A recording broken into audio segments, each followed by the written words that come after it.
Humans have had a close relationship with animals for thousands of years. Scientists agree the domestic dog has been a trusted pet for around 15,000 years. And cats became part of the household from 10,000 years ago. And now it's estimated there are at least 600 million pet cats in the world. Exotic pets have also been kept for thousands of years. It's well documented that the Egyptians kept baboons as pets, and exotic animals kept in the home feature in many ancient texts. In modern times, the keeping of exotic pets has increased. A staggering statistic is that there are more tigers in the US alone than there are in the wild. Animal owners truly believe they are playing a role in preserving the numbers of exotic animals. But on the other side of the debate, there are those who believe it is a cruel practice to keep any animals in captivity. This series explores the issues from both sides, from those who know the dangers, but see the benefits, to others who condemn the keeping of exotic pets. Their stories follow.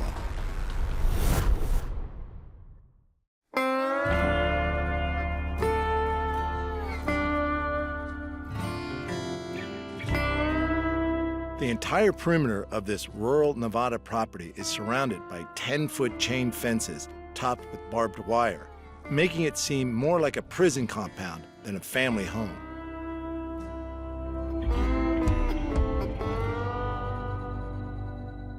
But Scott and Susanna, the couple who live there, aren't worried about possible burglars. They're more concerned about protecting the public from their unusual and potentially deadly pets.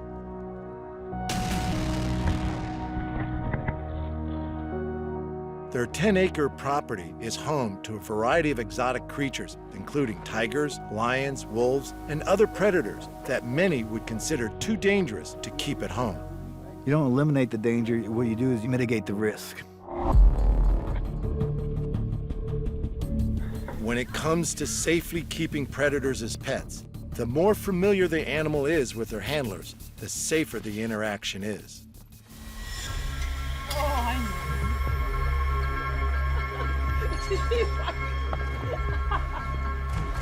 Oh, look at that way. Oh.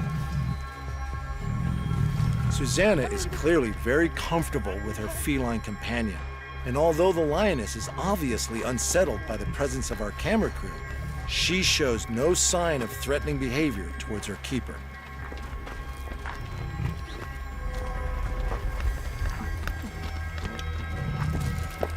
Yeah, that's my girl. That's my girl.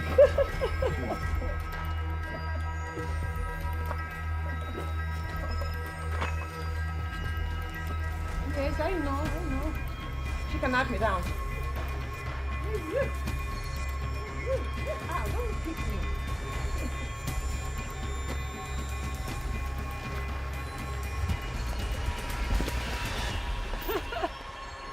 You scared of that? When Scott first met his partner, Susanna, she already owned some unusual pets, including reptiles and big cats. How did I get this? I met Susanna. I was actually a defense contractor working at the Air Force Base. And when I met her, she was downsizing. She had 2 tigers and 5 dogs. And 1 or 2 that could have been considered wolf dogs. Even though she is trained in business and economics, Susanna spent most of her life being hands-on with animals, starting as a child riding horses in Eastern Europe. She has been keeping reptiles and dogs since the early 1980s and big cats since the mid-90s. Shortly after I met her, I found out she had tigers, and it was a case of, you know, would like to go see my tigers. I was like, oh, okay, we'll go to the zoo, and you know, she has some that she treats as her own. And what does she do? She hands me a milk bottle and go here, give her a bottle of milk, and I was milk feeding her. At first, Scott was understandably apprehensive about meeting Susanna's bigger cats, but he quickly became familiar with the unique requirements of owning exotic pets. To me, they're like extra large dogs, but that do weigh 400 pounds, 500 pounds, 600 pounds. And you got to take that into account. When we get animals, we start right away when we get them, no matter if they're 3 weeks old or 6 months old, training them on a leash, teaching them that no, they don't jump on us. No, we're not a play toy. We're here for love and affection and, to move you around. But, we're not going to roughhouse with you and play. We'll give you all the toys you need, give you the playmates or give you the entertainment you need, but not with us. You know who feeds you. Yes, you know. Those playmates generally come from the local dog rescue and act as companions and teachers to the exotic animals. Actually, some of the dogs we got are wilder than the tigers because they're actually born in the wild. And a rescue group picks them up and, we've rehomed some of them. And they've ended up with either tiger or liger. And part of the reason we do it is, well, first we do it at young, but it gives them a companion, gives them a playmate, and they learn from the dog how to play because the dog won't allow the rough tiger play. So it tones the tiger down a little bit. My worst animal bite was from 2 dogs fighting, and I was breaking it up, and I got in between, and I got bit instead. They have disagreements usually at feeding time, who gets the biggest piece. You'll see that, dogs do that together anyway, and they're very respectful of each other, and the dog is usually the boss. And it's not just the dogs that come from rescue situations. Some of the animals here have been surrendered by private owners who learned the hard way that keeping an exotic pet is not at all like keeping a domestic dog or cat. It's a lot of work, a lot of dedication. I know it's not for everybody. It's something you got to put a lot of thought in if you go into it. But if you want it, you got to be prepared to deal with a lot of issues. It's not just, I have this animal and it looks great. No, you have this animal and you got to take care of it because they're completely dependent on you. Scott and Susanna are well aware that taking care of their animals' welfare is a full-time job. You don't do something like this just because it's a cool thing to do.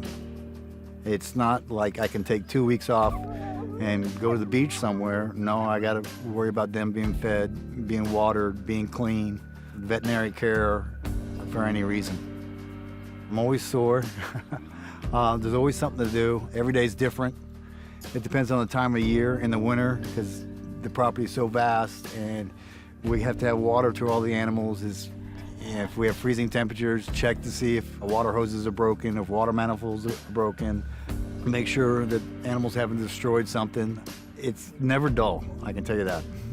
We've taken in a lot of animals, and we just take them in like you take an animal from the shelter. It just needed a new home, and we treat them like a pet. In fact, Scott and Susanna even take the unusual step of making sure their pets get enough exercise by walking their big cats on leash.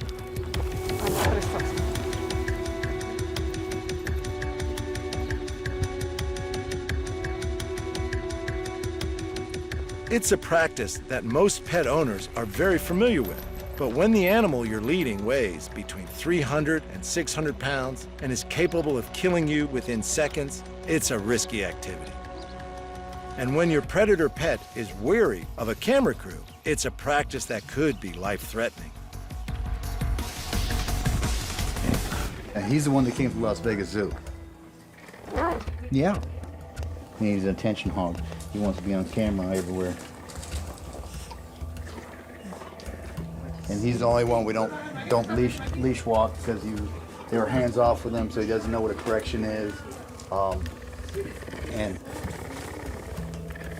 he's just perfectly happy, and he's really easy to move because he'll just follow me anywhere. So I'm gonna put a transport cage up to his enclosure, and he'll walk right in for me. Yeah, you really hate it here, huh, buddy? The relationship between human and pet takes on life-changing importance when the animals you're dealing with are highly effective predators, with claws sharp enough to sever blood vessels, teeth that can rip through flesh and sinew, and jaws strong enough to crush bones. Certain people don't want us to have these animals. It's so special that, or so dangerous, I shouldn't have it. Well, are you going to take away my chainsaw too? Because it's so dangerous I shouldn't have it? I understand some of the stuff on the animal welfare issue, but that should be for any animal. Don't have one standard for exotic animals and a different for your dog or house cat. It should run across the gamut. Making one animal more special than the other, to me, is wrong. They all should be treated well. American Humane is an organization dedicated to protecting the welfare of animals.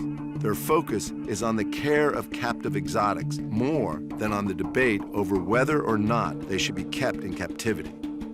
I am not okay with people who take on private exotics that haven't give a lot of thought to what it's going to entail long term, because eventually they're going to run into a problem with resources, with care, with land, with security.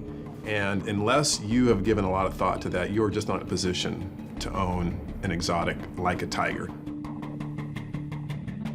The problem is, with a lot of people here in the US, you have some money, you have some means, you have some curiosity, and you think, I'll take on a tiger and see what happens. But it's not a good deal for the tiger, and sometimes it's not a good deal for the person. Even those highly experienced with keeping dangerous exotic animals agree that it is not for everybody. Thing is, can you get a tiger? Yes. Can you get a Ferrari? Yes. Is it for everybody? No. A Ferrari is not a good family car. I don't think a tiger is necessarily a good family pet. Never. No. And, this is someone who loves the animal, loves the species. In fact, my favorite animal, and I get asked this a lot, it's not a dog, it's a cheetah. So if I could own a big cat, it'd be great. But like for most who own tigers in the US, it's a novelty. They shouldn't own them. They don't deserve that privilege of ownership with these animals. I don't think it's thought through in a lot of cases. No, even with my experience, my expertise, 20 years as a vet, I would not own a tiger. There are an estimated 10,000 big cats living in captivity in the United States. The majority are privately owned, and in many jurisdictions, people can keep a big cat on the property without reporting it to local officials or even to their neighbors. People think, you have a tiger, what if it gets out? Well, the fact is, especially with tigers, or any big cat, if they've gotten out, nothing's happened. There's no record of any big cat attacking, much less killing, anybody off the property. It's always on the property, on their territory.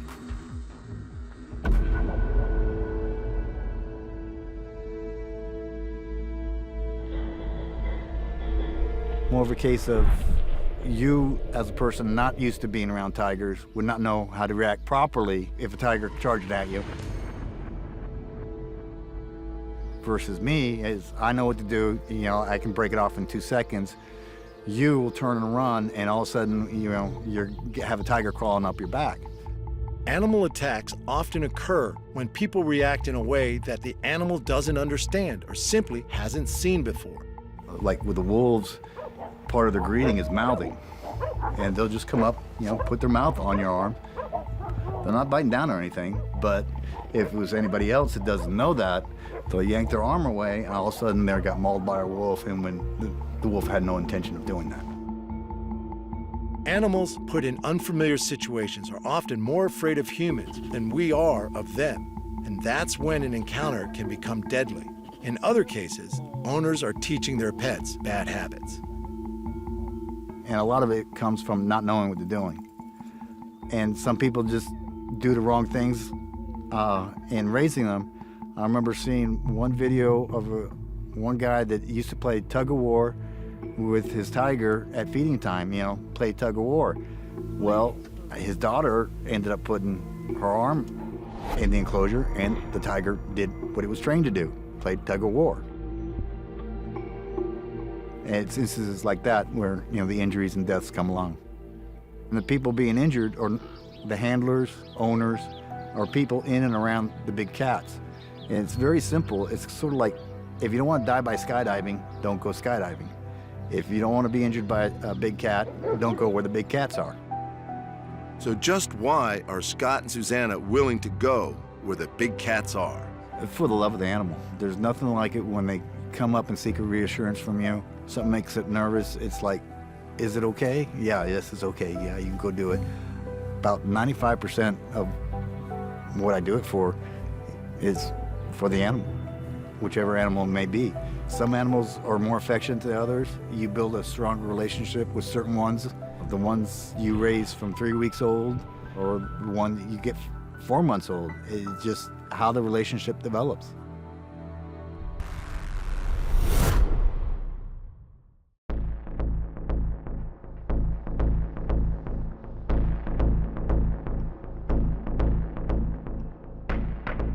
Australia is made up of 2/3 of desert.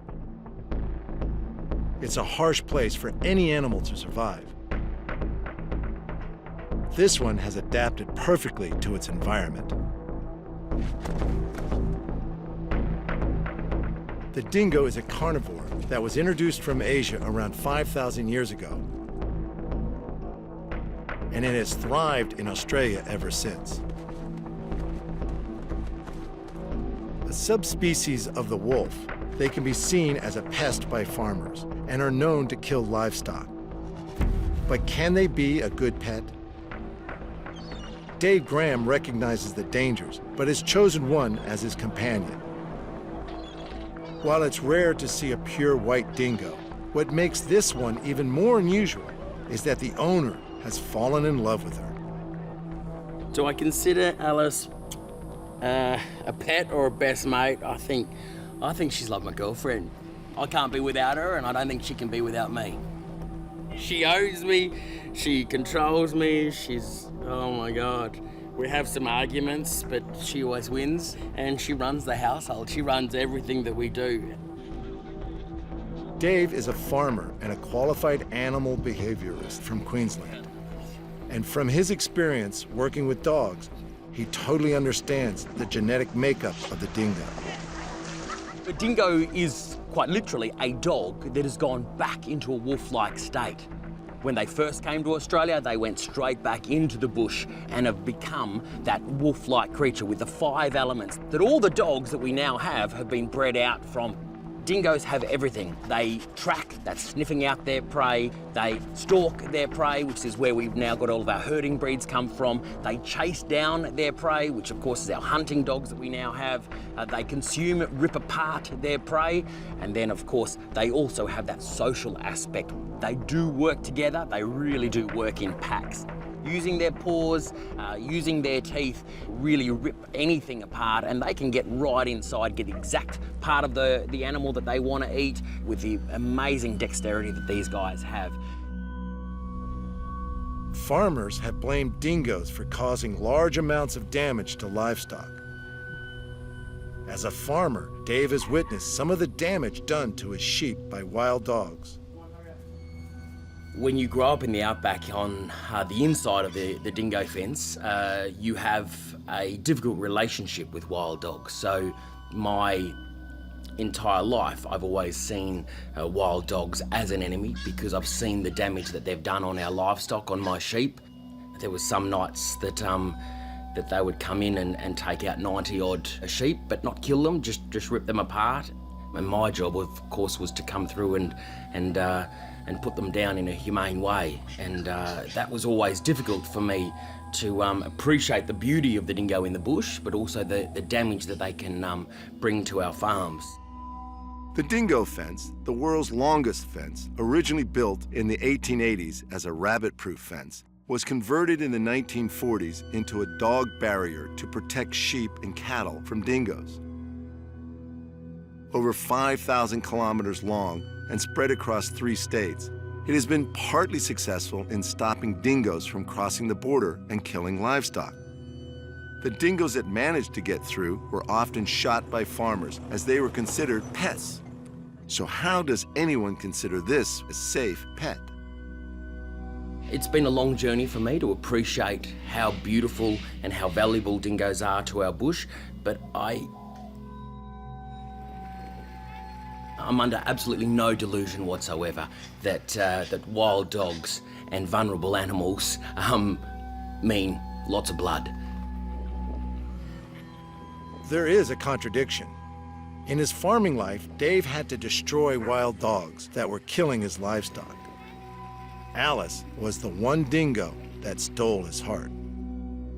Alice was found about 3.5 years ago I was on the inside of the dingo fence in the outback of New South Wales, where wild dogs are exterminated. A farmer came across a litter of pups in a den, and as he was putting them all down, after he'd already put the mother down, of course, one of these offsiders, who was a contractor from the city, said, "No, I really want to keep the white one." So he did, and took it back to the city and learned very, very quickly that dingoes are not dogs.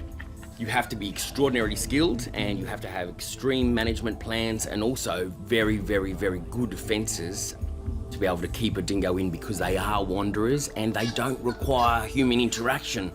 And that's what allows these relationships to flourish. In a well-managed situation, it is possible to have an incredible relationship with a dingo, as Dave has with Alice, together with an appreciation of the role of the dingo in the ecology of Australia. Look, she has 100% trust with me. Yeah, our whole relationship is built on a mutual trust. She knows I won't drop her or hurt her, but it's her favourite thing. Hold her upside down and she's happy. She'll be there for hours. But just loves it. But all dingoes love it. Anyone that has a dingo, that's what you do. You hold them upside down and then they're happy.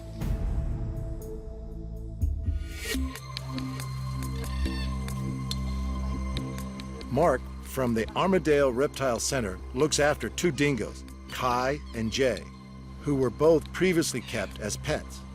When the owners discovered how much maintenance was required to keep them, Mark agreed to take the dingoes into his care. This is a great problem with a lot of people with pets. They don't think about it first. They go by feelings, not by their head. You can't just buy them on a whim. They're not like pups. Pups will fit in. They're very, very forgiving.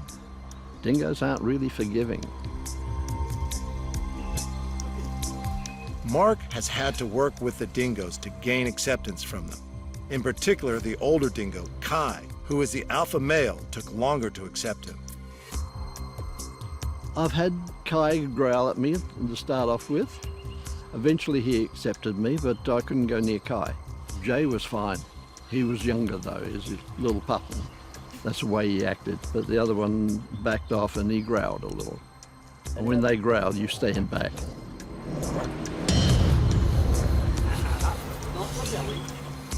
Unless they're humanised, they'll keep away from people. But in areas like Fraser Island where people feed them, they get used to it. And if you don't feed them, they'll attack you.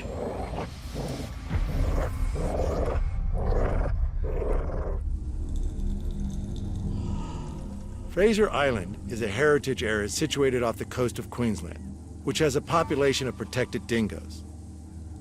The public are giving guidelines to be dingo safe while on the island, for very good reason. There have been many cases of people being bitten by dingoes on Fraser Island, including a 9-year-old boy who was fatally attacked in 2001. Look, what I try and do with Alice is educate people that you need to be respectful of any wild animal in its environment. It's king, and you have to respect it. Don't go near them, don't feed them, don't do anything except for appreciate that they are doing their job by existing in the bush as Australia's apex predator. When you start to feed a wild animal, it's going to start to lose the fear, and then as soon as it loses fear, well, then it's going to look for food when you're not supplying it, and you may come into conflict. Alice is an albino dingo, and it must be remembered that at her core, she is a pure blood, and there is always a risk that the wolf within could come to the fore, something that Dave never forgets when he takes her into the public domain. They are predators. There's no two ways about it. They develop their wild instincts as well. One of the ways they show they're being alpha is height. They like to get up above you, looking down on you. You notice our fences are 6 foot high and they angle back into the enclosure. That's so they can't climb out, because they can climb a 6-foot fence. They're a wolf. Anything that gets in their enclosure is food. Doesn't matter what it is. A rat runs through or something like that, they'll eat it. A bird flies low, they'll catch it. A young child could upset one and it could snap, and they do have very powerful jaws. They'll kill very quickly, and you can't stop that.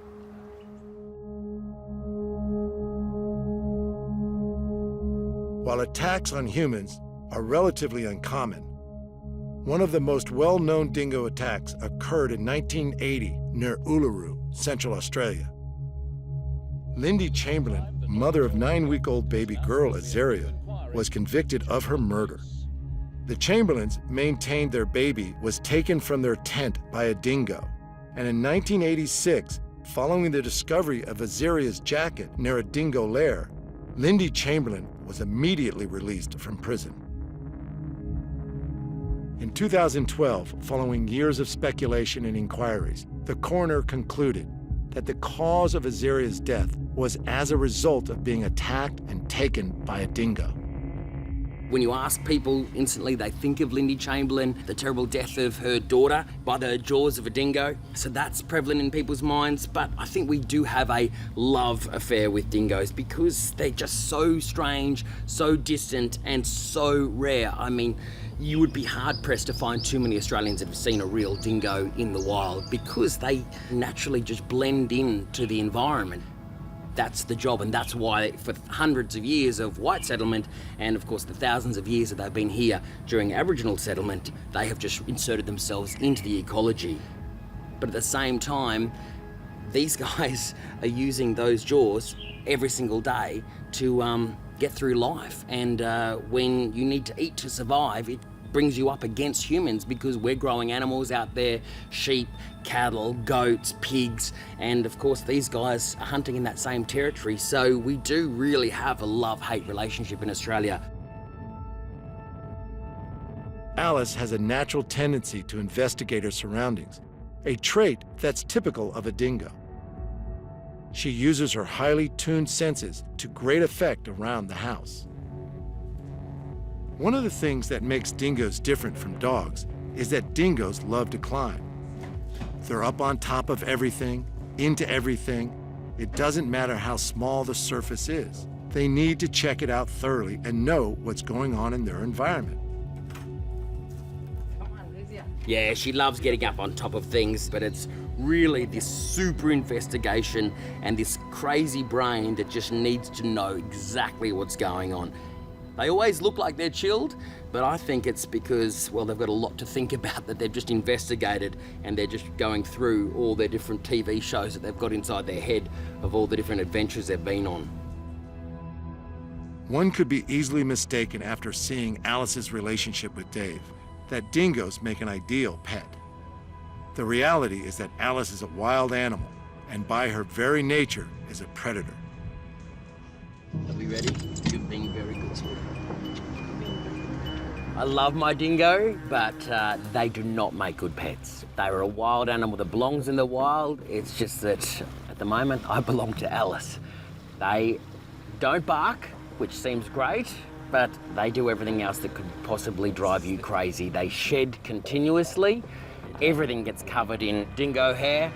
They get into everything, and of course trying to contain them is almost impossible, but at the end of the day, they don't need us. They don't need to be looked after us, and when you've got several hundred breeds of dog to choose from, I'd stick with dogs. It's clear that dingoes are a high-maintenance animal, and anyone who tries to domesticate one will have limited success. Dave, who has a license to keep Alice, has worked with dingoes for many years and knows what's involved to keep Alice under control for her own safety and the safety of others. It doesn't matter where I am, Alice will always be tethered to me or tethered to one of my domestic dogs. It's just a case of if she feels that she needs to run off on a trail, she will run off on a trail after a rabbit or after a rat, and she's gone. So I've got to make sure that she is absolutely safe at all times. At the end of the day, she is magnificent. She is an incredible, loving, adorable friend who, she's just so sweet. But you've got to always remember, she's a wild animal. And not that she could turn in any second, not that she's unpredictable, but she is predictable. She will fight to survive. And that's what they've been doing in this country for 5,000 to 8,000 years. So it's not that I don't trust her, it's that I do trust her that one day she could bite and could really do some serious damage. 68% of American households own at least one pet, and many are choosing to own animals that could be considered exotic.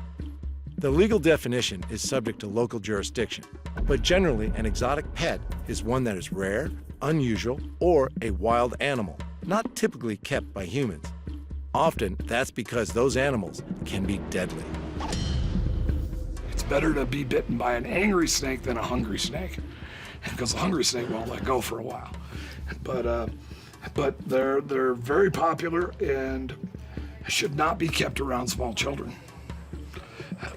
because the small children are edible. More than 20 years ago, Ken Foose opened a reptile and exotic specialty store. And it's the type of store that is getting harder to find in the U.S.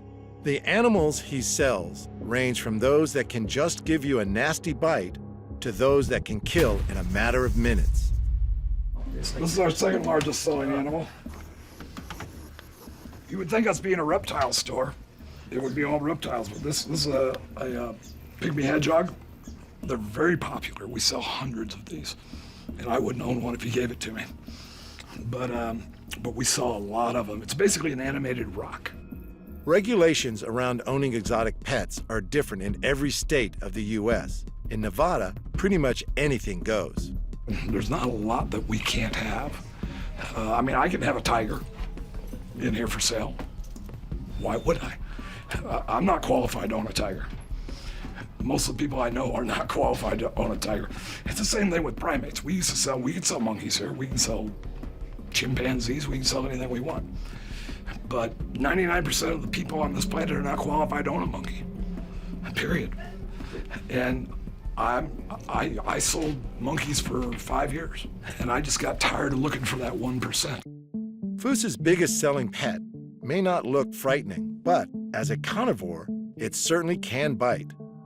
It can also be dangerous to the environment, and that's why it's illegal to own one across the border in California. You can own a snake, a tiger, or even a bear, but you can't own a ferret. Many of Ken's customers are committing an offense when taking their new furry pets across the state line from Nevada. But Ken is very careful that he doesn't break the law when selling animals, including ferrets. He even plays a role in lobbying government to ensure that regulations surrounding the keeping of exotic and dangerous pets are relevant for both animals and owners. My biggest concern with keeping dangerous reptiles and amphibians, I'm talking about rattlesnakes, large constrictors like him, or something that is potentially life-threatening. If someone comes in here and buys a rattlesnake from me, I of course quiz them. How are you doing this? Where do you live? I ask them where you live, because in the county, they're not gonna let you have one. In the city of Las Vegas, you're required to have a permit. And I wrote the regulations for the permit. If you live down the street and you said you were qualified to keep a rattlesnake, I'll sell it to you. And if you die, or your wife dies, or your kids die, or your dog dies because of the snake, I don't care. I mean, your choice, I don't care. If the 3-year-old girl living 3 doors down in her backyard gets bit by the snake because it escaped from your house, that I care about. And the reason is, people die from hamster bites. People die from all kinds of animals. And when you accept the risk that comes with owning an exotic animal, you've accepted the risk. Animal ownership laws and regulations are constantly changing, and Ken's whole team are passionate about supporting animal owners' rights. They went from, we were able to keep any size snake really, to, okay, well now you can keep a snake that's typically under 12 feet, but you need to have this permit and this, and the permit's the same as where you would own a sloth, or, hi buddy, or anything bigger that requires bigger space. I have to sit there and notify every one of my neighbors. I have to measure from my front door to the edge of my street, from the back door to the edge of the street, the back door to my fence line. It's just government overreach, wanting to know everything that you keep in your house and why you're keeping it. And it's something that we fight for. I mean, all of us that are passionate fight for it and come together and try to make sure that those laws don't pass. Staff member Georgia has 48 reptiles, including several ball pythons, a reticulated python, a couple of boas, some iguanas, some red-footed tortoises, a water monitor, and that's not all. 9 ferrets, the genet, 5 dogs, 3 cats, and a bunch of rats. Like many exotic pet owners, Georgia's life would be turned upside down by more restrictive animal laws. I think I would do my best to move because I wouldn't want to give up. That's like my thing. That's, you know, I love them all, so I would leave. As fun as ferrets may be, they'd be easy prey for many of the other animals in Ken Foos's store. Though Nevada has strict ideas about which snakes locals are allowed to keep as pets. Only venomous snakes native to Nevada and rear-fanged snakes are allowed to be kept in the state. There are 2 types of venomous snake. Those that inject venom through fangs in the front of their mouths, like rattlesnakes or cobras, and those with fangs at the back of their mouths. They chew the venom into their prey. And then there are the snakes that can literally squeeze the life out of you. All right.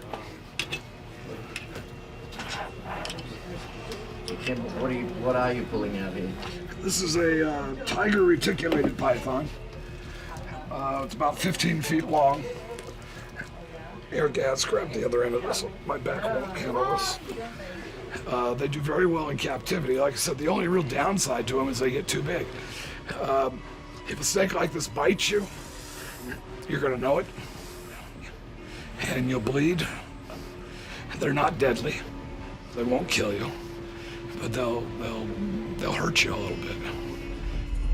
And snakes aren't the only creatures in store with a venomous bite. This is a beaded lizard. They come from Mexico and Central America. They are venomous. They've got these venom glands in their lower jaw, and they don't have fangs, but they have very, very sharp, jagged teeth. They're actually really easy to keep, and they're generally pretty mellow.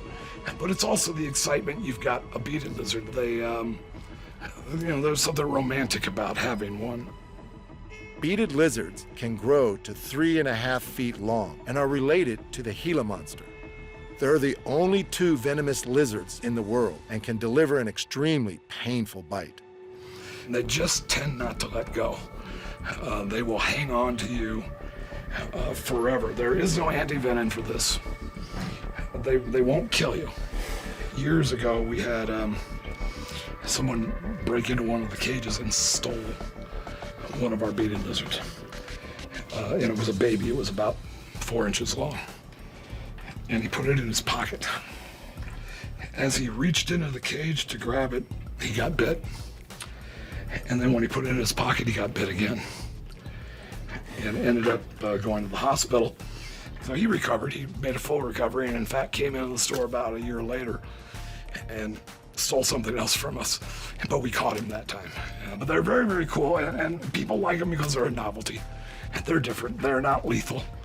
It's not an animal that can kill you. It's almost like the thrill. It's the same thing. There's a lot of people that keep rattlesnakes and cobras and things like that. And I think it's just the novelty of it. People that just really like venomous reptiles. I can understand it. I don't own any myself, but I used to. And there's kind of a thrill there, and they're very, very neat. And it's not just venomous reptiles that people consider exciting pets. Arachnids, better known as scorpions and spiders, are also a popular, if not unusual, companion. Nothing elicits as much fear in so many as the spider. Yet, Exotic Pets staff member Gaz has been fascinated with them from a young age. I was about 8 years old, and my first pet was 2 leopard gecko lizards. And then after that, it was a tarantula, a rose hare, Yeah, they were my first kind of pets, and then like my mum didn't like snakes, so I got a corn snake from a friend of mine, and I had to keep it hidden. I had it hidden for a year before my mum found out. The largest of the spiders, tarantulas, may appear deadly, but their venom won't kill you. That's not to say that their large fangs won't cause some damage, or that their venom is completely harmless. You know, there's certain species of tarantulas that it's not recommended to handle. Like some of the old world species, like the Poecilotheria. You know, they're, you know, from like India, Sri Lanka, those areas. They've got a pretty potent venom. It's going to make you feel pretty rough for a few days if you get bitten by one of those. That's a Goliath bird eater. Now they are very big fangs, and very aggressive, so it's really not recommended to hold those guys. Large fangs and potent venom aren't a tarantula's only means of inflicting pain on their human owners. As a defense mechanism against larger predators, many species of tarantulas flick tiny hairs off their abdomen. These hairs can irritate the eyes, nose, and even the lungs. So this is a New World species, so they've got these urticating hairs, which is their first line of defense, is to flick these hairs. So they're a little bit docile, you know, so they're not prone to bite. Their first line of defense is to flick hairs, so I wonder if it'll do it. See how he's rubbing his back legs now against his abdomen? That flicks up these hairs. So he's a bit of a hair flicker, but usually his species is not too bad. Oh yeah, they've got fangs, and you know, they've got venom, just like all spiders. There are more than 1,700 different types of scorpion, though only about 20 of them have venom powerful enough to kill a person. The most dangerous scorpion, the Indian red, could kill you within 24 hours. Yeah, I mean, just a few weeks ago I was stung by an emperor and an Asian. I was just being foolish, you know. But yeah, they're actually a really easygoing. Don't threaten them, and they do pretty good. Yeah. I mean, the things with these, you want to be more worried about their pinch than the sting. Their pinch is really hard, and they don't let go. They'll make you bleed. Yeah, they'll make you bleed, man. It's real hard. But their sting, like I said, I got stung by them. Once again, it was like a wasp sting. You know, a little bit of irritation for about 30 minutes, and that's it. As long as you don't, because that's a big stinger. See the stinger in there? It's like a nail going into your hand. And it's not just teeth and fangs you have to watch out for. Many of the animals Ken sells can hurt you in more than one way. There's a risk to anything. I mean, it's like I said before, it doesn't matter whether it's a hamster.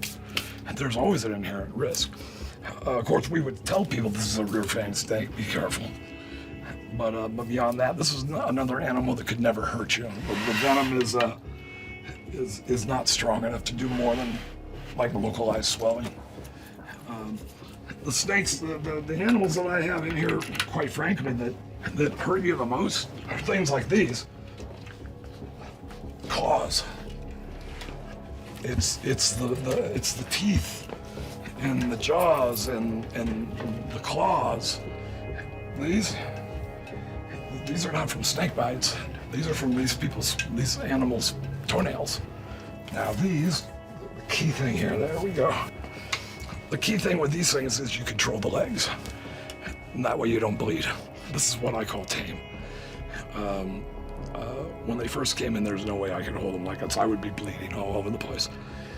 I've never seen one try to bite, but they rip you to pieces with these very sharp claws.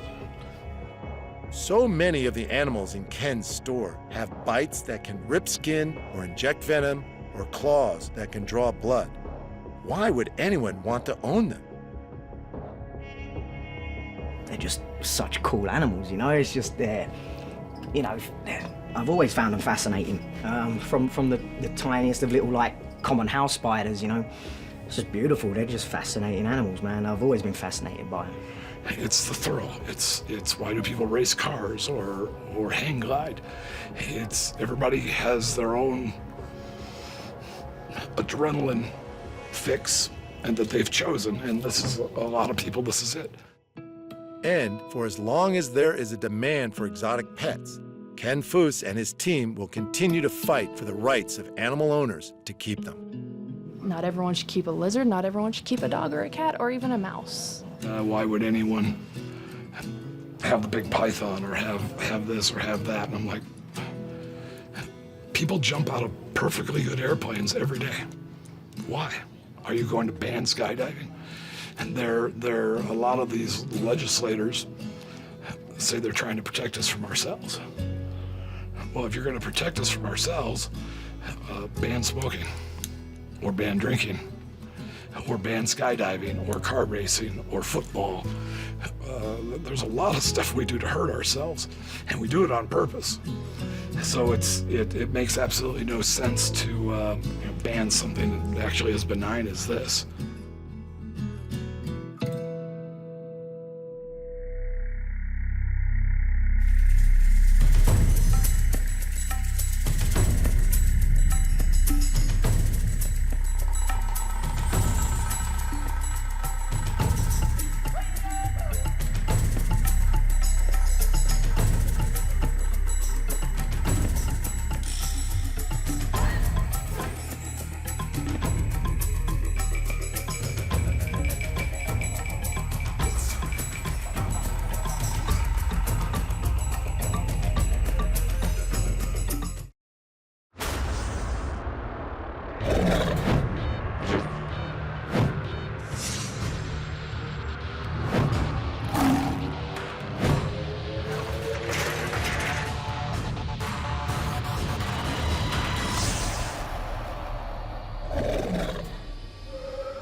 Humans have had a close relationship with animals for thousands of years.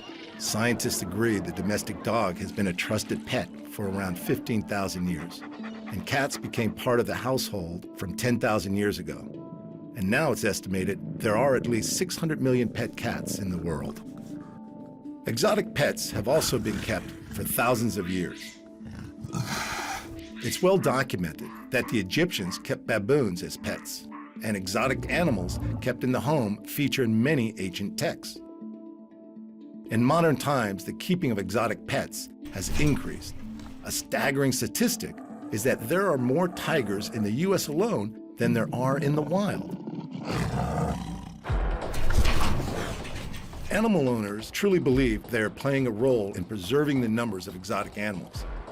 But on the other side of the debate, there are those who believe it is a cruel practice to keep any animals in captivity.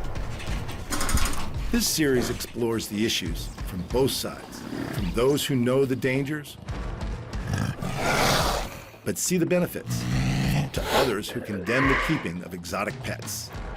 Their stories follow.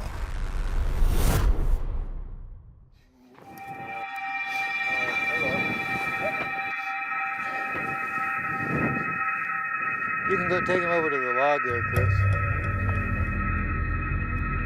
In the course of raising animals and having certain ones, sure, I've gotten bit before. You can't be in it 50 years and not have had an incident here or there for whatever reason it might have been at that time. And generally, it's been my own fault. Here, come here. Easy, easy. See, that's him. He's actually very happy about that. He just wants to play in the worst way. Although this attack was unexpected, for Luke the lion, this was apparently playtime. See, like that, jumping on me, that was all, he's all happy, but you see how he was stalking in the bushes, he thought, oh, and it's a big game to him. Yeah, it's all him saying hi. He has his claws, but he didn't use them. I mean, because a lot of times just in play, you see that? That's hot. You can't go under the trailer. Steve isn't too bothered by the game Luke is playing. He's worked with exotic animals for around 50 years, and he's seen this kind of behavior before. Lions are quite social animals, and within their pride, they are often affectionate with head rubbing, licking, and purring. However, no matter what your experience working with lions, these animals are quick and they are predators with speed on their side. Very, very quick. Say if you were clear at the other end of this pen and he was here, you would never outrun him. He would catch you for sure. I mean, they are extremely fast when they want to be. A lion can run up to 50 miles per hour, but only in short bursts, so they need to be close to their prey before they attack.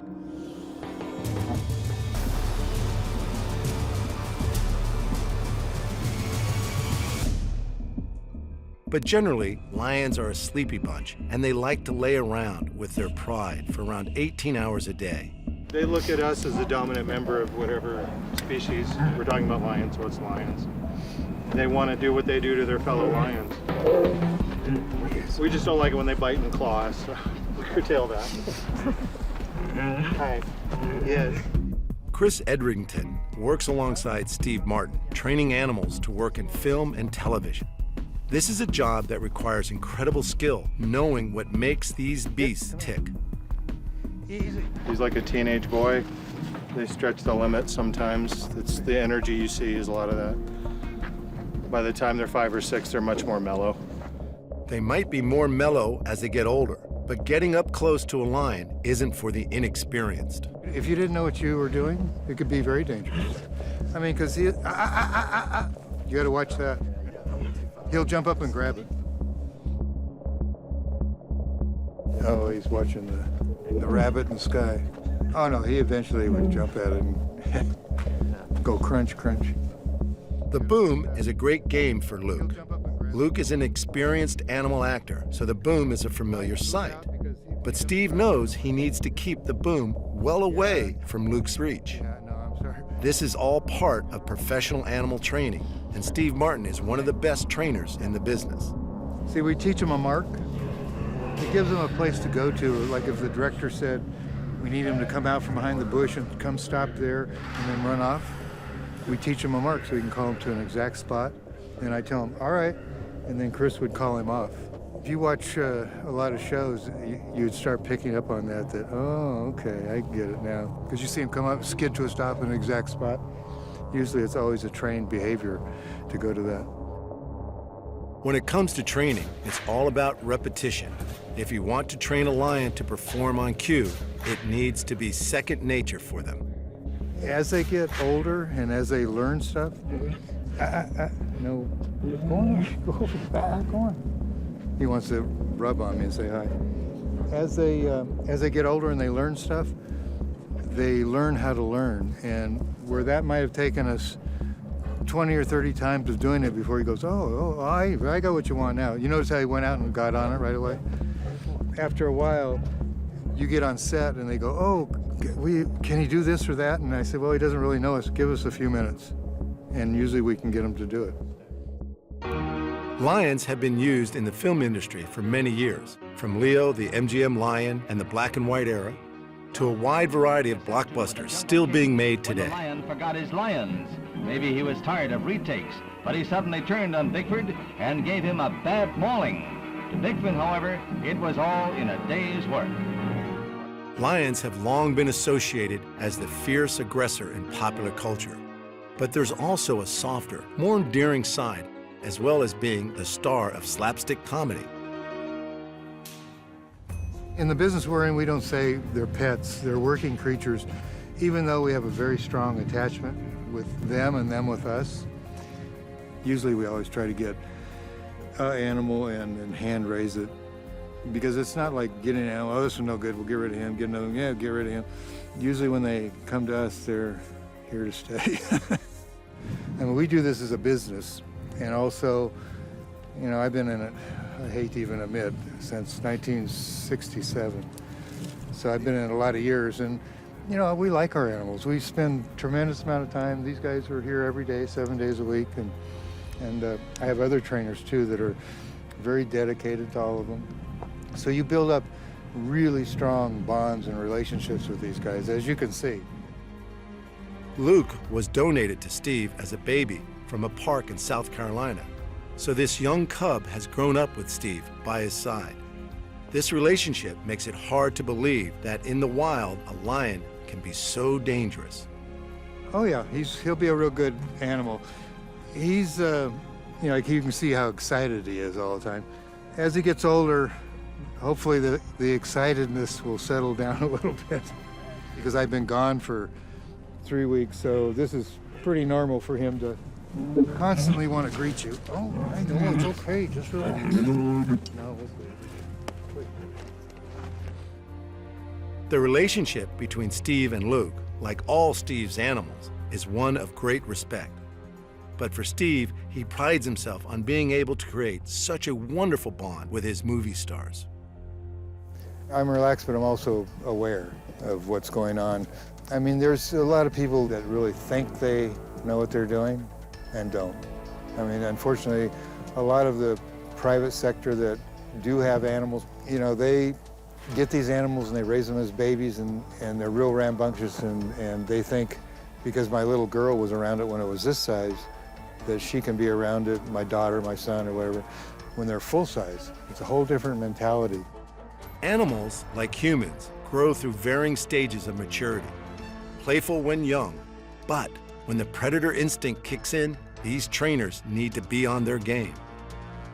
The cats are a bit more of a predator than a lot of animals. Like bears, for instance, they're not necessarily a real predator like these guys are, and they're a little more intelligent in that direction. Where these guys basically, they respond out of contact and well, their main drive is being fed for what they're doing.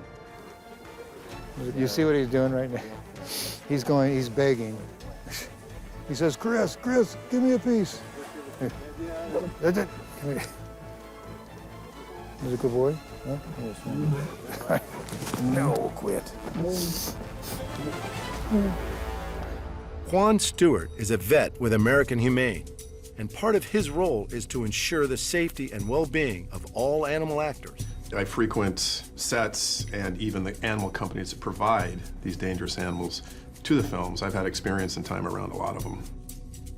You can go back and forth, and you may have a moment where you're with someone who's very experienced, has the expertise, and you would say, I feel safe. I think the people around these animals are safe. And then you'll have a moment with someone else who doesn't have the experience or the wherewithal. And you know immediately that that animal poses a threat, potentially a lethal threat, to that person and the people around him. For Steve and his team of professional animal trainers at Working Wildlife, every animal is special, whether it's a big cat, chimpanzee, or even a bear. This is one of the top go-to companies for animals in high-end TV commercials and blockbuster movies. For such a setup, being vetted is important for their reputation. The American Humane, we have them come up all the time. They brought somebody from Australia, from New Zealand, and around the world, and they want to see how you handle your animals because they have humane departments throughout the world. And we call them and ask them to come because there's certain groups out there, which I won't say their names, but are highly against what we do because they think we starve and beat our animals and all that. So I don't know how you could take an animal you abused on a set with like 200 people and not have it kill you, So it's all a positive reward system in all the training that we do. With so much experience, the Working Wildlife training is a slick operation. But for the animals, it's often about playtime and fun. They know there's a reward on offer if they hit their mark. These creatures leave it up to the trainers when it comes to the serious side of the business. When we're on set, we usually are pretty strict. Like I always take 3 people. Those other 2 people, they're not just watching what I'm doing, they're watching what's going on. I'm watching exterior things. And sometimes I'll see somebody, like with these guys here, if you used to have somebody, one person, you got 50 people here and one person out over there like peeking behind a tree or something, they pick up on that right now. And right away you'll see them like this, uh-oh. I said, who's, and you can see them out there. So we try to keep a handle on all exterior stuff that's going on when we're working. One of the stars in the animal lineup is a Kodiak bear named Tag. He's obedient, playful, and likes a crispy treat or two. But when you're working with bears, it's always best to be cautious. Bears can be very dangerous. I mean, under the wrong circumstances.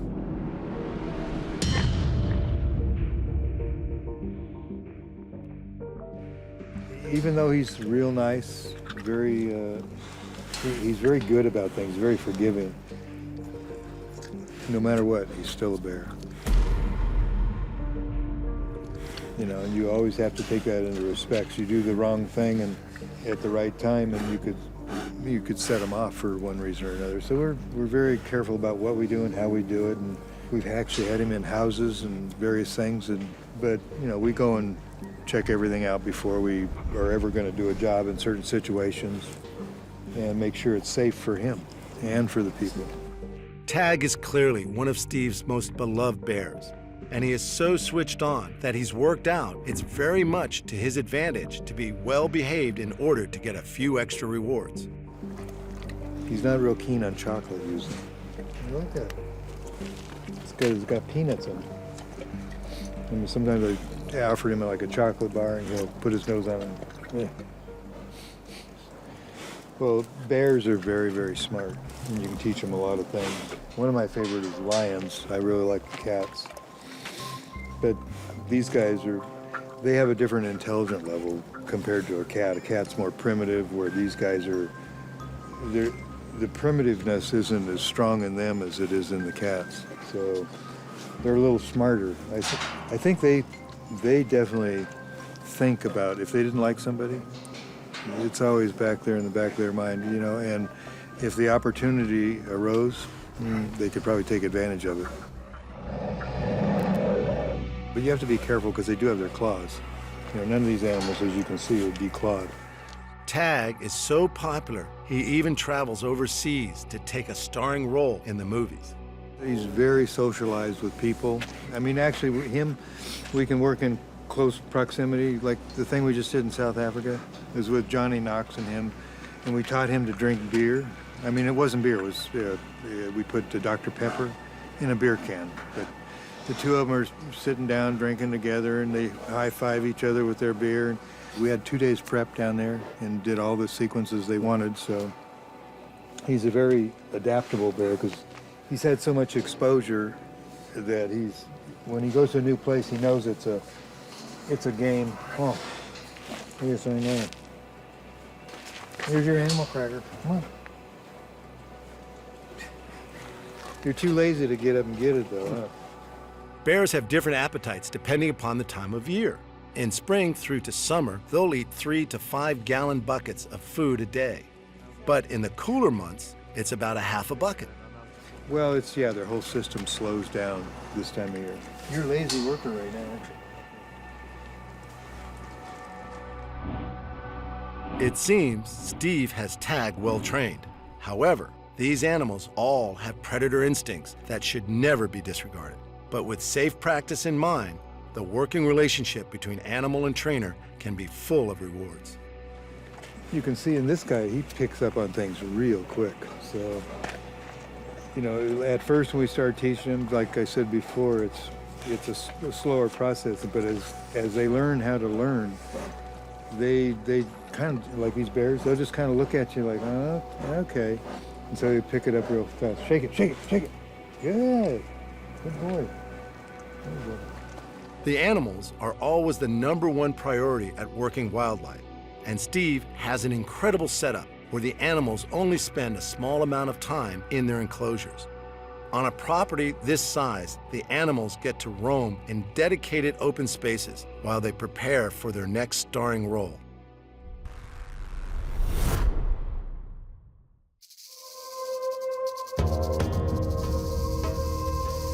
The fear of snakes is one of our most common phobias. But why do we have such an adverse reaction to snakes, even though most of us have never seen one in the wild?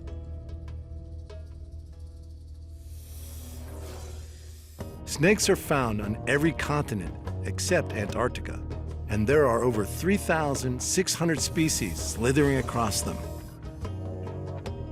Most are non-venomous, but the ones that are venomous can kill, which gives all snakes this bad reputation. However, John Cann and his snake-loving family find them irresistible. People are scared of snakes because of the unknown factor. And even when you fully explain it to them, there's no danger if you're careful. They're still got that phobia there, they're concerned. The main thing is you don't try to pick him up, you don't tread near him.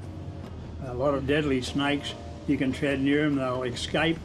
A lot of them will put up and have a go at you. They're not aggressive, they're defensive. and their defense is being aggressive. Given the deadly reputation of venomous snakes, why is it that snakes are the most common exotic animals kept in captivity? John's unique family story goes some way to answering this. John Cann has been living with snakes all his life. The Cann family has worked with snakes for almost 100 years, and John's father, George, took over the snake show at La Perouse from 1920, which is still operating today at the same site in Sydney, Australia. The original show was promoted as the Snake Pit of Death, guaranteed to draw a crowd. John and his brother George Jr. have been extremely close to snakes their whole life. So much so that John is a leading expert and author on the subject of snakes and other exotics. Since his retirement from the snake shows in 2010, John has had more time to concentrate on writing books about these cold-blooded reptiles that have fascinated him since childhood. Dad started when he came back from the First World War. He was still in the army in February 19. Come back from France. There was nobody doing the snake show, and he was the snake man by then. So he went and caught a few snakes and set up the pit at the La Perouse. And Mum used to be the Cleopatra. She was the first snake show lady in Tasmania when she was 13. Mum worked on the same showground as Dad, and down the track they got married. Whenever Dad was bush, Mum used to do the show at La Perouse. Never with real bad snakes, I can assure you. She probably had pythons and a few black snakes. It's uncommon for exotic pet ownership to cross over many generations. But for John Cann, the handling of dangerous snakes is a family tradition. The collection of snakes includes some of Australia's deadliest species. We got most of our snakes from around here, but we used to travel the country a lot when we was getting snakes for milking. We used to go to different lake countries in New South Wales, down into Victoria. But generally speaking, we used to get local snakes. When they weren't using local snakes in the show, John and his dad regularly traveled into the countryside looking for new exhibits to include. When I was a kid, I was in a swamp at Nowra one time. I was probably about, 8, 9 year old. And Dad used to always hunt with his trousers that rolled up around his legs. And he was in the water where this big black snake was. He was over 2 metres, thicker than your arm. And Dad was battling to get that snake in the bag. But he said, pull my trousers down. And before he knew it, I unbuckled his belt and pulled his trousers down. His trousers were floating in the bloody water, and he didn't see the funny side of it. Later on, he always said, roll me trousers down.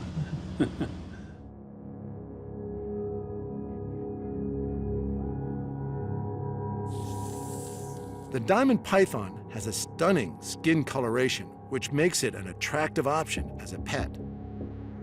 They can often be found in the roof spaces of houses, an unwelcome surprise for unsuspecting homeowners. The keeping of dangerous snakes is a risk, and yet their popularity as pets is growing worldwide. In the wild, snakes avoid humans, whereas in captivity, they spend a lot of time being handled. But are all snakes the same? Is it possible to completely tame a snake?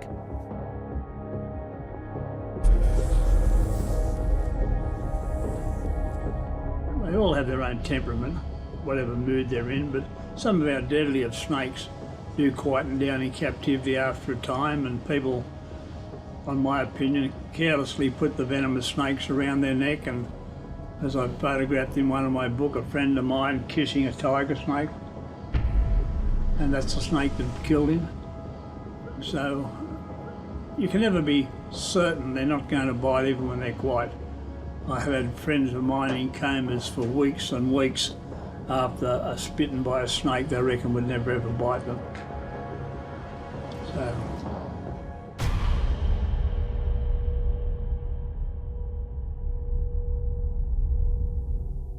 Rob, who is one of the current snake handlers at La Perouse, also works as a professional snake catcher and knows what's required to safely manage these reptiles. The experience of being bitten by a snake can sometimes be a good lesson. Best avoided, but I have been bitten by venomous snakes. Out of thousands of snake species, that are many of them are harmless, I could have been bitten by many harmless species. But I think what people are trying to ask is, have you been bitten by venomous snakes? And the answer is yes. It'd be sort of weird if you hadn't, in a way. To be so involved with snakes and never actually experience that part of. And I don't recommend it in any way. Don't go and get yourself bitten by a snake. Our only highly venomous ambush predator is this historical snake. But it's got the worst name of any snake in history. This snake is called the death adder. One of the fastest striking snakes in the world. And they are quite venomous if you measure the toxicity of their venom. And the best way I can describe how venomous a death adder is by how many people used to die from its bite. The death rate from death adder bite before the invention of antivenom was apparently 50% fatality rate before the invention of antivenom.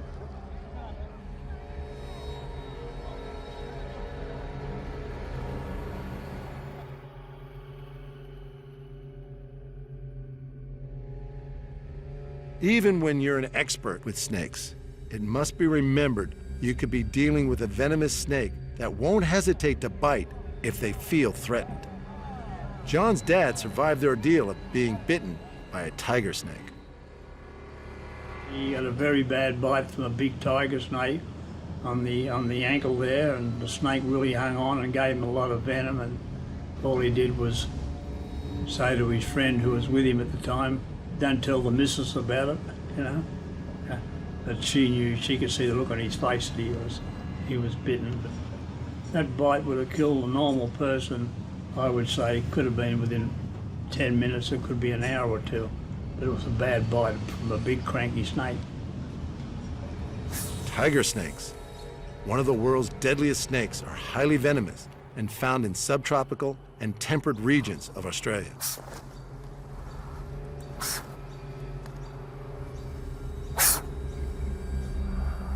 Tiger snakes are dangerous, but people do keep them as pets. They appear intimidating, fearsome, but it is mostly a bluff. Experts will say that you do need a high level of experience in snake handling before you even think about keeping a venomous species. Is a snake recommended as an ideal pet? As with most exotic animals, it requires a special kind of person that's prepared to provide the right environment for them to live in. But unlike a domestic cat or dog, a snake will never come looking for any affection from its human. If you like snakes, that's the only way you can call them a pet, because they'll never get to know you. A lot of people get the impression that snakes do know you. I don't believe it. They'll come to you when you open their cage or their door or whatever. They think you're going to supply them with food. Some snakes will bite you when they're really hungry by mistake, but soon let you go. We're talking about non-venomous snakes. But generally speaking, they make a good pet, you know, as long as you can look after them properly and you've got the right facilities to do so. Yeah, I would definitely say snakes make good pets. Depends on who you are, but they're more catered to somebody who has an interest in natural history. See, a dog or a cat is for people who just need something and it has to do something for them. With a reptile, especially a snake, it's more of an interesting creature from a scientific point of view. They're interesting in their reproductive biology, in their behaviour.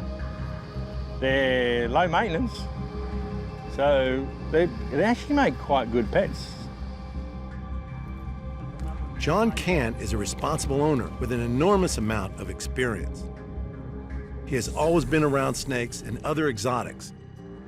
And in some way, this has definitely enhanced his lifestyle.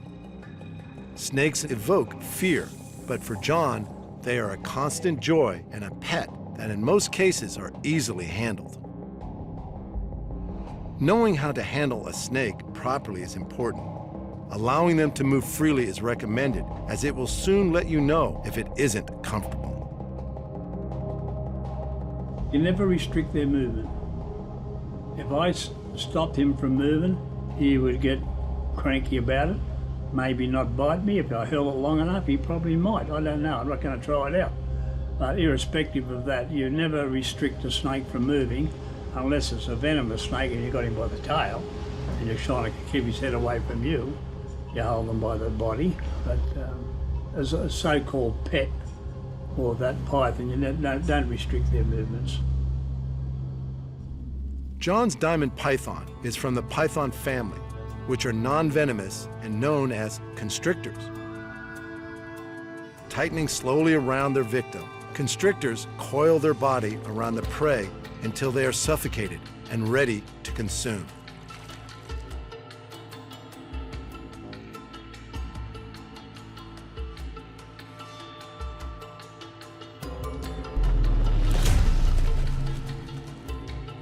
Pythons can swallow prey bigger than the diameter of their own heads, which broadens the possibilities of a hearty meal.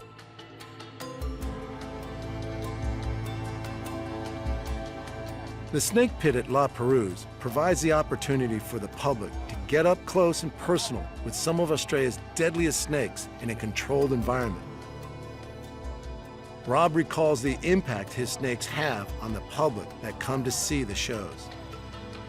People react here to snakes a lot better than they do when it's in their house. A snake in a snake show is always, people react to it much better because it's in a controlled situation. And there's a snake handler there. If you bring the snake over to the wall to show them, they step backwards at the same rate. And some people even scream when the snake heads in their direction. So the people are as highly variable as the snakes are.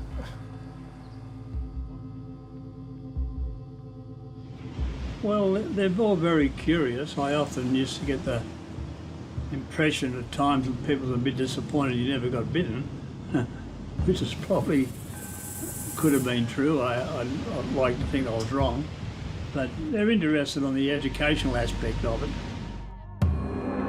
The shows at La Perouse have been entertaining people for generations. These days, the shows educate people about some of Australia's deadliest snakes that are kept safely tucked away in bags at the snake pit, waiting for their turn to draw gas from the spectators. As each snake is displayed, Rob explains the characteristics of the species and exposes some common misconceptions about snakes.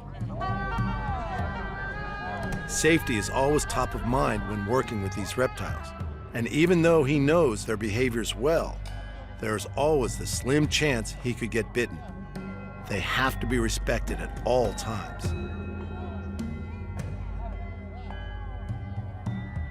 But as far as John is concerned, a lifetime's fascination with snakes proves that even this misunderstood and often feared predator can become a unique part of the family.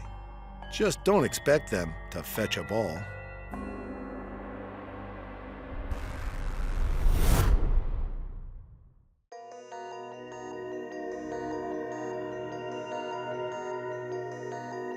Australia's largest island, Tasmania, is home to some of the world's strangest animals. And sadly, it's best known for the demise of the most well-known marsupial, the Tasmanian tiger. Extinct since the 1930s, it may come as a surprise that they were once kept as pets, but even this could not guarantee the species' survival. The debate around exotic animals as pets is now centered on the other recognizable Tasmanian animal, the Tassie devil.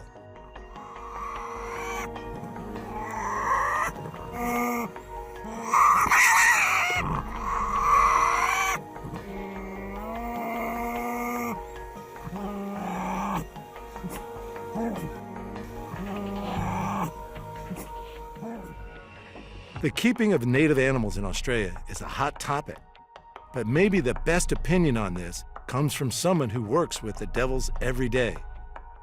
Alicia looks after a colony of devils, and one in particular is young Hurricane.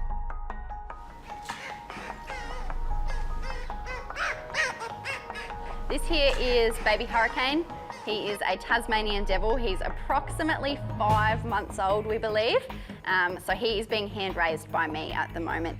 So he comes to work with me every single day, and then when I go home at night, he comes with me as well. He's being bottle fed around 5 to 6 times a day, every 4 to 5 hours. So he needs constant care, constant warmth. He's got a little hutch that he lives in when he's at home with me, which has a heat pad and lots of blankets and soft toys and things in there for him as well. Hurricane is cute, but Alicia does know that his bite is as bad as his squeal. Tasmanian devils actually have the strongest jaw of any animal relative to their size.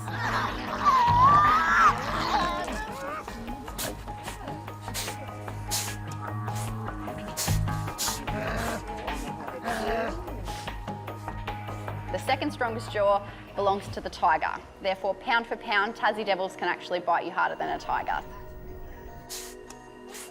An average adult male weighs in at around 18 pounds. Its muscular build and strong jaws mean it can tear into wombats weighing up to 65 pounds. You pop him down on the ground and it's natural instinct for him to want to chase you. So what he'll do is he'll chase me for as long as he needs in order to find my leg and climb back up my body. So he comes home with me and terrorizes my living room.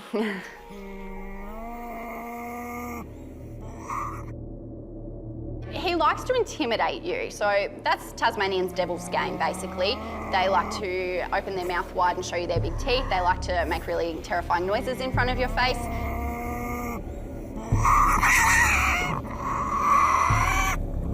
He likes to approach and likes to try to scare you out of his territory if he doesn't want you to be in there. If he does bite you, it's going to hurt, and it's probably going to scar as well. So you need to watch those signs really carefully and make sure that you are safe while you're in there.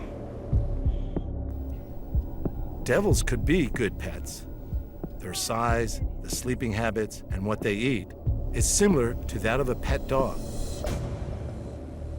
But unlike dogs, when Hurricane reaches sexual maturity, a different approach is needed. He's going to be fine for at least 2 years until sexual maturity kicks in, and then he's not going to be aggressive, he's just not going to be friendly anymore. So I would not be able to hold him up like a baby with his face next to mine and feel confident that there isn't a chance that he would bite me. Once sexual maturity kicks in, he turns back into a wild sort of devil, and his sexual instincts kick in, and that becomes his main priority. If I enter an enclosure where a female is or where he can smell a female, then I then become a threat to his chances to having that female, and he does become a little bit more aggressive and will want to remove you from his enclosure. I actually hand-raised Hurricane's mum and dad, so I was comfortable with them for a long time. His dad was very comfortable with me until sexual maturity hit at around 2.5 years old. I could still pick him up, he'd climb up my leg and be happy to have a cuddle, just like your friendly dogs and cats at home, until about 2.5 years old. And then once he started to feel like a big boy, it became very unsafe to go in with him then.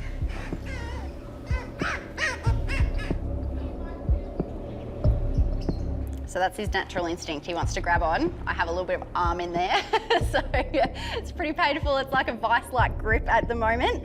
He doesn't want mum to leave him behind in the wild, so he needs to latch on with all his might. Obviously, if another animal wants to come by and eat him, they're going to want to pull as hard as they can to get him off mum's back. So once he latches onto something, there's a vice-like grip there. So if he gets my finger or if he gets my arm, just got to leave it there until he's done, basically.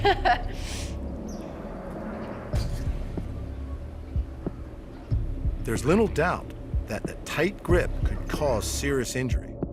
The devil's bite force is an obvious deterrent to human contact. It's less damaging, but when they're adults, you definitely don't want them to bite you. So you're always watching their behaviour to make sure that they're not showing any aggressive signs like that. As adults, if they were to bite you, it's usually just a warning bite. They'll bite you in an attempt to scare you, and then they're going to let go straight away. So they're not going to hold on, which is wonderful, because otherwise you could end up with some broken bones depending on where they were biting you if they really wanted to. Welding gloves is one good thing that you should always be wearing if you are going to have to handle the devil. It's not going to help you too much, but it's going to help a little bit. Holding them at the base of their tail is the safest place if you can get to it.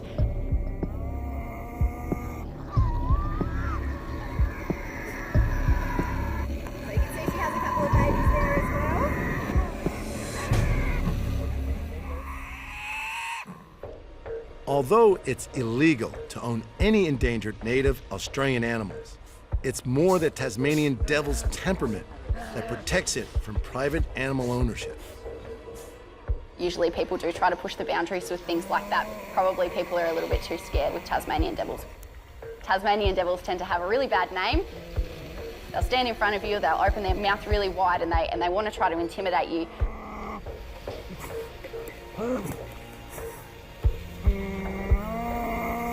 People will tend to see that sort of behaviour and tend to think, I don't want to go anywhere near that Tassie devil, so I don't think anyone really even wants to have them as pets, which is good. Sure, yeah, so Tasmanian devils, of course, you cannot have them as a pet. You can't have any native wildlife as a pet. The Australian government just does not allow you to do that. It encourages then people to illegally take those animals out of the wild, which you want to decourage, of course. So Tasmanian devils especially you cannot have. They're an endangered species. They're quite a tricky species to look after and they're dangerous as well. So if you don't know what you're doing, if you don't know those warning signs as they get older, a lot of damage can be done to yourself, younger children, other animals and things like that as well. Some believe that devils could be taught not to be so aggressive and be as calm and domesticated as a family pet. Twinkle was one such pet. She lived with her owner, Mike Jago, for many years. Her behavior was perfect, up until just after her first birthday. Mike came home one day to find Twinkle had destroyed his leather lounge.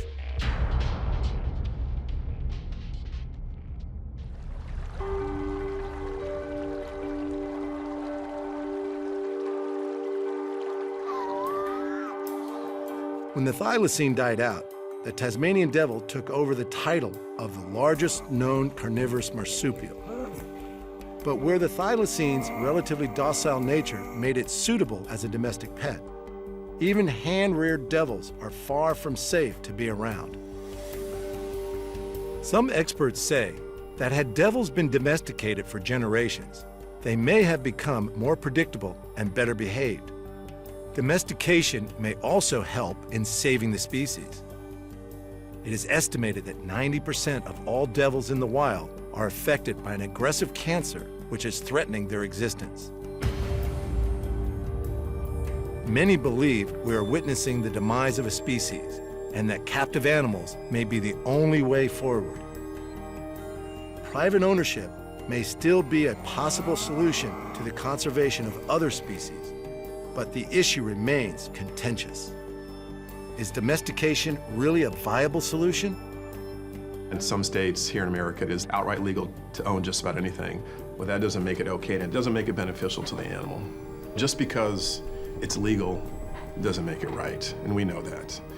You know, animal ownership is certainly, underscores that, and it's an evolution, you know. The understanding of the care, the welfare that goes into a lot of these animals, it's an evolution, it takes time. Tigers and lions, for example, have been successfully bred in captivity, but none have ever been reintroduced to the wild. To save cats, you've got to have that entire ecosystem intact. Any part of that food chain is out and the cats are going to die. So keeping animals in their own habitat is by far the best way. Alicia and Hurricane have formed a bond that may just be a positive sign for this much maligned species. I'm mum to him now, yep. So he knows my scent. He's pretty happy to be hand-raised by me. If somebody else has to give him a bottle for any reason, just for one of those times, he tends to be a little bit more frustrating because it's different smells to him. Obviously everyone has a little bit of a different technique as well. So he prefers consistency. He likes to be hand-raised by only one person. It does work best for him in order for him to grow and develop as he's supposed to. I feel like I'm really, really lucky. Tasmanian devils are obviously an endangered species, so being able to work so closely with a species that's so special and so unique is really awesome. And also working with them, you know, you're actually doing something to help them in the wild as well. So I also help run the Devils in Danger Foundation. So Hurricane will be an ambassador species for that foundation, encourage people to fall in love with him and Tasmanian devils in general, which is going to, of course, encourage people to want to donate and to want to help save them in the wild. It's really, really important to let people see them and gain such an appreciation for a really special species that people tend to overlook a lot of the time.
Humans have had a close relationship with animals for thousands of years. Scientists agree the domestic dog has been a trusted pet for around 15,000 years. And cats became part of the household from 10,000 years ago. And now it's estimated there are at least 600 million pet cats in the world. Exotic pets have also been kept for thousands of years. It's well documented that the Egyptians kept baboons as pets, and exotic animals kept in the home feature in many ancient texts. In modern times, the keeping of exotic pets has increased. A staggering statistic is that there are more tigers in the US alone than there are in the wild. Animal owners truly believe they are playing a role in preserving the numbers of exotic animals. But on the other side of the debate, there are those who believe it is a cruel practice to keep any animals in captivity. This series explores the issues from both sides, from those who know the dangers, but see the benefits, to others who condemn the keeping of exotic pets. Their stories follow. Standing next to an elephant is an awe-inspiring experience. There's a thrill that comes with being so close to a wild animal, a mix of fear and excitement. No matter how exhilarating it is, there's always an element of danger. Charlie Samet is the founder of Monterey Zoo in Salinas, California. It's because of his experience and incredible way with his animals that working not just so close to, but actually amongst a herd of elephants is even possible. Christy, Paula, Buffy. There must be a convention going on down there that I wasn't made aware of. Hi, girl. Come on. You ever been in a stampede? This is the first time for everything. Hi, girl. Move up.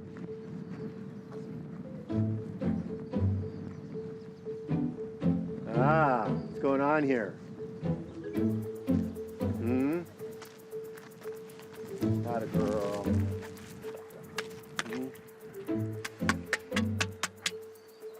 That's gross. This is Christy.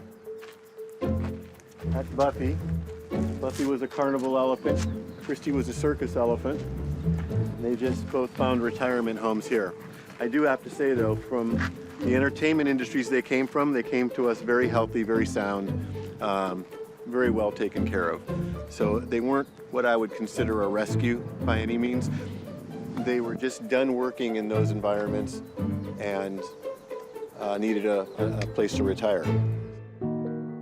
Had it not been for Charlie, There's no way we would have felt comfortable enough to come so close to these potential lethal heavyweights. Somebody once said that the day you get elephants, your life changes forever. And they couldn't have been more right. So our entire lives revolve around these elephants. If we're on a boat somewhere in the Bahamas and I get a phone call that one of them is down, we're on a plane home. Doesn't matter. Nothing comes before the elephants. They're literally your children. They're very demanding. They're, they are dangerous. When you first get them, you have to move into their lives very carefully. This is Paula. She's our old lady, and it's really kind of funny that she's here right now because she's usually so bashful. What are you doing? Huh? Charlie started out in law enforcement with no ambition to work with exotic animals. I was a police officer here in Seaside. We served a warrant one night and arrested somebody, and he had a pet mountain lion in the back in his garage. And long short of it, I ended up with it. I took it home that night. Stupidest thing I ever did. I threw a mountain lion in the back of a Toyota pickup truck with a camphor shell and took it home with me. I put it in my dog kennel in the backyard. That's where it all started. Hey, what are you doing? Of course, once you've got a mountain lion, why not also get an African lion? Charlie did, and it would change his life completely. The lion turned out to be an extraordinary animal named Joseph, who led Charlie into a new career working with Joseph and other animals in the film and entertainment industry. Still, he certainly never imagined he would end up owning elephants. No. Really? How rude. My personality does tend to lend itself to doing well with them. I'm, fairly aggressive, fairly dominant, and they respond well to that. They're very comfortable with that. So we've always done very, very well together. But I gotta tell you, we've had some horrifying days, sad days that, we've lost two, and it's taken weeks to get over. What are you doing?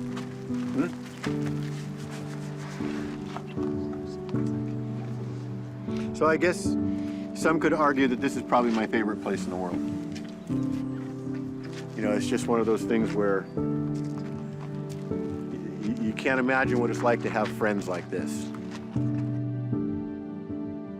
Highly intelligent animals, elephants form deep family bonds and live in tight family groups called a herd.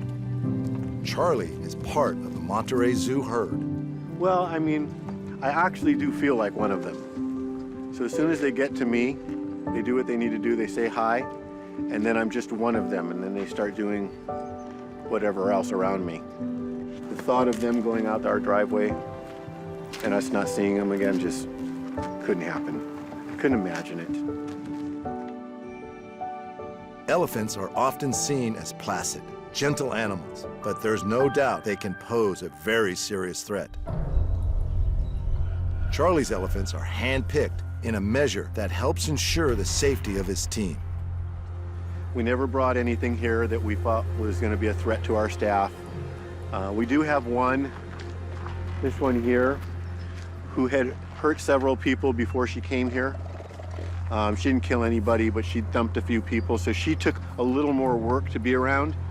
So my staff doesn't go in with her if I'm not here. She's just a little pushier, a little typical, if you will. But she's also my smartest. She's my thinker.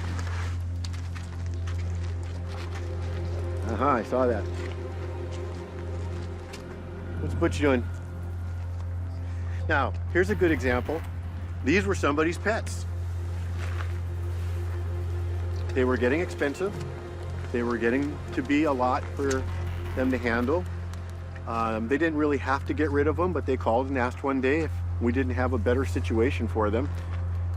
And the only answer I had was, we could put them in with the elephants, and if they got along fine. If they didn't, we'd have to turn around and bring them right back. That was, 10 years ago? And there are days we come out here and the elephants are resting their trunks on them. Now you're going to hear a lot of noise probably when the boy comes forward.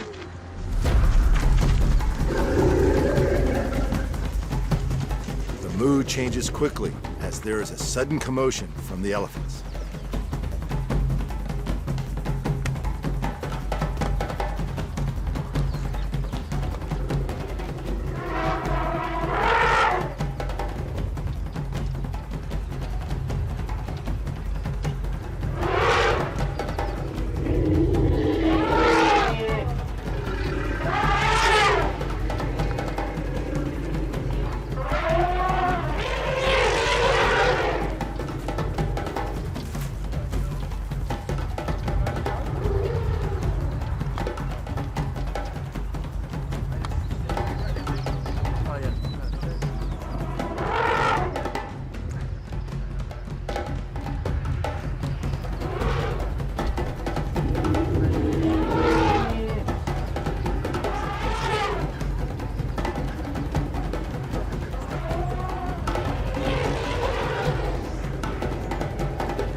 Buffy back.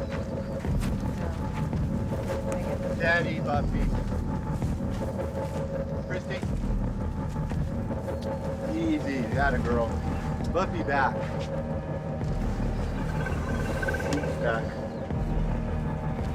This is Butch, and he's what we call big.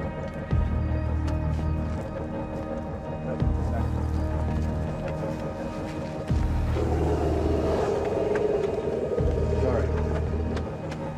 Sorry. See? What happened is there was a tractor back there that spooked Butch. He obviously told the girls, and they ran running over there to help him. Huh. You big dork. So you see, in a lot of the larger organizations, accrediting organizations, what we're doing right now shouldn't be happening. But where I come from in the entertainment industry, you're never going to remember knowing elephants from looking at them from a barrier in a zoo like you will today. You got to meet them to know them, and you got to know them to want to help save them. And so, hey, there's humans back here. Charlie has worked with exotics for more than 30 years, and the trust these animals have in him is remarkable. Surely it must take a special sort of person to be so trusted by a herd of elephants. I do think you have to have the right personality for it. But they're smart, so there is somewhat of a science to it. And if you apply the science, if you learn it and apply it, it works. We don't handle them the way we used to. It's evolved like everything else. It's a far kinder training now than it used to be. But for the most part, yeah, I'd almost say it's somewhat easier than big cats because they're so smart that it removes a lot of the things you have no control of, and you can actually apply a little tiny bit of trust. They're like a horse. You try to get a horse to step on you or to run you over. I had a scene once where I had to have a horse charge into me and knock me down.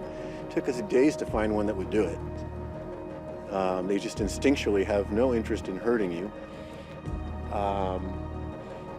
But on the other hand, they're like children. You have to be their parent before you can be their friend. So you have to find that balance where they respect you enough to know that they have to listen and they have to behave, but there's a reward for it, you know? And they're smart enough to learn real fast. It works a lot better that way. Charlie spent years building up his rapport with his elephants, and keeping elephants is a full-time job. In fact, it's a full-time job for several people. Well, here's the problem. We're working with them all day. They're working, their minds are being kept busy. 24/7, we're working with them. And if you don't, they start pushing you around. And then it gets out of hand. Then you lose control, and that's when they become real dangerous.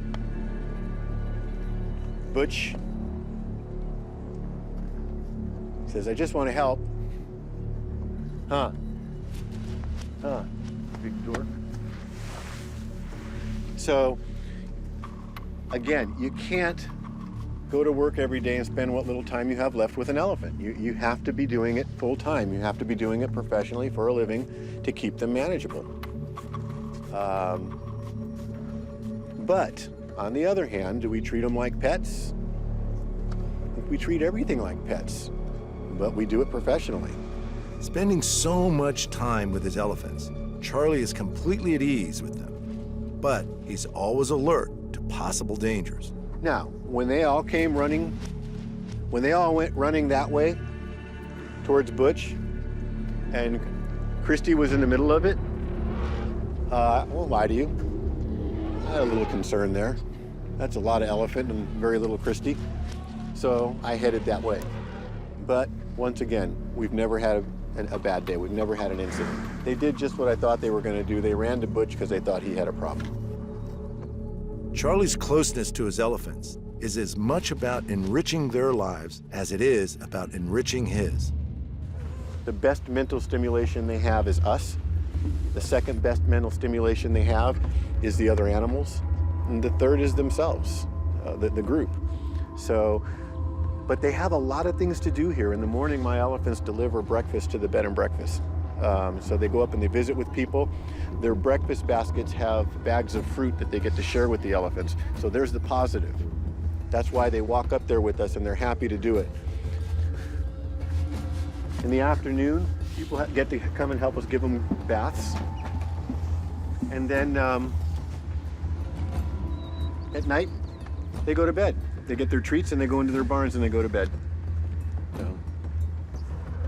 This elephant is normally so shy, she'd be standing back over there, and I don't even try to make her come visit people. I have no idea what she's doing right now. She's obviously a camera hog. Paula,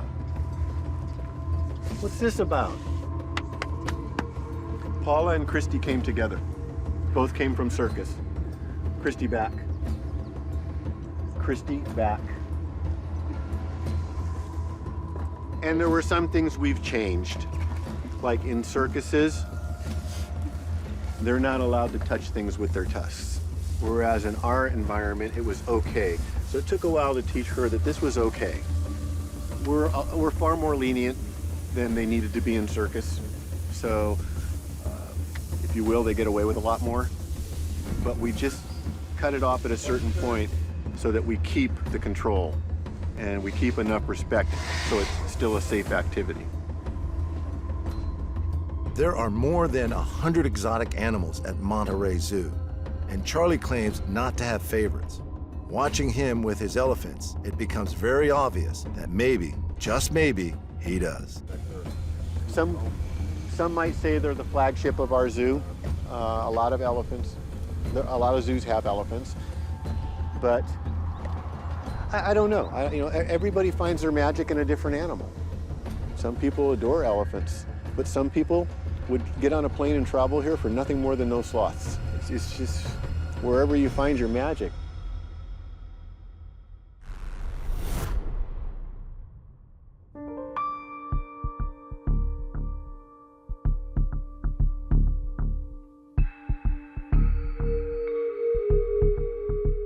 Ethan may only be a child, but he's about to do something many adults wouldn't ever consider. He's about to risk his life.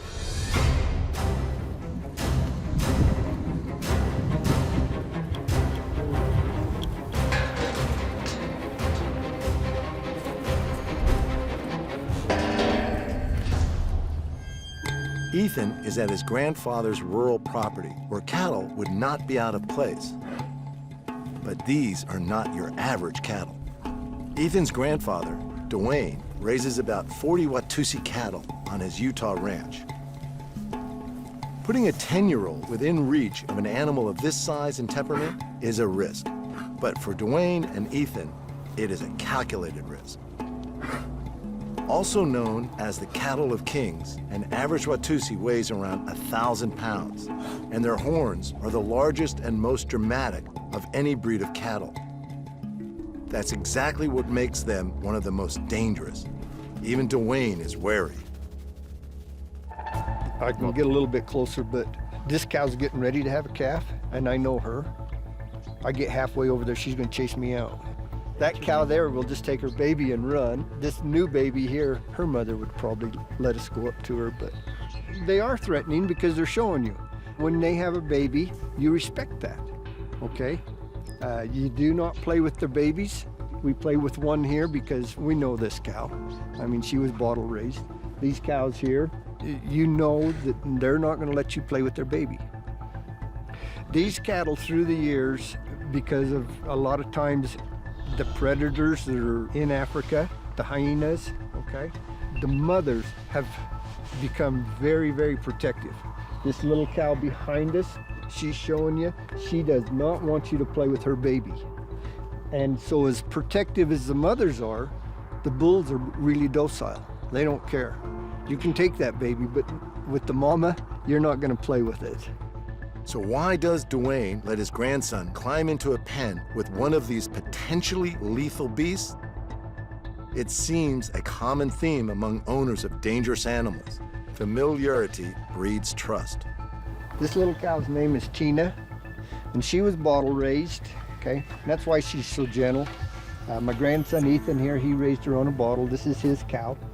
And she just had a little baby calf just 3 days ago. Do you want to catch the calf, Ethan?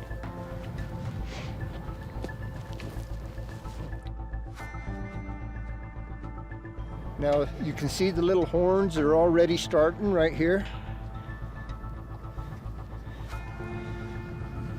You can see some real good growth on them as a year old. They'll be a year old. They should be out, you know, anywhere from 8 to 10 inches long and have a base on them probably like that.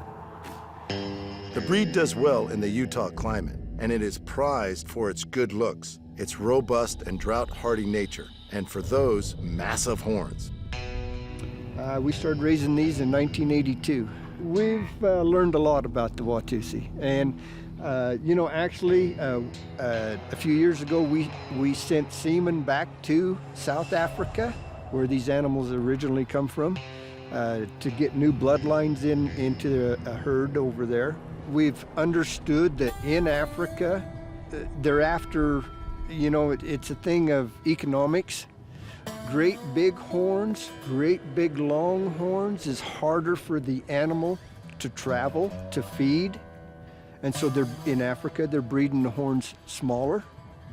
Yet in America, because we have an abundance of feed, we want our horns bigger. And Dwayne certainly succeeded in breeding cattle with bigger horns. The world's largest, in fact. Dwayne's bull, Woody, earned him a place in the Guinness Book of Records for the largest horn circumference ever recorded. Woody's left horn far outsized its right-hand counterpart, growing to a massive circumference of 40.5 inches. Although it didn't cause him any pain, it weighed so much that Woody would often rest it on the ground. Dwayne has also managed his herd to maintain the breed's distinctive markings. If you'll notice the markings on this cow, she'll have this,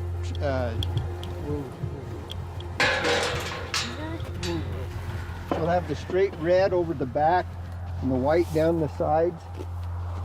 This guy will hold still. There are pictures of Watusi cattle on Egyptian walls. They date back 7,000 years, and they have this same design on them. And you won't find any other cattle that's got this design on them unless they've got some Watusi bloodlines in them. In Africa, you'll see a lot of the dark red colors. In the tribes, the kings, they liked the white Watusi. And a white Watusi is very valuable to them. The herds were seen as a status symbol and played a significant role in tribal life. In Africa, the more Watusis you own, it's kind of one of those things, I have more than you, or, you know, I have a whole bunch of Watusis, and it's kind of like money in the bank in Africa.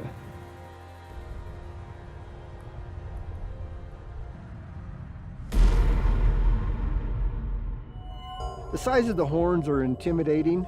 I think in Africa, if a hyena come up or a lion came to a Watusi cow, you know, they're gonna look at that. They're gonna look at their defense first, you know, and I'm sure depending on what would happen over there, you know, but through the years, the Watusis have developed that real protective instinct to their young. The Watusi's giant horns also help to keep it cool. Hundreds of tiny blood vessels cover the horns close to the surface, allowing heat to escape the body. Where these cows originate from, they take the heat very well.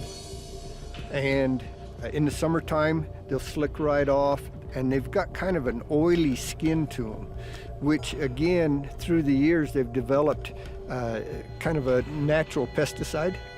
You can actually rub them and brush them and smell the oil on your hands. They are a hardy cattle. In the wintertime here, because we have so much cold, we make sure that they have all the feed they want to eat, and we provide shelter for them. They don't have a lot of hair on their ears, and they don't have a lot of long hair like a normal cattle would. But you put fat on them, put some meat on them, and they do better. The majority of incidents involving cattle occur on ranches and other sites where people are working with livestock. Hundreds of people are injured and 22 killed each year in the U.S. alone. Knowing the risks of accidents and that the cows can be easily provoked, Dwayne is always mindful of the danger. There is an element of danger. It's the same as any other animal. You take a beef cow, they're going to protect their baby, okay? Some of them are not going to be as aggressive as others, okay? The same as a dog that just had brand new puppies. Some of them are going to let you play with them puppies, and some of them are not. Again, maybe the breed of a puppy or the breed of a different cattle is going to determine how protective they're going to be with their babies. The Watusis, normally you got to remember that they're protective.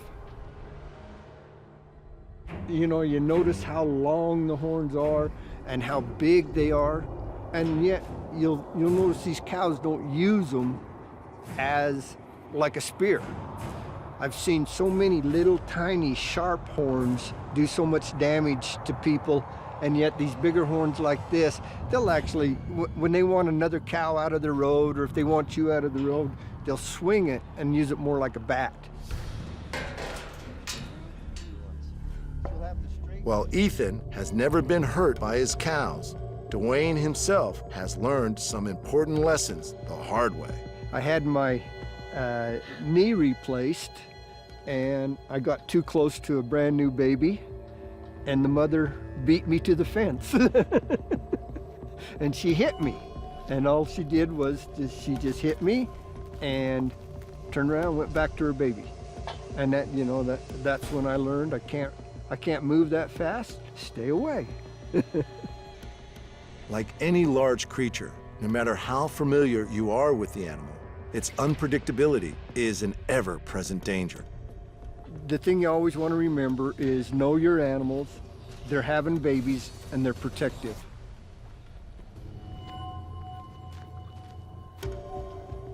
We have a couple of new babies over here. The one, the mother took it and left. The other one is a new mother, and she doesn't really mind if you're around her baby, but again, you have to know the animals. It's obvious Dwayne takes great pride in his unusual herd, and he treats his Watusi with just the amount of respect horns like theirs deserve. One thing to remember, if I run, you run. Yes. Please run slower than I do.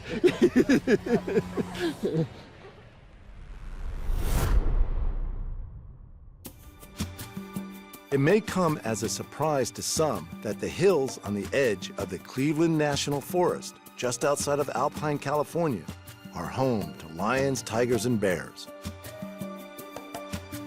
Bobby Brink is the founder of Lions, Tigers, and Bears, a no-kill, no-breed, no-sell exotic animal sanctuary. white tiger cub is one of their recent rescues. Well, I thought I was going to be in the hospitality business. That's what I went to school for. It's funny, God sends you a different direction when you think you know what you're doing. Bobby began working with exotic animals in 1992 when she took a job with a breeder and exhibitor. She quickly realized that it was not the dream job she had expected. I met a guy with bears, and he taught me how to take care of bears, and then he would disappear all the time, and if I wouldn't go feed the bears, they wouldn't have food or water, and he'd be gone like weeks at a time. So I followed him one day. I followed him up from South Texas to the Texas-Arkansas border, and what he was doing is he would set up a ring, and they were wrestling bears, so you could pay $1,000 for the man to wrestle the bears, and then all the other men would bet who was going to win. I guess who was going to win, the bear or the man. And then I just, started seeing more and more and more, because it's just amazing some of the places we go, and the way people treat animals, and they'll have no fur from urine, and they're laying in their own urine, and they're drinking their own urine, and they don't see anything wrong. Like, they don't see that they're doing anything wrong. That amazes me.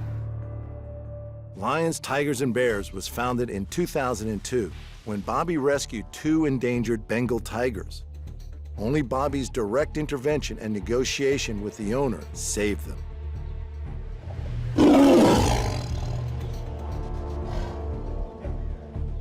They were backyard pets. They were housed in a 6x12.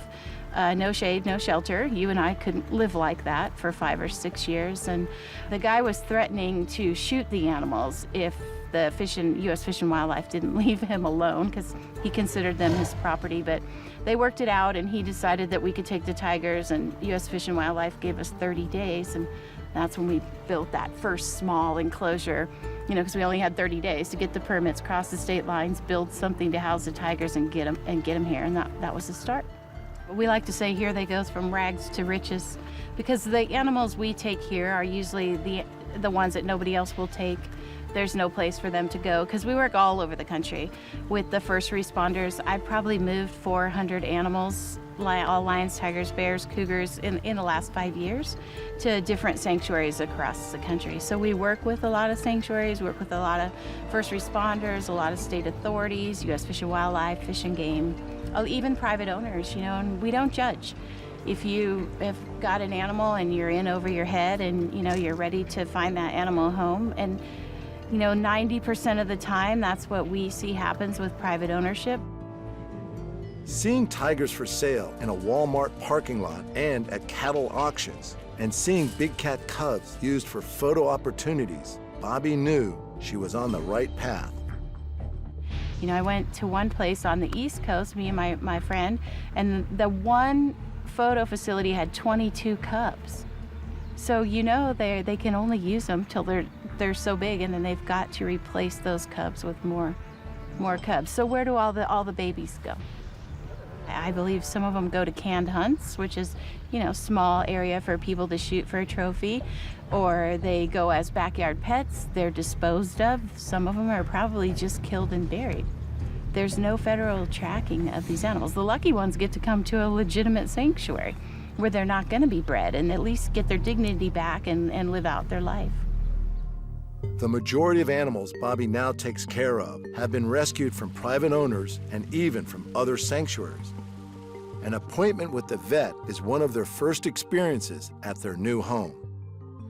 Most of the animals that we go in and get, they've never had any medical care, no dental.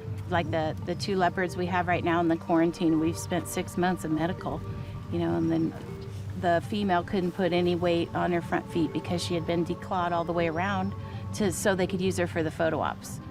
And so she was literally trying to walk on her back feet. So when we went in to do the surgery on her feet, we ended up finding a lump on her abdomen, and it ended up being a mass on her uterus. And so, it just seems like one thing after another medically for her. And we're still trying to get her up here with the other cats, and she's been here a year. And that looks like it's cleared up. So that's usually the best sign. The white tiger cub also had severe health problems when first rescued, and after weeks in quarantine, her final vet check before going to a new enclosure is a great game. Now that her lesions are coming back, we can do another fungal culture with that little DTM stuff. Have you seen it? It's like a special auger. Bobby's 93-acre sanctuary is now home to a variety of rescued animals, and for many of them, the sanctuary was the first time they'd ever seen the sky or felt sunshine. This is the first time the white tiger cub has ever been on grass.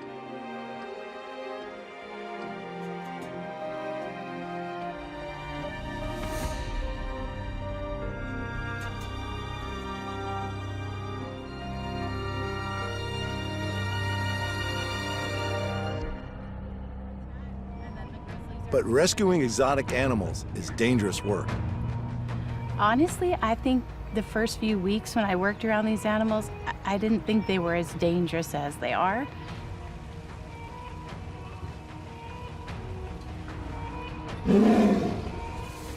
I think the fear comes in after you experience, a few things. And I think for myself, the danger is when we go into dangerous places and get animals out.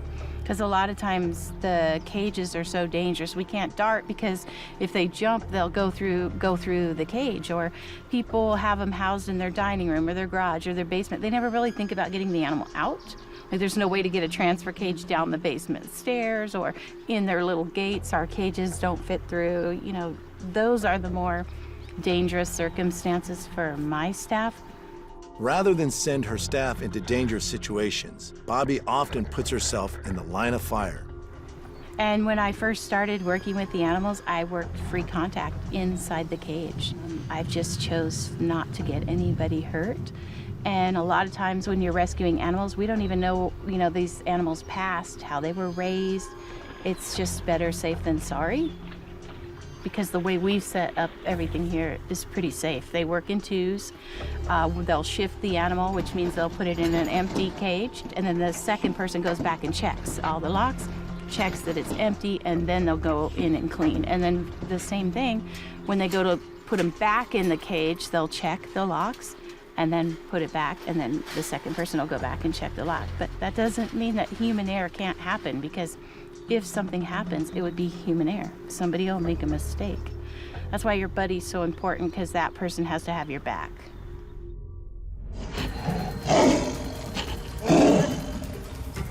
These animals could kill you in a second.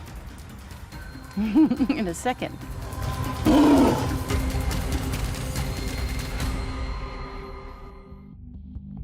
For Bobby, the benefits far outweigh the risk.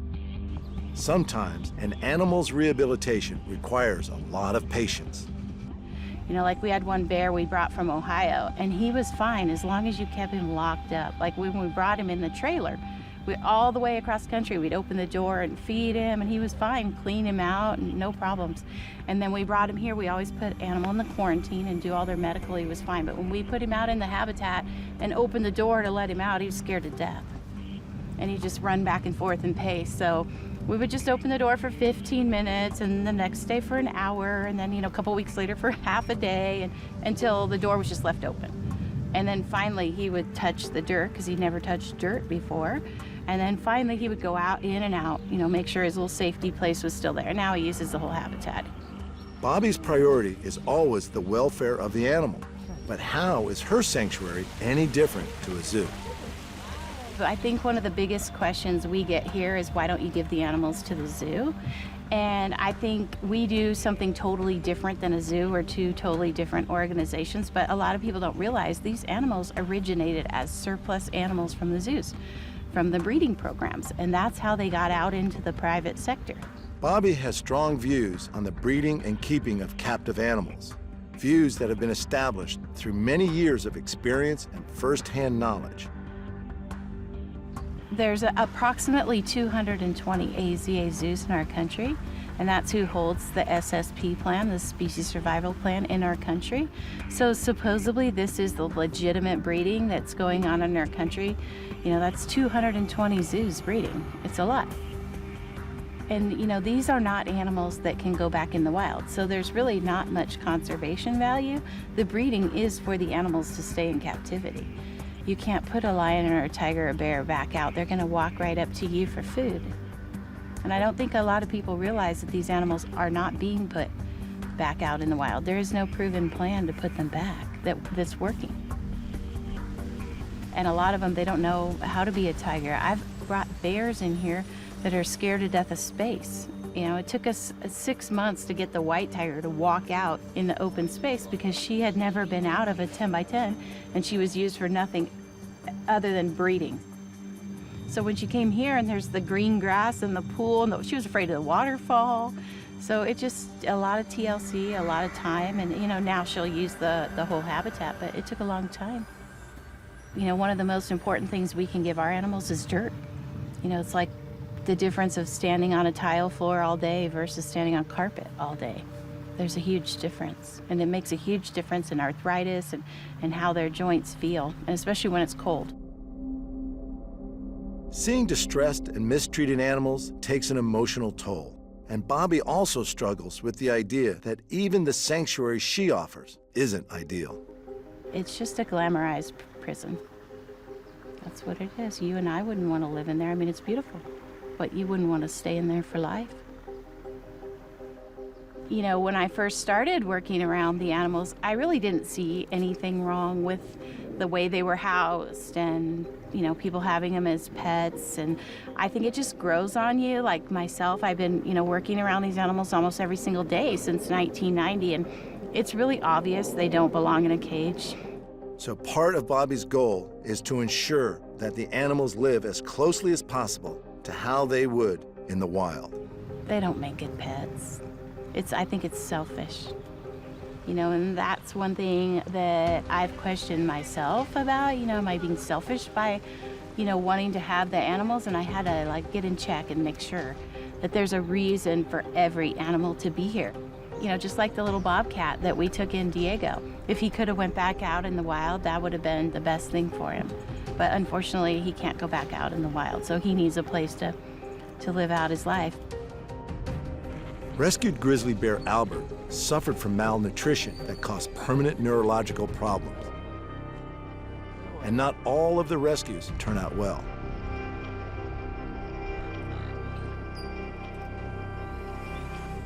They've destroyed part of his life. You know, the MRI shows he has no pain, but he still has to really think and rock back and forth to get up, and then he has to really think, you know, his brain has to think where he's putting his paws to walk. Of all the animals I have moved, I had to euthanize one lion. And that was very heartbreaking because it was just a big, beautiful lion, and he was literally dragging his back legs, you know, to the point where he was open wounds, you know, he could not move his back legs at all. That was hard. And it was really hard because he was in with 2 females. So not only did we have to euthanize him, but then we had to move the females out of their home.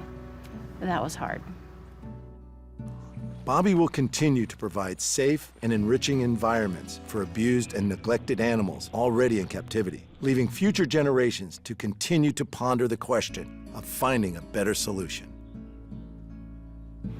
I always tell my students and my interns, they're the ones, the younger generation, they're gonna make the decision.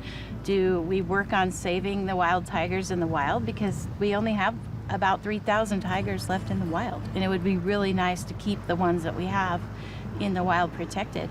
Or do we continue to breed these animals for nothing more than to live in a cage? It will go to that generation, and again, they'll make that decision. But these animals, they live 20 years. So, you know, I figure I can do this a good 20, 30 more years. And, you know, hopefully there'll be some more laws in place to protect the animals. And there won't be as many animals in need of sanctuary. I mean, that would be ideal.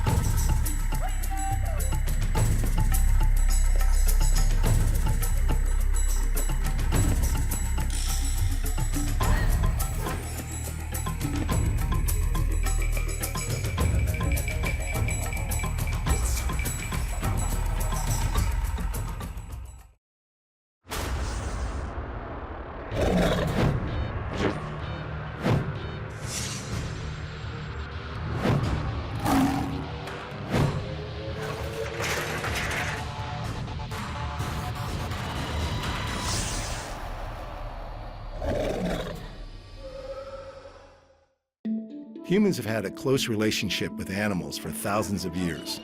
Scientists agree the domestic dog has been a trusted pet for around 15,000 years. And cats became part of the household from 10,000 years ago. And now it's estimated there are at least 600 million pet cats in the world. Exotic pets have also been kept for thousands of years. It's well documented that the Egyptians kept baboons as pets, and exotic animals kept in the home feature in many ancient texts. In modern times, the keeping of exotic pets has increased. A staggering statistic is that there are more tigers in the U.S. alone than there are in the wild. Animal owners truly believe they are playing a role in preserving the numbers of exotic animals. But on the other side of the debate, there are those who believe it is a cruel practice to keep any animals in captivity. This series explores the issues from both sides, from those who know the dangers but see the benefits, to others who condemn the keeping of exotic pets. Their stories follow.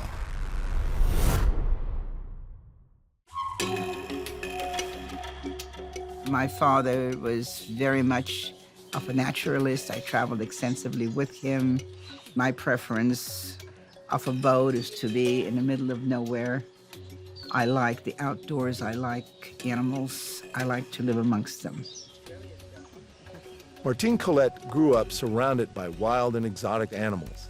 As a child, she spent time on safaris in catching camps that trapped animals for zoos around the world. As an adult, she decided that helping animals would be her life's calling. In the 1960s, Martine was a successful Hollywood costume designer. By 1976, she had 50 animals and had purchased 160 acres in the Angeles National Forest, creating the Wildlife Way Station. I was probably the first sanctuary of this type created in the United States. However, my start was in Hollywood. It was fashionable to have exotic animals as pets. And my husband was in the motion picture industry. And so I got to meet a lot of the people who had exotic animals. And pretty soon, generally sooner more than later, they had issues with having those animals. And they would call the zoo and they would say to the zoo, I would like to donate my ocelot, my monkey, my leopard, my whatever. And the zoo will say, well, no, thank you very much. We have all the ocelot, leopards, monkeys that we could use, and thank you very much. So what do you do then? And then the Hollywood phone lines began to ring, and then somebody will say, well, didn't so-and-so marry some gal that came from Africa? And that made me an expert in every field, right off the bat. And I took my first animals in the early 60s, and they have not stopped coming into the 2018s. Since it opened, the Wildlife Way Station has rescued, rehabilitated, and given permanent sanctuary to over 76,000 wild and exotic animals. Yet Martine still recalls the sanctuary's first acquisition. Yes, it was a mountain lion. It was on exhibit at a show in this very small cage. I felt sorry for it, and I said I would buy it from you. And it wasn't until some months later that I realized that by purchasing, I was contributing to the very issue that I didn't want to see happen. And of course, we learned.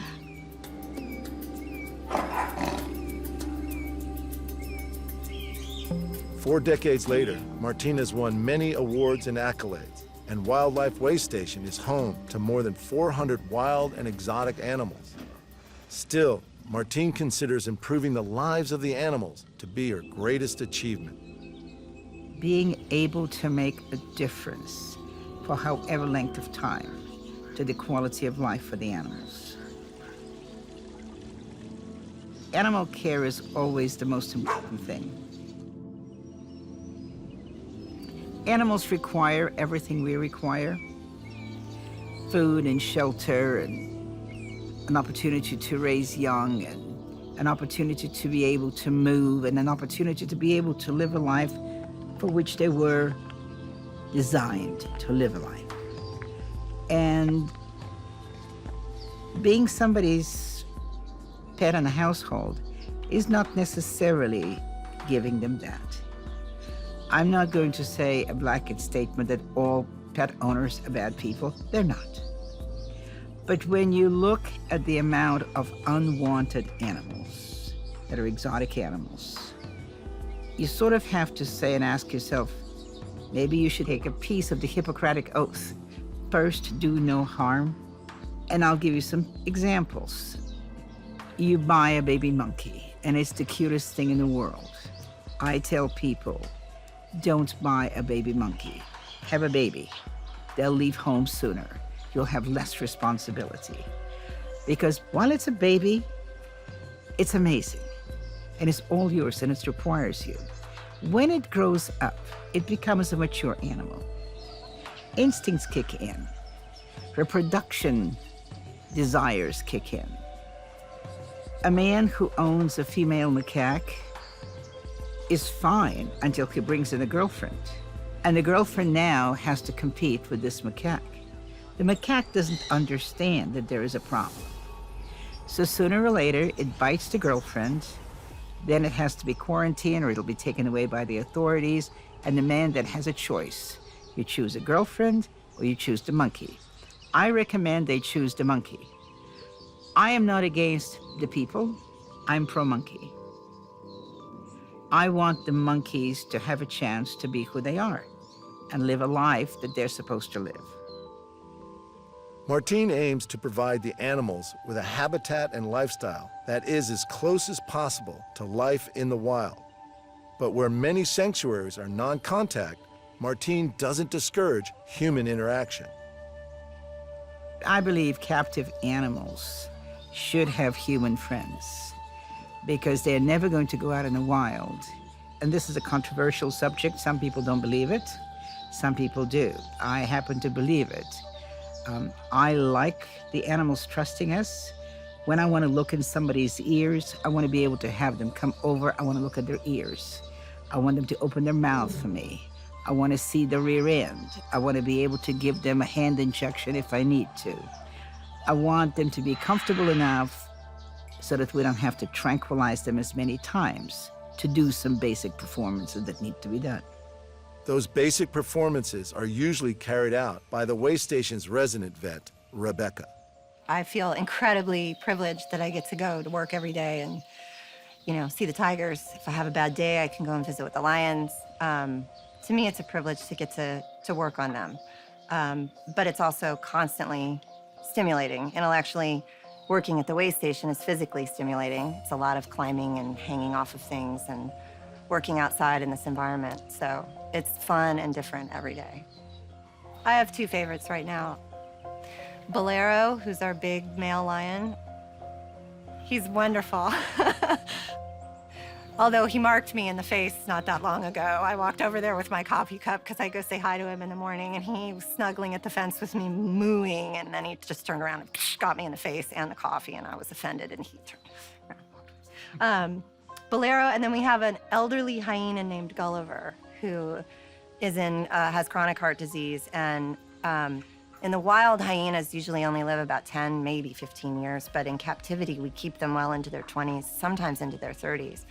And we almost lost him a couple years ago, and we hand-fed him several times a day for months thereafter when he was not eating and facing death. And so I just got to where coming out and sitting there and scratching him, he's pretty special. This place has a unique history. And I like the idea, from a veterinary perspective, my mandate's very clear. We're not breeding, we're not exhibiting, we're not selling. I need to keep them healthy and give them a good quality of life while they're here. And that means I have carte blanche to do what they need. And as a vet, that's what you want. Much of Rebecca's work needs to be carried out with the animals under a general anesthetic. After all, the Wildlife Way Station's residents are dangerous wild animals, and incidents at sanctuaries are common. In 2013, an employee at Joe Exotic's Greater Wynnewood Wildlife Park lost a hand in an incident with a tiger. In the same year, an intern was killed by a lion at a sanctuary in California. And in 2016, an employee was attacked by a crocodile in an Australian wildlife sanctuary. As you'd expect, Martine has strong feelings about exotic pets. A lot of people like to keep reptiles. And by and large, reptiles can make excellent pets. They can. There are things like ferrets, and they're very playful, and they enjoy, and they have a wonderful time. So yes, there are smaller animals that make great pets, but it can't scare the neighbors. It shouldn't be able to eat the people. It shouldn't require such care that you are being cruel to this animal. The animal has to get something from it for their own life. It's got to be good for both parties. And yes, I know there are wonderful pet owners in the world. There are.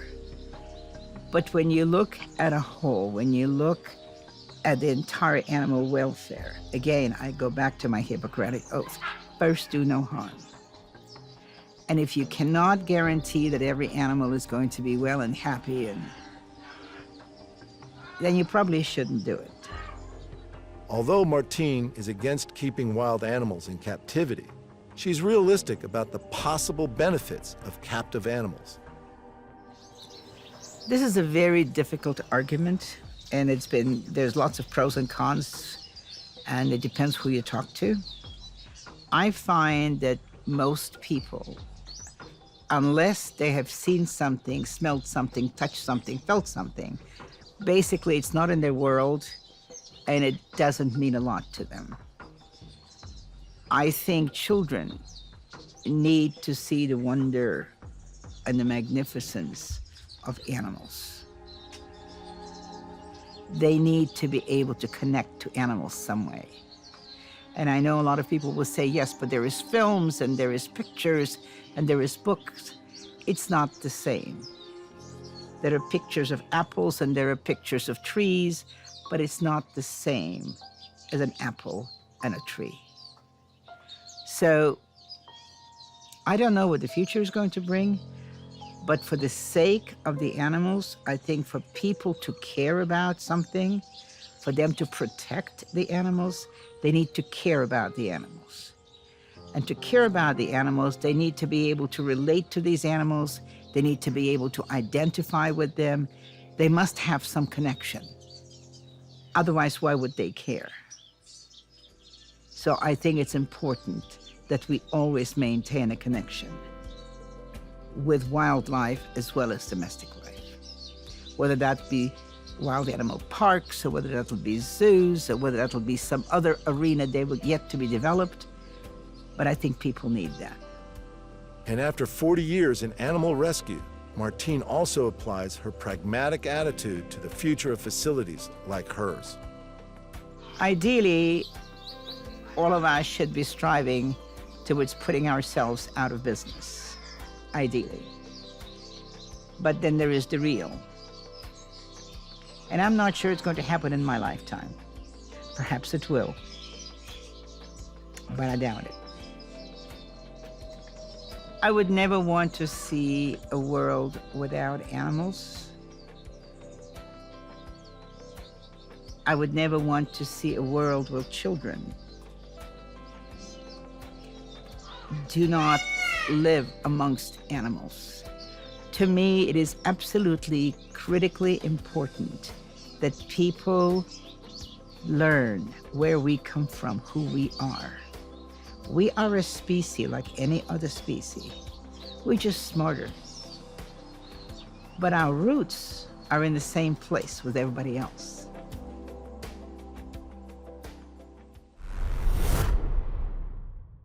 The moment I met Allie, the moment I met Allie and the moment we started rolling around and hugging and playing and this and that, I knew that I don't want to be an orthopedic surgeon. I want to be whatever this is. I want to do this.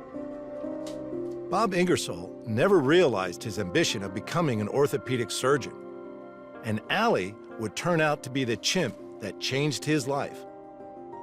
Allie was the older brother of a chimpanzee named Nim Chimpsky. In 1973, 2-week-old Nim was given to a family to be raised as a human. The story of the controversial experiment was told in the 2011 documentary, Project Nim.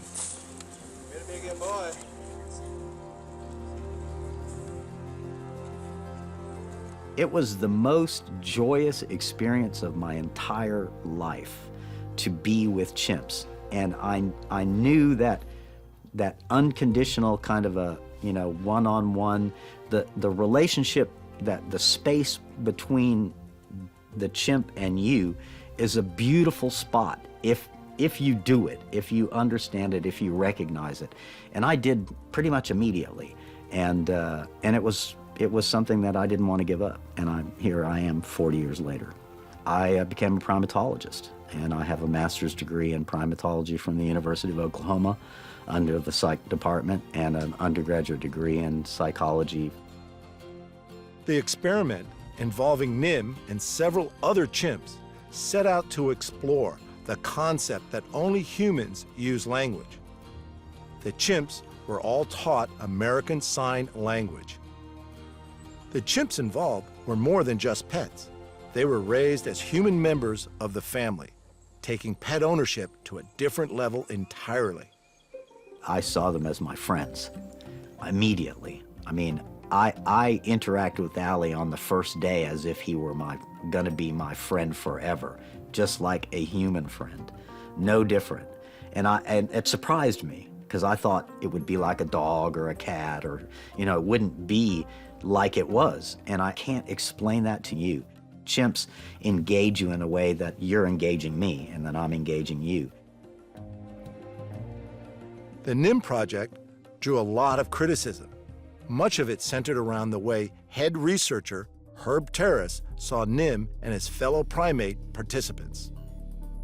He lived a hard life, and he got bounced around a lot, and he was looked at by the people of powers that be as the subject of a scientific experiment, as Herb Terrace says in the film. He never saw him as anything other, and this is a quote directly from him, anything other than the subject of a scientific experiment. I thought that was fairly arrogant of him. Scientists' understanding of chimpanzees and of animals in general at that time was still emerging. Knowing what he does today, Bob would have done some things differently. We've come a long way in the last 30 or 40 years in terms of animal behavior. We know they think, they plan, they feel, they have emotions that are very similar to ours in their context, but you don't know what's going on in the back of my head any more than we know what's going on in their head, and we can't think for them. Bob was involved in previous similar projects with chimpanzees at the University of Oklahoma, working with Washoe, who in 1966 became the first chimp to be taught to sign. I worked with Washoe and Allie and several other chimpanzees over the course of the time I was at the University of Oklahoma. I saw myself as a scientist and someone who was interested in finding out about chimpanzee behavior. It didn't occur to me that captive animals have baggage that really kind of transcends that ability to collect data that isn't tainted by captivity. Chimpanzees are unique in the animal kingdom. They're as intelligent as a 5 or 6-year-old human and capable of abstract thinking and planning.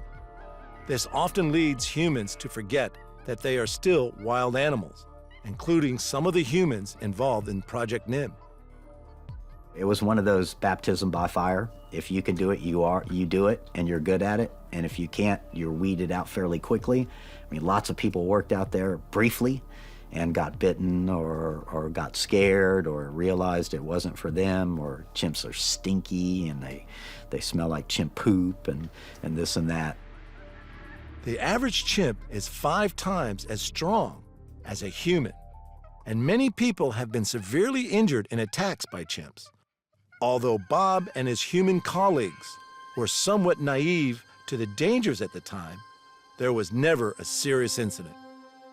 No, Nim never once bit me. He occasionally came close, like rolling in rough and tumble play, you know, but I knew when to slow it down and when to go, hey, Nim, hey, buddy, you know, and then calm him down and, hey, you don't want to bite me, you know, and my method is not, because I'm obviously not a big guy, my method was, you don't want to disappoint me.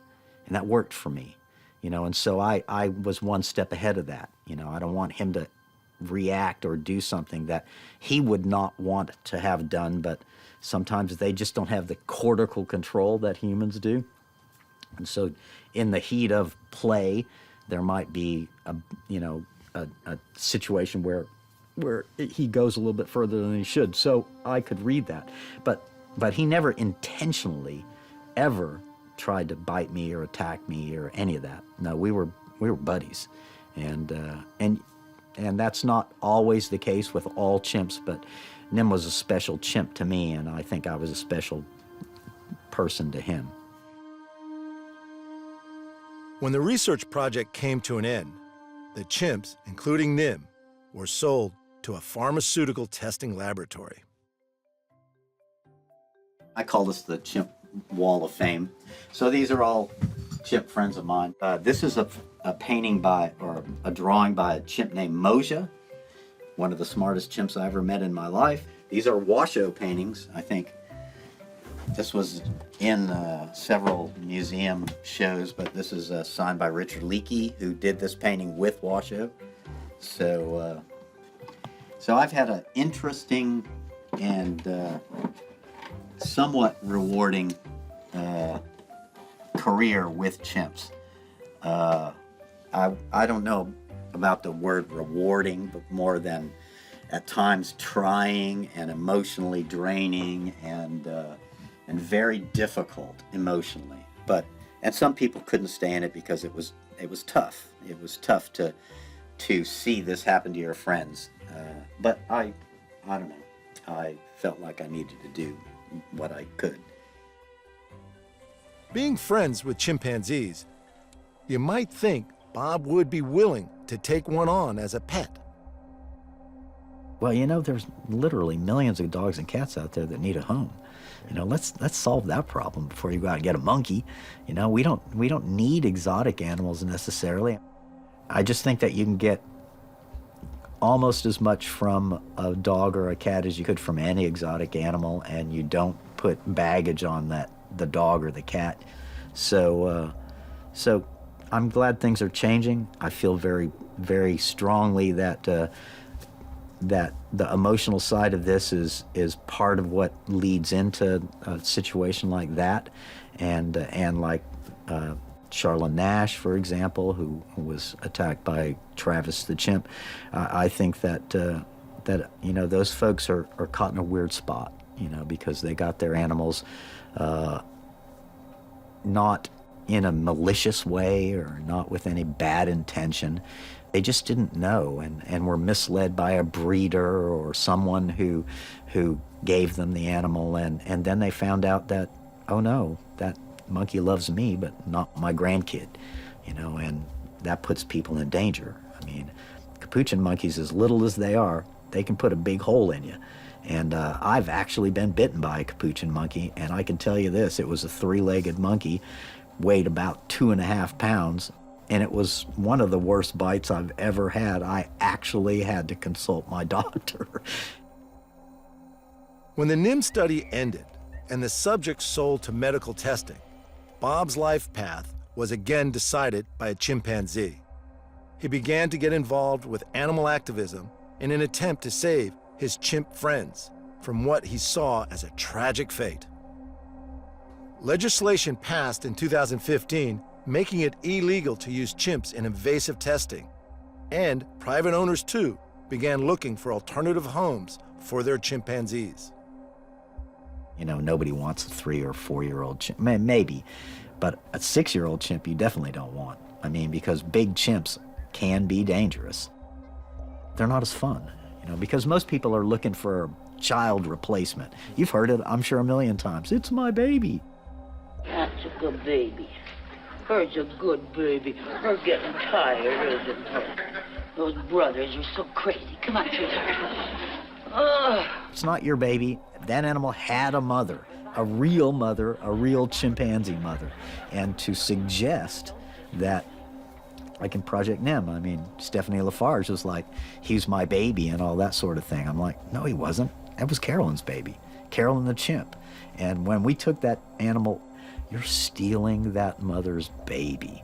How dare us, you know? And then say that we're cross-fostering or any of that kind of stuff, which is complete bullshit. And I just don't agree with that. This is Sequoia Washoe's baby. He's a special guy and didn't last more than a couple of months. But he's right there. He meant a lot to a lot of us. And unfortunately, because of our arrogance, we thought that we knew better. He ended up being, you know, not making it. This is one of my chimp friends, and they were drawing on the back of this, and then this chimp got it, chewed it all up, and they put it all back together for me. Bob and his colleagues eventually succeeded in getting Nim released from the testing lab and placed in a sanctuary. He lived alone in that sanctuary for almost a decade. That's Onan's footprint. You can see how big his foot was. That means a lot to me because I remember that day. I remember taking his foot, putting it on the paint, and then, come on, Onan, let's make some footprints. You know, so back when I hadn't come to the spot where I am now. I mean, like, here's Moja holding a camera, very similar to yours. And she was a great photographer, actually. She knew how the camera worked and all that. Nim had a Polaroid, so we would let him take, my idea was that we were gonna let Nim take pictures of his favorite places and then place them on a map or whatever, and on the floor of his enclosure, and then we would also have a book, and we would, you know, figure out exactly, because planning and that sort of thing in the 70s was not, you know, not something that we knew or understood much about in terms of chimps. So I thought, well, he wants to go to a certain place. Let's see if he can tell me where he wants to go in pictures and sign and all that cognitive mapping and that sort of thing. But then the ethical issues started to creep in, and I started to realize that's really silly. Nim eventually lived out his life with some of his chimp companions, and he died of heart failure at the age of 26. Bob maintained contact with him whenever he was able. I feel that I am a lucky guy to have had this kind of experience in my life, and that not very many people get to interact with chimps on that level. And one day, maybe 200 years from now, people will look back at this and see me and understand exactly why I did it, because maybe all these problems will be solved and chimps will be, you know, in the wild and, you know, still there if the planet exists at all in 200 years. And they'll look back and go, wow, that guy was one of the last people to ever get to interact with chimps on that level. Not that I'm proud of that, because if I could go back now, I would probably, if I were God, I would go back and stop importation of chimps at all into any country and all that sort of thing, but I'm not. In the 60s and 70s and 80s, when there wasn't a moratorium on breeding and that sort of thing, now we're pretty aware of, you know, because captivity is the enemy. I mean, for all exotic animals. I mean, you put them out, you take them out of the context that they should be in and put them into a cage, that changes that animal profoundly.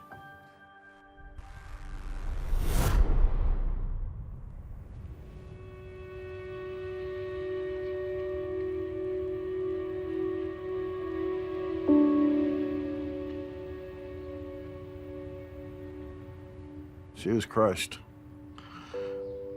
It's like she just lost her husband all over again. I think that's how she felt. I never thought it was going to happen. You know, I always thought she was always going to be here. I never had a problem with her. It's like an empty space in your heart, you know. In 2015, not long after her husband Jim passed away, Laura Matson lost another family member, taken from her suburban Los Angeles home in a dramatic raid by authorities. Jackson, an 8-foot alligator, had lived with the Matsons in their yard of their North Hollywood home for 38 years. Jackson and Laura's story is an incredible account of a very unconventional friendship. She was a gentle animal. I mean, she never attempted anything, but when you're raised with an animal, they, I think they know not to be aggressive or whatever, because she never was aggressive at all. So when she wanted something, she let me know. She just opened up the sliding glass door and walk on in. Listening to Laura, it's easy to forget that she's talking about an alligator, a 300-pound apex predator that could easily kill her. I would take her in my bedroom at night if I could, you know, but that would, someone told me to get a man. Laura comes from a large family, and while she was struggling with losing her companion, Brother Ron offered unwavering support. He too had formed a strong bond with Jackson, the alligator. Oh, I loved her. Good animal. I was aware, so you got to stay aware. I mean, it's an alligator. And we were just used to it. You know, coming out, getting into the pen, doing what we had to do as far as cleaning the pen and feeding the alligator was an everyday thing for us. But while Jackson wasn't Laura's first unusual pet, Ron has never kept any exotic animals. My sister, no. She's got every animal. All I had to do was walk across the street. A little dog named Herbie. And rats. Well, that's because my husband had a boa constrictor and I had to save the rat. And then, of course, he populated. I had a raccoon, I had a quail. So I had a beaver. But I had to give the beaver back. But, and a groundhog, or one of those things underneath the ground in Thousand Oaks. Well, he was so cute, you know. But they needed special places. So now I'm thinking, no, a beaver. Everybody's trees are missing.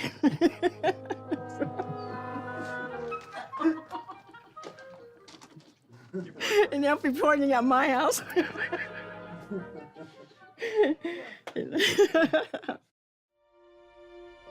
It was Laura's husband, Jim, who first brought Jackson home in 1977. Over the next 4 decades, the potentially deadly reptile became part of the Matson family. He loved Jackson. He looked for Jackson, just like he looked for his 50 Merc. You know? So it took him a long time to find him. He first found a caiman, which is like an alligator, but he was mean. So he ended up getting Jackson. This is where Jackson lived for 38 years. Well, the first couple of years she lived in the house. Well, she was in the bathroom, in the bathtub, and she loved the water. She would get out, and finally when she was starting getting out more and more and more and going out to the bathroom door, that's when we decided to give her her own little thing out here. So, and she loved it out here, I think. Most animal experts agree that reptiles barely recognize their owners, let alone form emotional attachments. But Jackson seems to have been an exception. I think she really missed my husband after he passed, because I would see her, she almost went into depression.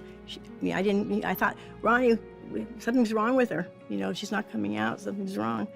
And so he'd go in there, no, she's okay. She growled, but she was in there for a long period of time. She didn't come out. I don't know if they sensed something, but she changed a little bit, because he wasn't there every day. After Jim passed away, Laura continued to care for Jackson. Although she did try unsuccessfully to rehome their immense pet, to Laura, Jackson was a placid animal who never showed any signs of aggression, not even towards her own pet cats, one of whom still lives with her. They're not predators. I'm sure if they're out in the wild and they're hungry, of course they're predators. When they're well fed, they're a beautiful animal. Laura may have thought Jackson to be a beautiful animal, but how did her neighbors feel about living so near to a dangerous predator? Everybody knew about her, so even the neighbors across the street, everybody knew about her. Everybody wanted pictures of her. Once they saw her, they were fine. No one ever went and turned me in or turned us in all those years. Jackson was not a secret. And for some reason, I didn't think she needed to be a secret. While most of Laura's neighbors felt safe enough having Jackson nearby, not everyone would be happy living next door to an alligator. Best known for her role as Mary Ann on the classic TV sitcom Gilligan's Island, Dawn Wells is one North Hollywood resident who wouldn't want a prehistoric predator in her neighborhood. I'd move. I'd sell my house and move. I don't think I could talk them out of it. Remember the little ones that you used to get? Maybe you are from America, but you used to circus. You used to get little tiny alligators and you take them home. Really? In a circus, yes. Yes, little turtles and little alligators, and people would put them in their bathtubs. I don't know if they ever grew up. I don't know if they died because they weren't in their habitat, which is awful. But yes, you used to be able to take a little alligator home. Jackson the alligator had lived peacefully in the Matson suburban backyard for more than 30 years without incident and without being reported, until a man passing the home saw Jackson and reported her presence to the authorities. Ron, recognizing the danger to his sister and her pet, confronted him. I didn't handle that part too well. You know, he did what he had to do because he thought he was saving the community. I don't know how he really ended up back here in the backyard, but he did. She got a broken heart. He must have got some type of satisfaction from it. But, No, someone I didn't even ever knew. He didn't even live in the neighborhood. He went up my driveway and he saw Jackson, and he was right on the phone immediately. I can't believe anybody could keep an alligator. You couldn't train an alligator to be a pet. If he wants to eat you, he's going to eat you. 2 days later, authorities visited Laura's house, trying to confirm Jackson's presence and to make arrangements for her removal. But their first visit to Laura's home saw them leave empty-handed. The second day, I started seeing them kind of trying to come over this wall over here. Then they tried to come over this wall, but I stopped both of them. They have to have a warrant. You can't just come on somebody's property without a warrant. How I noticed it wasn't good for us is because they had a car here, here, and on the corner, so like I told my sister, it's over. Okay, so I already knew this was the day, which ended up not being the day. They couldn't find Jackson when they came in here. So 3 months later, I said, I think we should do something quickly because they're going to come back. The report about Jackson claimed that Laura had been feeding her feral cats, and even some neighborhood cats had gone missing. When authorities canvassed the suburb, only 11 reports of missing pets were recorded over the previous 40 years. Never aggressive, never. She was well fed too, so there was no need for her to look for food. And plus she was picky. She only liked chicken hot dogs. I tried to give her fish, I tried to give her other stuff, no way. She just threw it out of her mouth.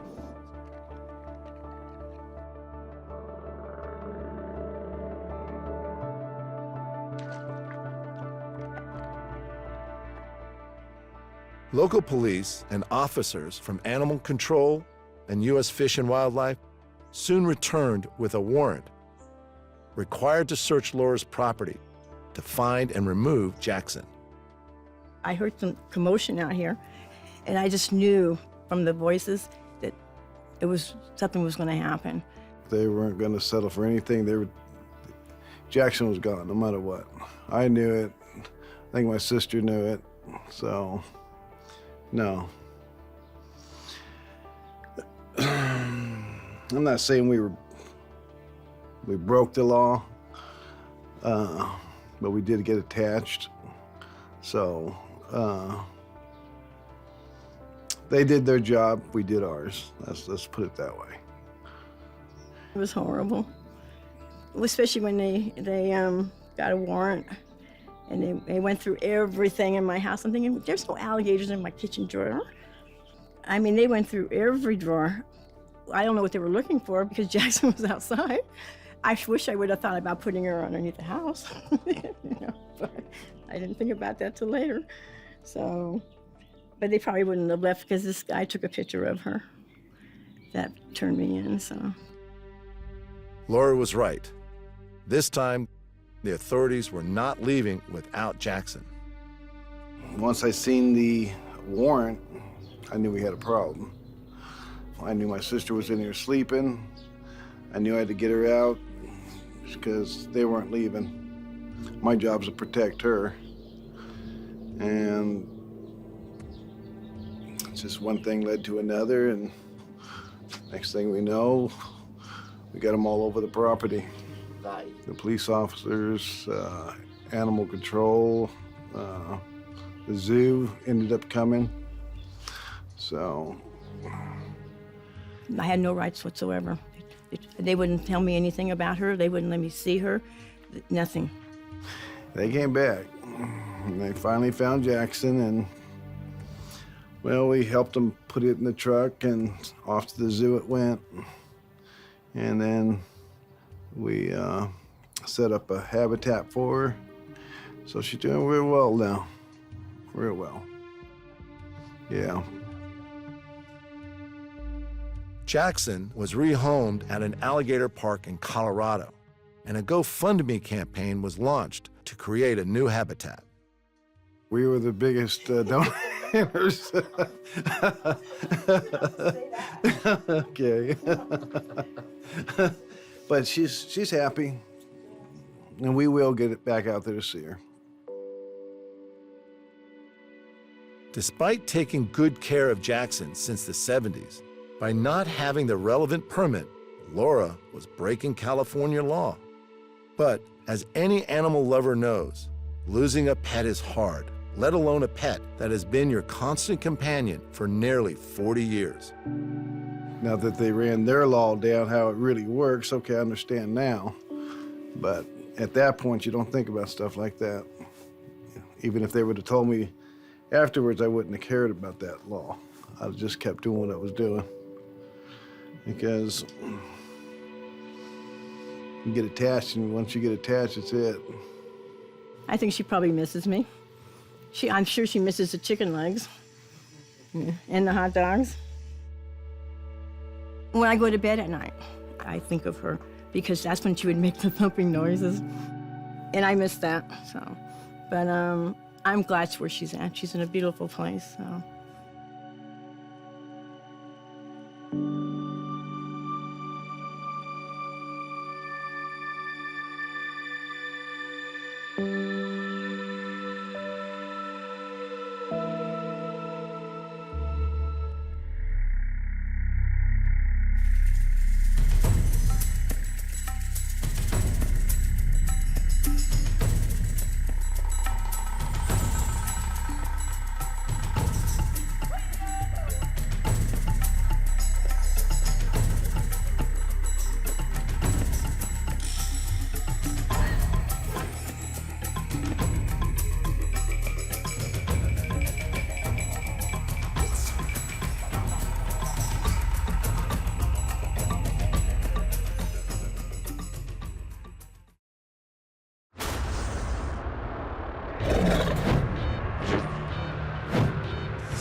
Humans have had a close relationship with animals for thousands of years. Scientists agree the domestic dog has been a trusted pet for around 15,000 years. And cats became part of the household from 10,000 years ago. And now it's estimated there are at least 600 million pet cats in the world. Exotic pets have also been kept for thousands of years. It's well documented that the Egyptians kept baboons as pets, and exotic animals kept in the home feature in many ancient texts. In modern times, the keeping of exotic pets has increased. A staggering statistic is that there are more tigers in the U.S. alone than there are in the wild. Animal owners truly believe they are playing a role in preserving the numbers of exotic animals. But on the other side of the debate, there are those who believe it is a cruel practice to keep any animals in captivity. This series explores the issues from both sides, from those who know the dangers, but see the benefits, to others who condemn the keeping of exotic pets. Their stories follow.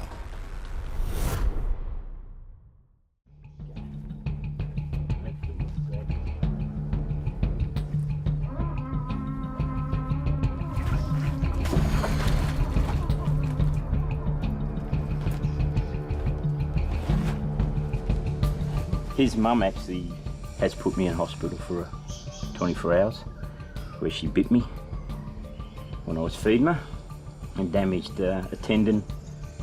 And if I release any pressure off him, he will know that, he'll feel it, and he will then react to that. Extremely strong, extremely strong. You can stress them out too much, yeah, but when he's that little, he's okay. Because they're not going to attack you just because you're there, but if you land on and get too close, it's like anything, you're in their space, they're going to let you know. But look at that, it's beautiful, isn't it? Okay, yeah, okay. I might put him back so he doesn't stress out too much. Australia has a reputation as having some of the most dangerous animals in the world. Gane Doyle has been bitten by almost all of them.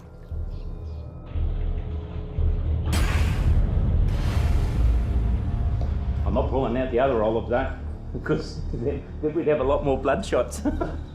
At over 12 feet long, the olive python is Australia's second largest snake. And although it's not venomous, it regularly preys on rock wallabies and even small crocodiles, ambushing them from under the water. These have got, of course, large teeth. There's over 100 teeth in the mouth on one of these. Very, very strong, extremely strong snake that can make you feel uncomfortable. This one here has wrapped around my neck once and made me feel quite uncomfortable. Now, one of the things that we do here so that the snake knows it's going to be picked up and not being fed is we use our hat. That's why we always wear hats. He now knows, because they are intelligent, he now knows he's not getting fed. The danger is not from the snake's razor-sharp teeth. It's the sheer strength. If they wrapped around your neck, it can cause you to black out without any problems. I can feel the strength around my throat at the moment. He wants to go back to his warmth.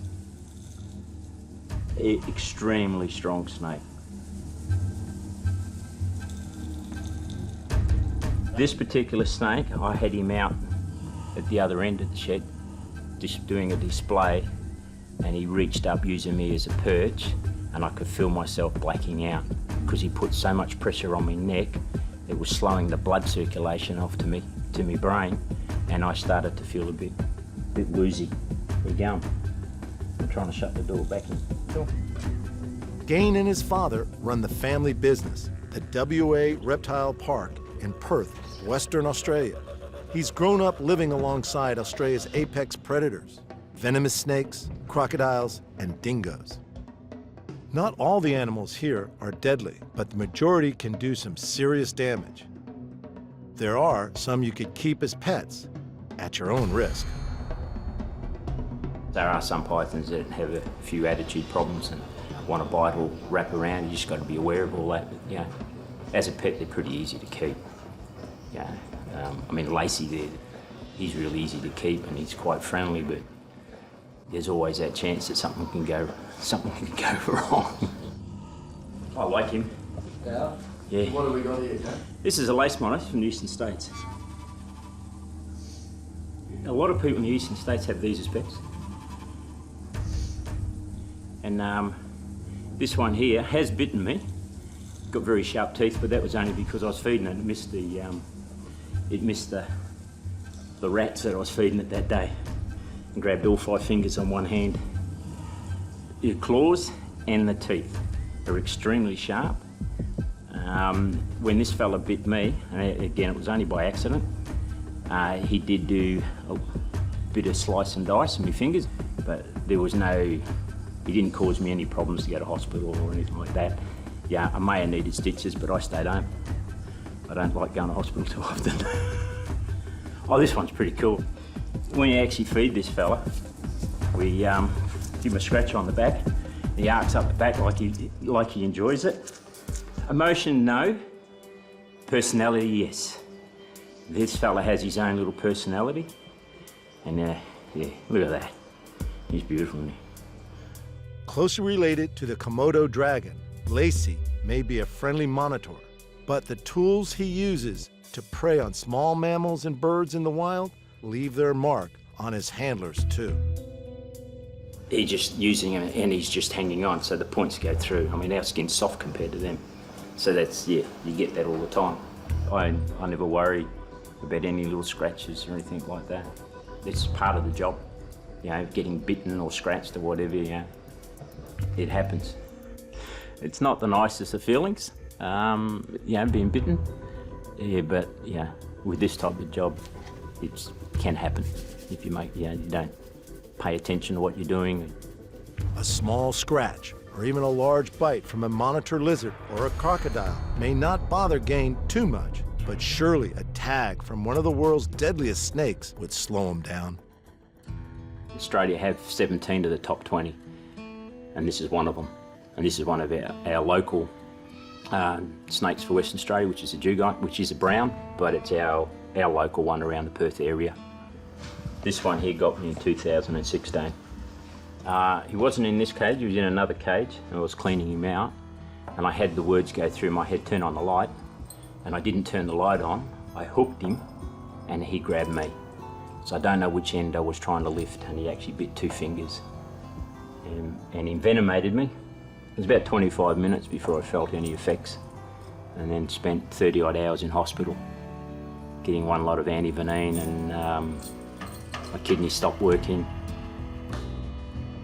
So I guess now that we've got a special relationship, me and him, he's had a piece of me and I've had a piece of him. It's just extremely nice snake. Not only does Gain still consider the snake that could have killed him to be an extremely nice snake, he takes full responsibility for the incident. He knows only too well how serious the consequences can be if you make a mistake with a deadly predator. If you get too, a bit blasé or anything like that, and you take your brain out of gear, you can make a mistake. And every now and then you do that, and some can be fatal, or you can end up being crook. I mean, I've made 2 mistakes with 2 venomous snakes in 40 odd years, and it's knocked us around and all the rest of it. But my fault, not the snake's fault, because I was choosing to do something that I shouldn't have done. While it's certainly unconventional, Gain forms rewarding bonds with animals that many would never consider having as pets.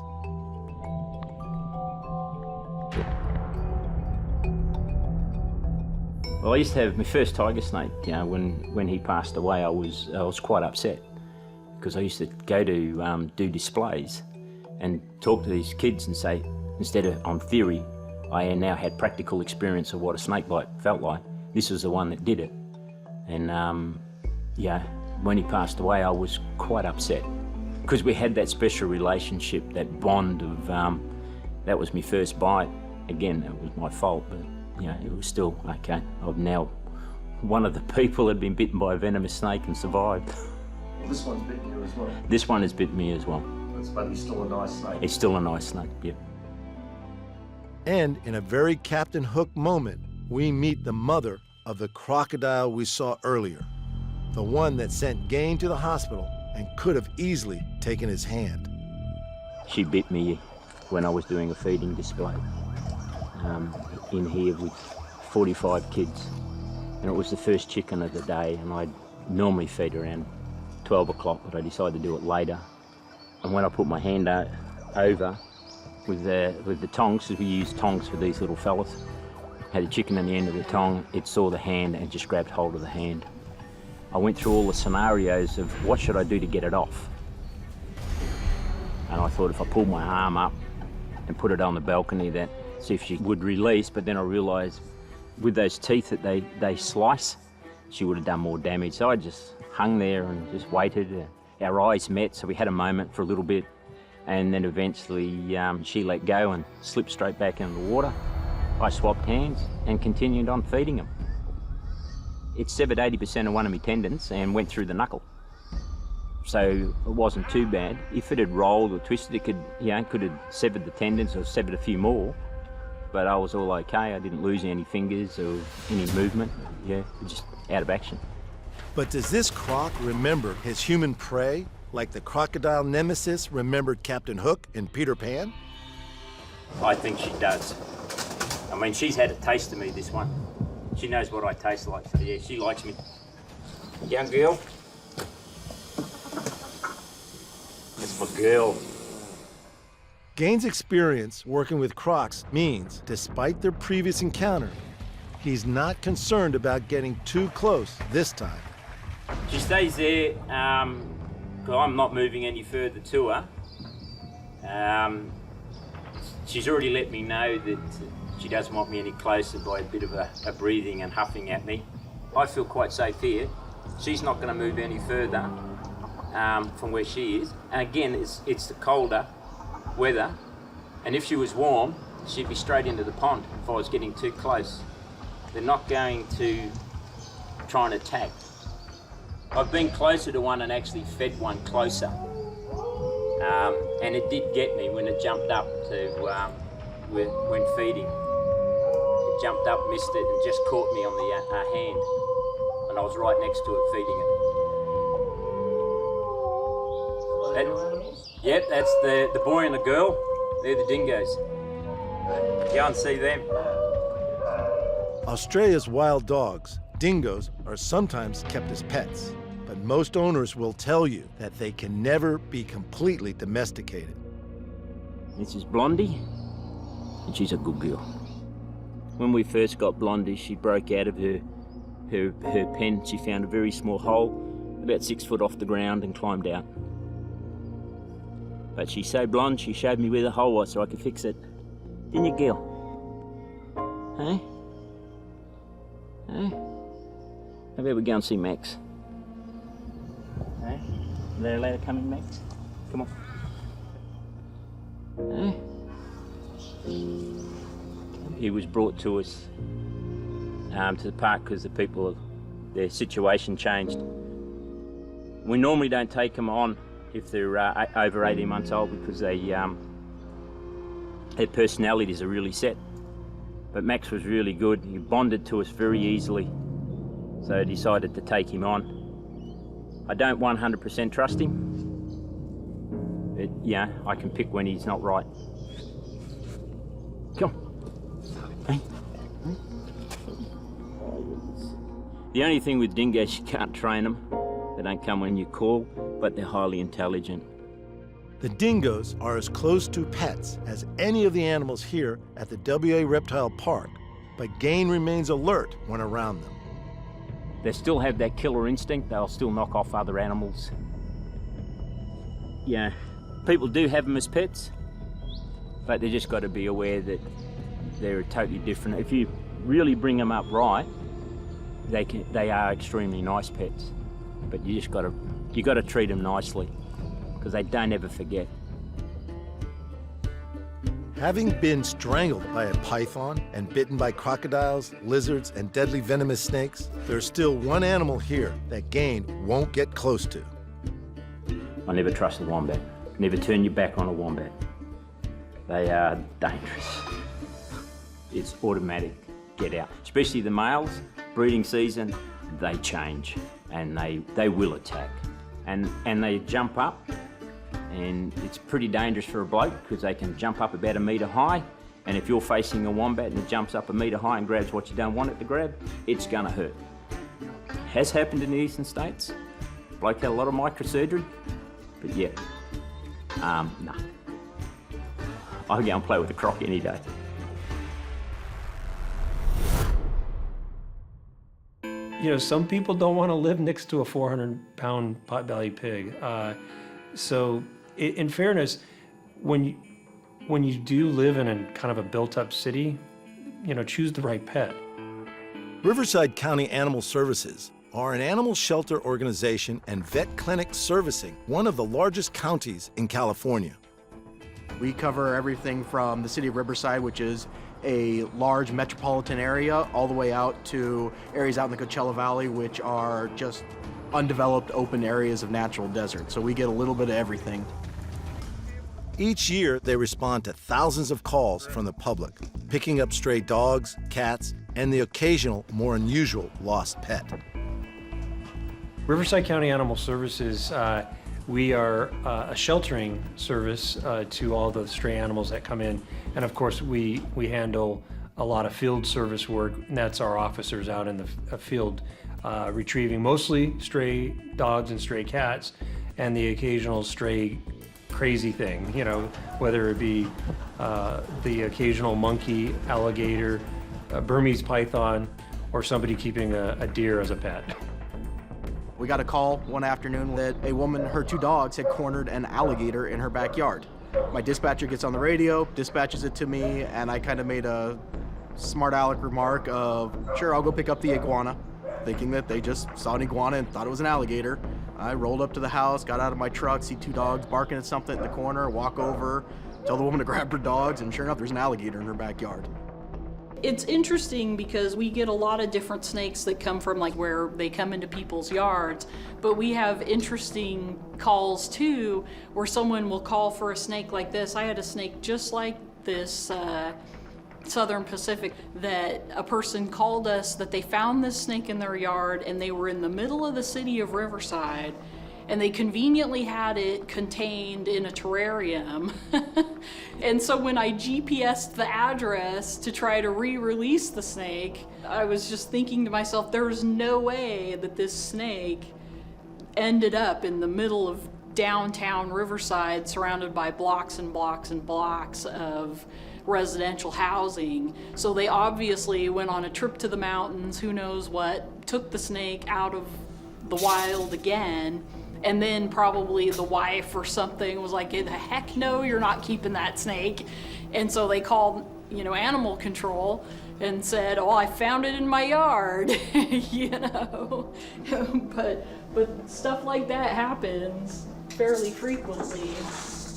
You know what? Most of the time it's a legitimate call where you can see, you know, their house is butted up against, you know, natural landscape, and it's like, yeah, if you're going to build your home on their habitat, they're going to come into your yard. But occasionally we get these strange calls. I've personally got one call where someone had a rattlesnake that they had caught and taken it home, stuck it in a china cabinet, put duct tape across the door of the china cabinet and stuck a brick in front of it and had it in there for a week. And then they quickly realized that they couldn't safely open the door to feed it and didn't know how to care for it. So they ended up calling for help, and I ended up having to go in and remove the rattlesnake out of a china cabinet. So that was a pretty poorly thought out plan. And it's often poor planning and lack of knowledge that puts exotic pet owners and their neighbors in danger. The animal, when it ends up doing something really bad, the person always says, but he was always so calm and never showed any signs of aggression. But it just takes one time, right, for that person to suffer serious injuries and in some cases death. So the onus is really on that person that owns the exotic, legally if they have it permitted, to protect their fellow neighbors. In 2009, a 330-pound pet tiger escaped from her enclosure and was discovered in the backyard of a very surprised 79-year-old woman in Ingram, Texas. A 275-pound pet cougar escaped from his cage in a Florida backyard menagerie and killed a neighbor's dog in 2012. And in 2017, a classroom of third graders were surprised to find a 4-foot-long boa constrictor inside their classroom. Officers believe the snake may have been an escaped pet from a nearby house. Well, you know, when people are having a pet that's a dangerous, you know, they know how to handle it, but the neighbor doesn't, or the little kid next door has no clue on, you know, that you have a dangerous exotic pet. That's where you as the pet owner need to make sure, just like, you know, in the dog world, if you have a large dog, you want to be responsible, make sure it doesn't get out. And same thing, if you have a dangerous exotic animal, and it doesn't mean it has to be a big animal. A monkey, for example, can bite people, which we had happen in one of our cities that we had to respond to. A monkey bit a person at a pizza place because the person thought it would be fun to have a monkey on their shoulder at a pizza place. And so you gotta draw the line sometimes with having a cool pet that's cool for you to have, but making sure your community members are protected and safe. And that would be our message to those folks, is make sure that exotic is not gonna harm anyone. One of the most common exotic animal escape artists is the snake, and the Riverside team are often called to retrieve venomous reptiles from suburban areas. So both of these guys are from the local area that were brought in by our animal control officers, and I keep them purely for the purpose of using them for training, for rattlesnake safety and handling. So this one is a western diamondback rattlesnake, and how we came across this one was that there was a woman in Palm Desert who had to be put into a care facility, and when they went in to get her out of the house, she had this snake in an aquarium in her house, and it was a little 10-gallon aquarium. The snake was a really tiny little baby, probably just born that year. And so it was a little 10-gallon aquarium with a fish toy in it, like you would see in a fish aquarium, like a sunken ship toy. So she was trying to keep it as a pet. And so because we don't know the exact location of where it came from, you can't just take it and relocate it and throw it back outside. So for us, the only options are either, you know, you find a home for it with a research facility, or maybe an educational institution.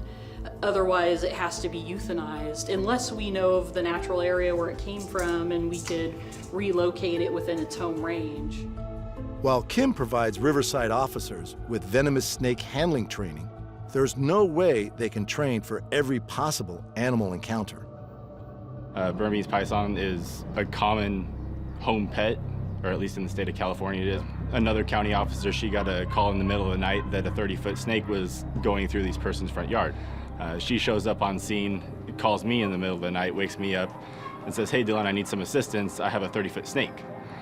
So I thought she was just joking with me at first, and sometimes we joke with each other and give each other prank calls and stuff like that. But I made it down there, and sure enough, there was a large snake under these people's, I believe it was a eucalyptus bush that was going alongside the fence line. All I did was grab it with a catch pole, got that around its head. The snake obviously coiled up around the pole, and then we just carried it to the truck like a rotisserie rack. One person on one side, one person on the other side, we put it in the truck like that. We let go of the loop, and it hung out in the truck for the way back. You know, a lot of the training for some of these exotics kind of happens like that moment in time.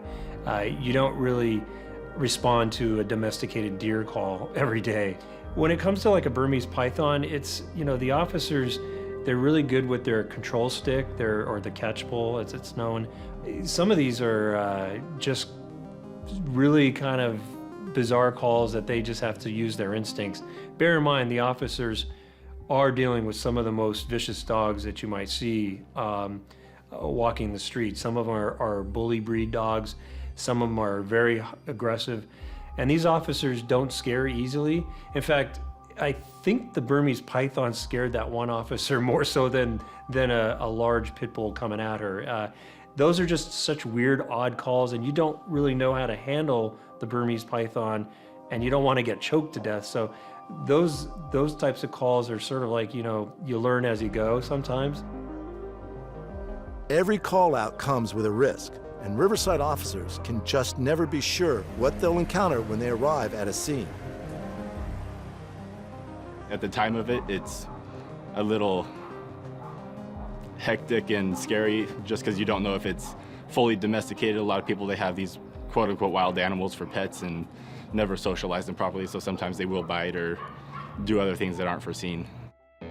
Much of what Riverside County Animal Services does also involves educating the public about choosing the right pet and then providing that pet with the appropriate care. Those folks that like, for example, to have a Burmese python, sometimes they get them when they're young, and then they're not really fully educating themselves on just how large those snakes can get. And it's not the easiest pet to care for once it's an adult pet. I mean, they get 20 to 30, they get very long and very wide. And when you go out of town and you ask your buddy to, feed your pet, make sure the buddy knows how to close the tank of the Burmese python securely, because that's when you get into problems where, the next door neighbor finds out that you have a 20-foot Burmese python. Educating the general public on exotics is important because some people like to have interesting pets. And then when it comes to animals like a tegu lizard, quite an amazing critter, but they can get big too. And your neighbor may not want to see that tegu lizard knocking on their front door. So, it's really making sure that that exotic pet is going to stay in your property and not wander off, because that can really scare the heck out of somebody if they are finding out that you own that tegu lizard and they didn't know that. Another one, I had a tegu running down Wood Road. Somebody called for a large lizard in the road, so I arrived on scene, and sure enough, there was, the body was probably only about 2 feet long, but the tail's about 3 feet long, and their tail is stronger than heck, so they can whip you and cut you open with that. It's kind of like keeping some of the more aggressive dog breeds. If you've got a responsible owner that knows what they're doing, you can keep some of those safely. And then there's some things that you just shouldn't have. When we walk into a house and somebody's caught a rattlesnake from out in the desert and it's in an aquarium, it's a venomous snake. Nobody should be keeping those as pets. Boa constrictor, there are responsible people out there that can keep them as a pet, but it's not a pet for everybody. Most people probably don't have the skills, the ability, the finances, just the space to keep something that can potentially get as large as those are going to get. We're in the business of promoting responsible pet ownership, whether you own a dog, a cat, or a rabbit, or a horse, a tortoise. We always want people to love that animal and make it part of your family. We don't really have any strong opinion one way or the other when it comes to exotic pets. We just don't like when somebody no longer is interested in being the pet owner of said exotic pet, and then they just release it into the wild and scaring their neighbors, or also shamefully allowing that animal to suffer because it could get hit by a car just like a dog or a cat, or it goes off into the wild and gets killed by other critters. But it's shameful when the pet loses its charm and then they think, oh, I'll just dump it in the riverbed, or I'll just release it. If you have an exotic pet, know how long that pet will be in your life. A tortoise, for example, can live 70, 80, 90, 100 years. So you might want to put the tortoise in your will and know that your son is going to be caring for the next 50 years of that tortoise's life. That's the only thing we'd like to share with people that are interested in exotic pets is know it's a part of your family. And when it loses its charm, don't forget, you're still the pet parent. The officers at Riverside County Animal Services have dealt with everything from escaped emus to roaming reptiles. And when it comes to exotic animals, they've seen firsthand that too little knowledge can be a dangerous thing. I think that, at least here in California, for the most part, with stuff that could kill a human being, I think that those who have them that do it legally are able, okay, but they have to reach such a bar. There's such a high bar for them to get to those proper permits and stuff. I'm kind of okay with those people. It's the backyard person who doesn't know what they're doing and doesn't have that training and hasn't gone through all the permitting process and the inspection process to try and keep a lion or a tiger or, something else along those lines that it's a recipe for disaster. You can go to any zoo, any private place in the United States or around the world, and as soon as there's a fence, you don't have to treat them like a tiger. They're not predators anymore. They're just beautiful, interesting, and here for our enjoyment. From the fashionable Victorian menagerie to the animal stunts we see in modern movies, exotic animals have long performed for our enjoyment and entertainment. But what happens to the animals when they can no longer perform? Many end up at sanctuaries like the Performing Animal Welfare Society, a 2,300-acre natural habitat wildlife sanctuary located near San Andreas, California. This unique facility is currently home to 9 elephants, 4 lions, 1 black leopard, 7 bears, 22 tigers, and co-founder and president Ed Stewart. This is Kim, and she's in there with Roy and Claire. She's 15 years old, came out of a roadside zoo in New Hampshire, and was scheduled to go to the pet industry. Somebody intercepted her and brought her to us when they were just cubs. Hi. I know. You're a wonderful girl. Yeah, you're good. PAWS provides homes for retired or mistreated animal entertainers and investigates reports of abused performing and exotic animals. Unsurprisingly, Ed has strong feelings about exotic animal ownership of any kind. I know that there are some good facilities and some are good, some are bad, but the ultimate goal for all of these places is a little murky to me. Is it to return animals to the wild? Is it to teach people about animals? I think all of it is ineffective. In the history of the world, nobody's taken a captive tiger and put it into the wild. And with the shrinking habitat, it's never going to happen.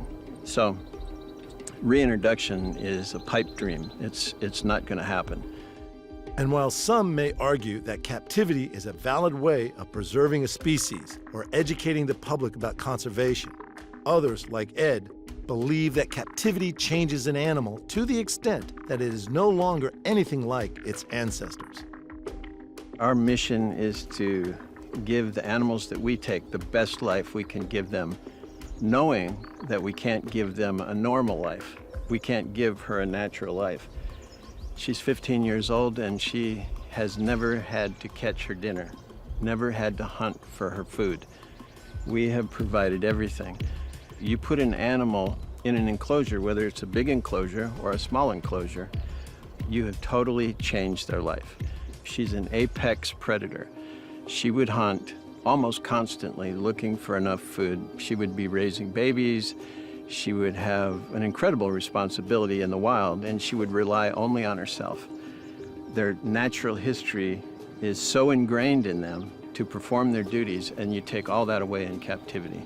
As soon as you put a fence up, you create disrespect for that animal. It's something of a contradiction for Ed. On one hand, he's against keeping wild animals in captivity. On the other, he keeps captive animals. We're honestly looking at these animals every day, We really want to do the best we can for them, but the best thing you can do for them is not promote it in captivity, because they're just not designed to live captive. And it's a black and white issue. So we don't look at her or him like a tiger. We look at him as an individual. They're so far removed from a real tiger in the wild. We know we have to do absolutely the best we can for them and give them the nicest place we can to live and the best vet care. But if we had a breeding pair, I would be heart sick if I was the one responsible for creating a litter of baby tigers that would have to live their whole life in a cage. You know, it's just basic freedom for a tiger to be wild. PAW's Director of Veterinary Services, Dr. Jackie Guy, has the job of ensuring that all the animals are kept healthy. Many of the problems she sees are a direct result of captivity. Animals in captivity, especially wild animals in captivity, can develop all sorts of problems that are unique to captivity that aren't found in wild populations. So as a captive wildlife veterinarian, I would say probably 95% of the problems that I'm seeing in my patients are related to captivity in one way or another. An example of that is, this is a tiger. These are radiographs or x-rays of a tiger's spine he's an adult. He's not an old man by any means, but he's a mature adult. And he's got significant arthritis that, you know, would not be seen in a wild tiger. This is an early onset of really, really severe arthritis. And the problems Dr. Jackie sees associated with captivity are not just physical health issues. Confinement is very hard on animals, regardless of the size of the cage. Being confined brings with it all sorts of challenges for especially formerly wild animals or wild animals. Wild animals are not domesticated. In other words, they're not used to being held captive. And so there are instincts that they have that are they're not able to express, and that leads to frustration. It leads to a lot of behavioral problems, a lot of anxiety and stress, which sometimes they'll end up pacing or tossing their heads or doing various repetitive behaviors. And we've all seen that. We've all seen a pacing bear in a cage or a tiger in a cage. That's abnormal. They don't do that in the wild. Also, a really sad thing is when an exotic animal begins to self-mutilate or damage itself, pull its hair out or pull its feathers out. And that's an unfortunate consequence of stress, of being in captivity. Winston, one of the sanctuary's current bear residents, has only recently stopped displaying those telltale signs of captive boredom. Captivity, it's a challenge. When you look at California mountains, that's where they should live. The Smoky Mountains, Florida, they're all over the United States. And when they're in captivity, a lot of times, they're one of the worst pacers, one of the worst at rocking their heads. They just don't have anything to do. As former pets or performers, the animals here are accustomed to being around humans. And many involved in the exotic animal ownership debate believe that they should continue to enjoy human companionship.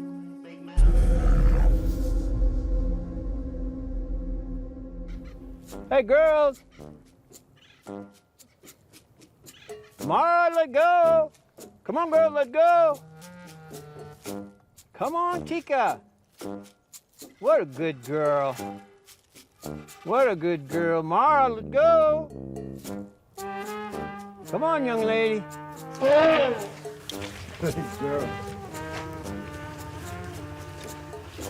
I see. Oh boy. Oh boy.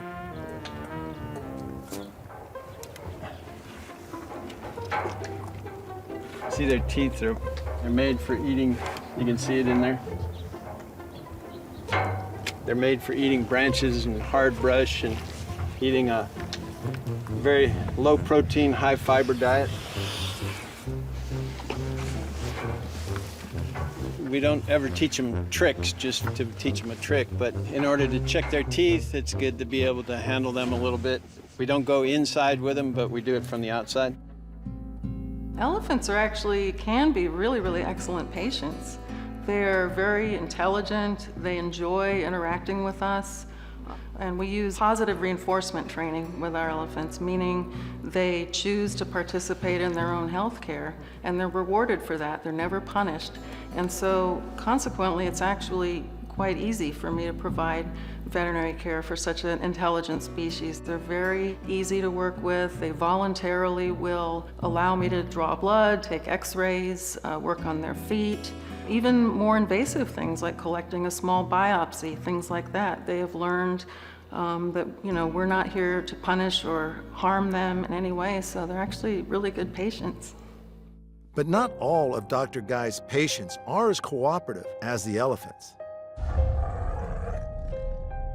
It can definitely be dangerous being around dangerous exotic animals, dangerous wild animals in captivity or free-ranging for anybody, including an owner of an animal, but certainly for the veterinarian. And so again, it takes somebody like myself who's had specialized training to know how to safely treat these animals, but there's always a potential for, somebody to get hurt. And although Ed feels that captive exotics are no longer the predators they would be in the wild, even he has no doubt they remain potentially deadly. Predators know that they're predators.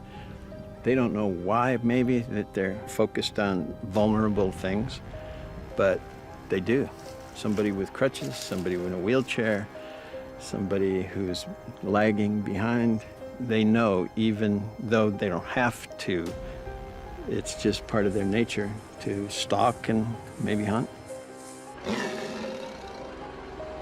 And while many owners of exotic pets do provide for all their needs, caring for such unusual animals proves too difficult for many, and they often arrive at sanctuaries with a host of health issues. We have right now the second oldest African elephant in the country living here. It's almost like a retirement home in some ways, especially for elephants. You know they're getting old. You know they have arthritis before they get here. Sometimes they have foot problems, toe problems, infections, or bone problems.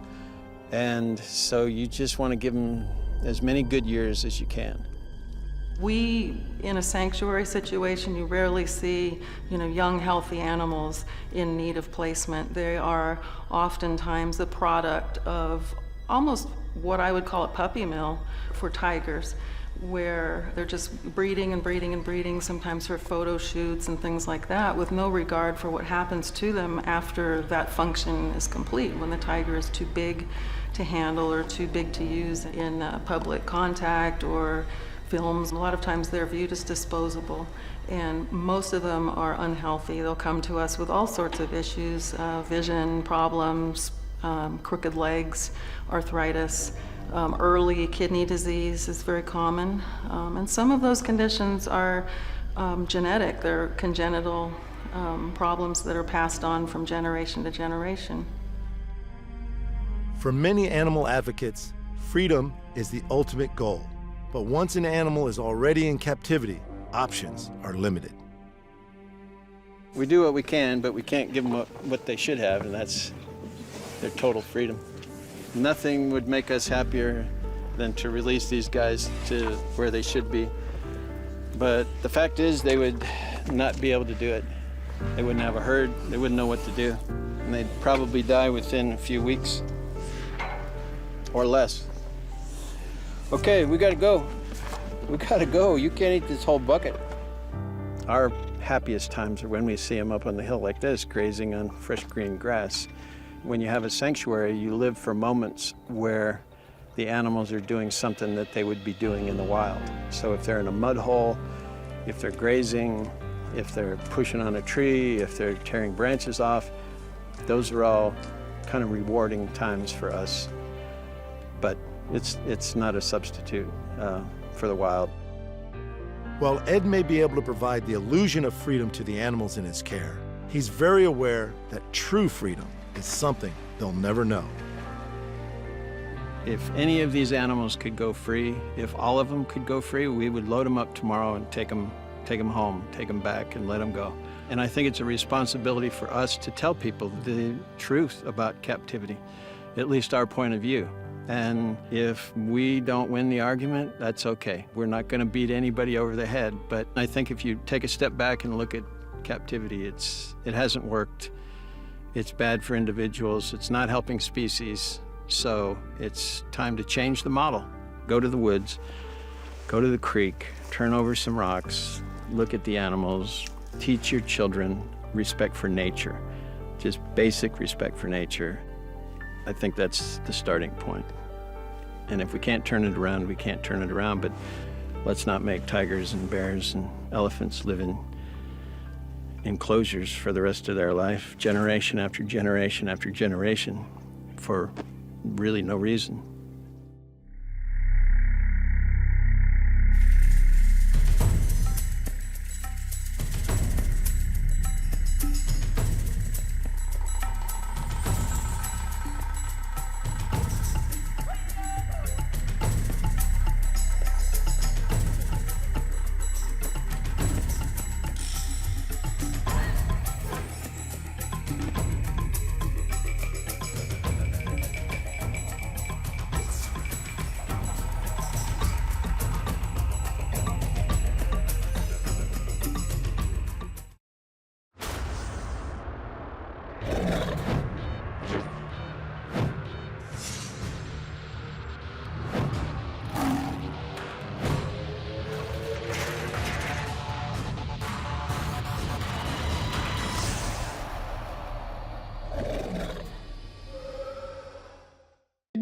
Humans have had a close relationship with animals for thousands of years.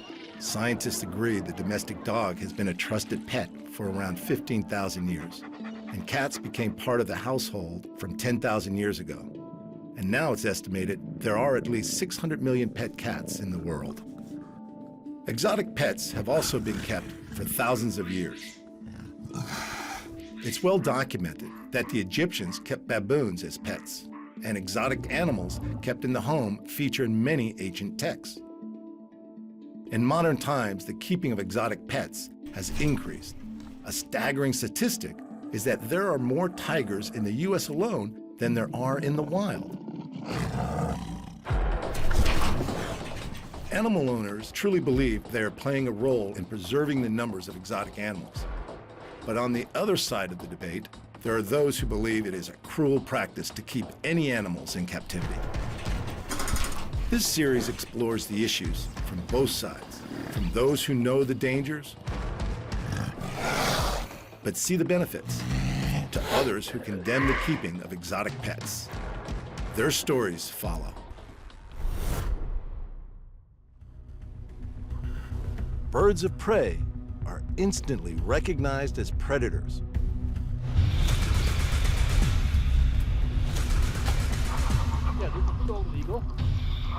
They are built to hunt and are some of the fastest animals on Earth.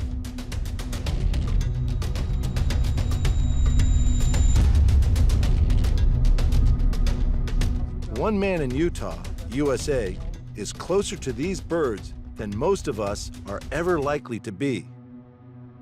Martin Tyner is not only a recognized expert on birds of prey, he also shares his life and his home with some unusual bird friends.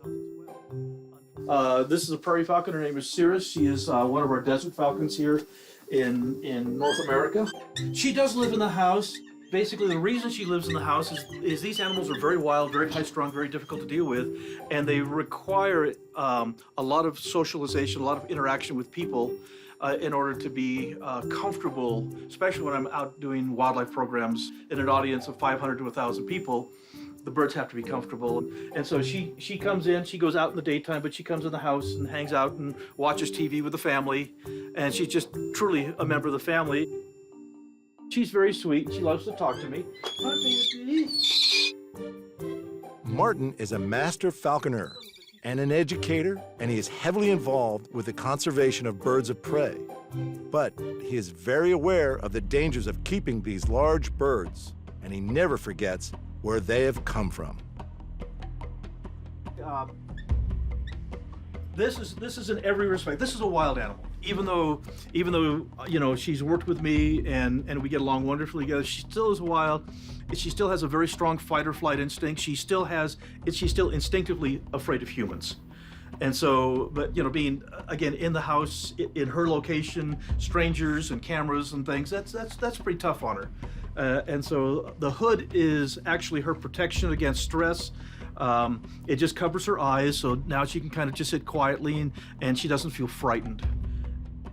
Putting a small leather hood over the head of the bird instantly quietens them down and gives the bird a sense of security.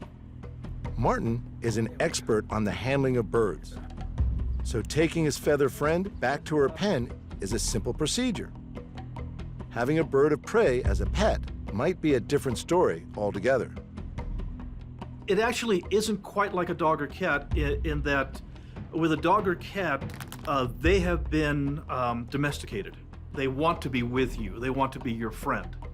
When it comes to apex predators like this falcon and my eagle and my hawk that I fly, these animals don't necessarily like you. They don't necessarily want to be with you. They don't necessarily respect you in any way, shape, fashion, or form. But what they do is they exploit you. So the truth of the matter is she's the hunter, I'm her dog.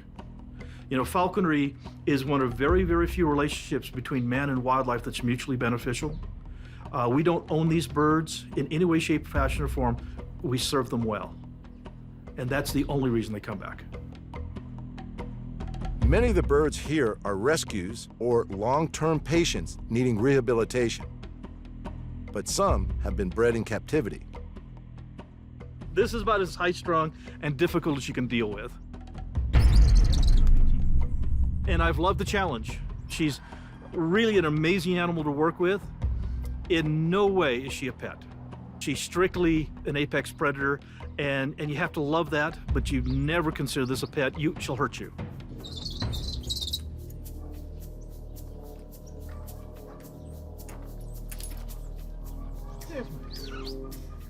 There's my little BG.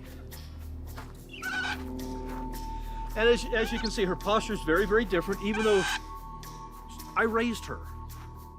And this is probably one of the most important things I can show people is even though I've raised her, and even though she is as captive a bird of prey as you'll ever find, high-bred hawk, every ounce of wild instinct is there. She acts very, very much like the wildest birds of prey that you'll ever see. And this particular bird, as long as we're hunting, she's a joy. But if I'm not serving her well, then she's a bit of a brat. The body language that she's saying here is that I will allow you to come hunting with me, but damn it, don't touch me. She is absolutely in charge. Now, again, on the head, I can touch her breast slowly, but even at that, hey, sweetie. Yes. But I have to watch those feet because that's what she kills with. Those razor-sharp talons is what she uses to kill with. And so she can bite, but the bite really isn't nearly as bad as the feet. Huh, baby? Yes, you're such a brat. But you're a goshawk, that's why, huh? There is no doubt that Martin loves his birds. But one of them is his favorite. Scout is an American golden eagle and has been with Martin for over 15 years. Their relationship is unique and crosses the borders between pet ownership and a mutual respect between animal and human.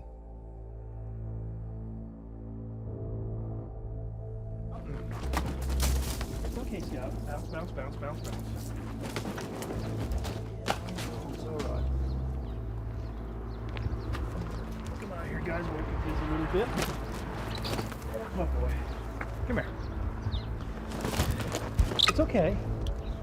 I know, you gotta settle down. Here we go. I know. Come on. Settle in. That's my boy. So this is an American golden eagle? Yeah, this is the golden eagle. They are protected under the Federal Eagle Act, which is actually protection above the Endangered Species Act. And so the golden, the bald eagle, Scout, I know. They're okay. I know, you said I don't know what that stuff is and I don't like it. It's okay. It's my boy. my boy. It's okay. I know. Strangers in your house. This is the golden eagle. A farmer up in Wyoming was threatening to shoot him, and I was called in by the federal government to rescue him before he got shot. So this is, in every respect, a full-grown wild eagle. Shall we start from the bottom and work our way up, big guy? And you can look at these feet. You know, 600 pounds per square inch of crushing power in those feet. He can drive those talons through my glove and crush the bones in my hand. So it's really good he likes me. We appreciate that. These large chest muscles are the motors that he uses to drive that beautiful 6-foot wingspan. That beautiful 6-foot wingspan that allows eagles to fly where hawks and falcons cannot. Eagles have been spotted at altitudes greater than 30,000 feet. Their strong eyesight is what enables them to be such precise and accurate hunters. My eagle can see 8 times further than you can. And not only does he see 8 times further, he has 6 times the number of light-sensitive cells, the rods and cones on the back of the eye, so everything he sees is 6 times clearer. This eagle can spot a jackrabbit 5 miles away. And he does. We go out on the desert just north of town here. He flies free. He goes thousands of feet in the sky. He flies with the wild eagles, and he follows me as I flush out jackrabbits for him to catch. And so he flies like an eagle and hunts like an eagle. And then if we don't catch any rabbits, he knows he can fly back, land on my glove, I'll feed him anyway. One day he got a little confused. Thousands of feet in the sky, no rabbits to be found. It was time to go home. So I blew my whistle, threw his toy out on the ground, and my eagle went into a wonderful dive. Headlong, vertical, about 145 miles an hour. It was impressive. But it became apparent very quickly he wasn't going for his toy. He was coming for my arm. When I woke up, I was 6 feet back, laying face down in the dirt, with my eagle standing next to me, looking down at me to say, "Why are you laying there?"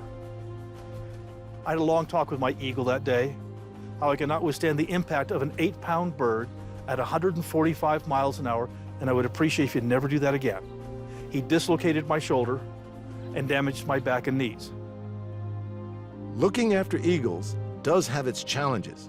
They are, after all, a major predator and can leave a nasty bite. He's the hunter, I'm his dog, and he and I have been together now for 15 years, and so he's kept me for 15 years, so that's wonderful. This is truly an honor to be able to have literally your best friend is a wild golden eagle, and wild in every sense of the word, and to have the privilege of that wild animal coming right out of the sky, coming back to me, landing on my glove, and being able to understand him is something that's almost beyond words. Martin often hand feeds sick or injured wild birds, nursing them back to health. But sometimes his care is not enough. Those times when I do have to euthanize an eagle, it really tears me up, because I've dedicated my whole life to rescuing them, and so quite often I have to just grab Scout and we'll just sit out in a shady spot and we'll talk. Yeah, we'll get our feelings out, and to be honest with you guys, he doesn't care. It heals me. He doesn't understand, but it allows me to vent and to feel better. Yeah, he's such a good boy. It could be easy to leave the story of Martin and his birds here, but there's much more to this man than just his love of birds. As we drive out to a remote desert area with a rehabilitated hawk in the back of his car, Martin is at his happiest. This is why he does what he does. The thrill of releasing a bird back into the wild is something he has experienced many times, and he passes this joy on to visitors and bird lovers whenever he can. The Southwest Wildlife Foundation of Utah was started by Martin to assist in returning eagles and other birds of prey back into the wild after injuries sustained mainly by human intervention.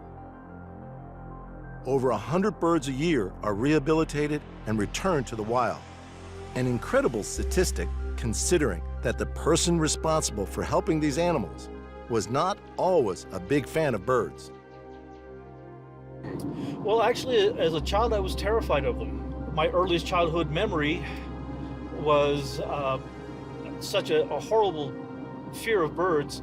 I had climbed up on the kitchen table at my grandparents' house. My grandfather had a pet parakeet, and as a little tiny toddler, I decided I'd pet the pretty green little bird in the cage. I stuck my hand in there and went to pet the bird, and the bird bit me. And I pulled away from the bird, and me and the cage, and everything fell off the table and smashed everywhere, and it was traumatic, and that caused me to have a tremendous fear. And it was getting worse and worse. Every time I'd see even a sparrow fly overhead, I'd scream, run for the house. Keeping a few birds for education and friendship is important to Martin. But he sees what we are doing today as being far more beneficial, especially after he has spent many weeks or months treating so many injured animals. But does he feel a loss when the birds just fly away? I get asked all the time from people, you know, you've put your heart and soul into rescuing these animals and they just fly away. Does that make you feel bad? And the truth of the matter is, no, that is my reward. Like I said, we don't get paid for this. My reward is the knowledge that there's one more beautiful eagle, hawk, owl, whatever, back in the sky. There's one more beautiful deer, or coyote, or fox back in the wild. That's my reward. It's always a really good day when I can turn something loose. Today, Martin has enrolled some help with the latest release. It's an emotional moment, and neither of the men know quite what to expect. You'll release the bird. You just follow my instructions, and you'll be perfectly safe. And I'll take the bird out of its box. I will hand the bird to you, and I'll show you how to hold it properly. And then we'll just walk over to the rock fence right there and hold the bird for as long as you're comfortable. And then all I want you to do is take the bird and just throw it. Yeah. And it should go. And you will be the last person on the planet to ever touch that beautiful hawk. Just hold it right into your chest. Yeah. Just like this. And then when you're ready to release her, then all you're going to do is just take her and just throw her right up in the air. Okay.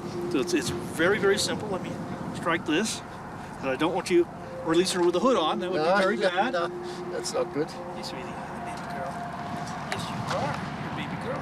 Such a sweetheart. Okay. Now I want you to put your hands underneath, your fingers underneath mine and grab those feet. Grab both of them. Yeah. Okay, you got those. Hand it back. And you've got a hawk in your arms. Yeah. And you will be, like I said, if all goes well, you'll be the last person on the planet to ever touch that beautiful animal. Yeah, what a privilege. Yeah. Let's go over here. Martin is just as enthusiastic today, releasing this bird, as he has been for many years. And with the wind blowing, it's probably going to go that way. Any opportunity to escape, she'll take it, and she'll fight with you, and she'll try to escape. But right now, she doesn't think she has an option. Yeah, just to keep the pressure on there. Yes. I've probably got more pressure than you would ever have. You ready? I know it's a little intimidating, but there you go. No, it's not intimidating. It's just interesting. Yeah, it's great. Whenever you're ready, guys. Yeah, and I'm ready on my end. Jules? Yeah. So I still hold the legs. Just move it away from your chest and throw it up and release the legs at the same time. Okay. Here we go.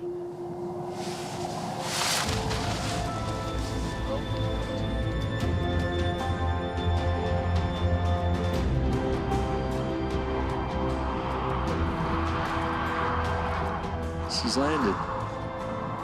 Almost, but she will land. Now she's going to, well, maybe she'll catch a little ridge lift and continue going up. She's still going. Yeah, she's going to go up. She's catching some ridge lift over there. Wow. Thank you very much. You're very welcome. That's a privilege. Yeah. That's what I do. I just care for critters and put them back in the wild. Yeah.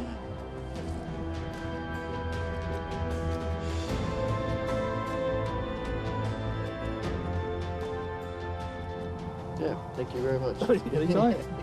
Yeah, it's an incredible experience. Yeah, amazing. I've never let anything go before. Tend to keep them and eat them. Well, like I said, this has been my entire life. Yeah. You know, my misguided life. This is what I do. Well, that's a great thing to do. Yeah, it's a great thing to do. No, thank you very much. You're welcome.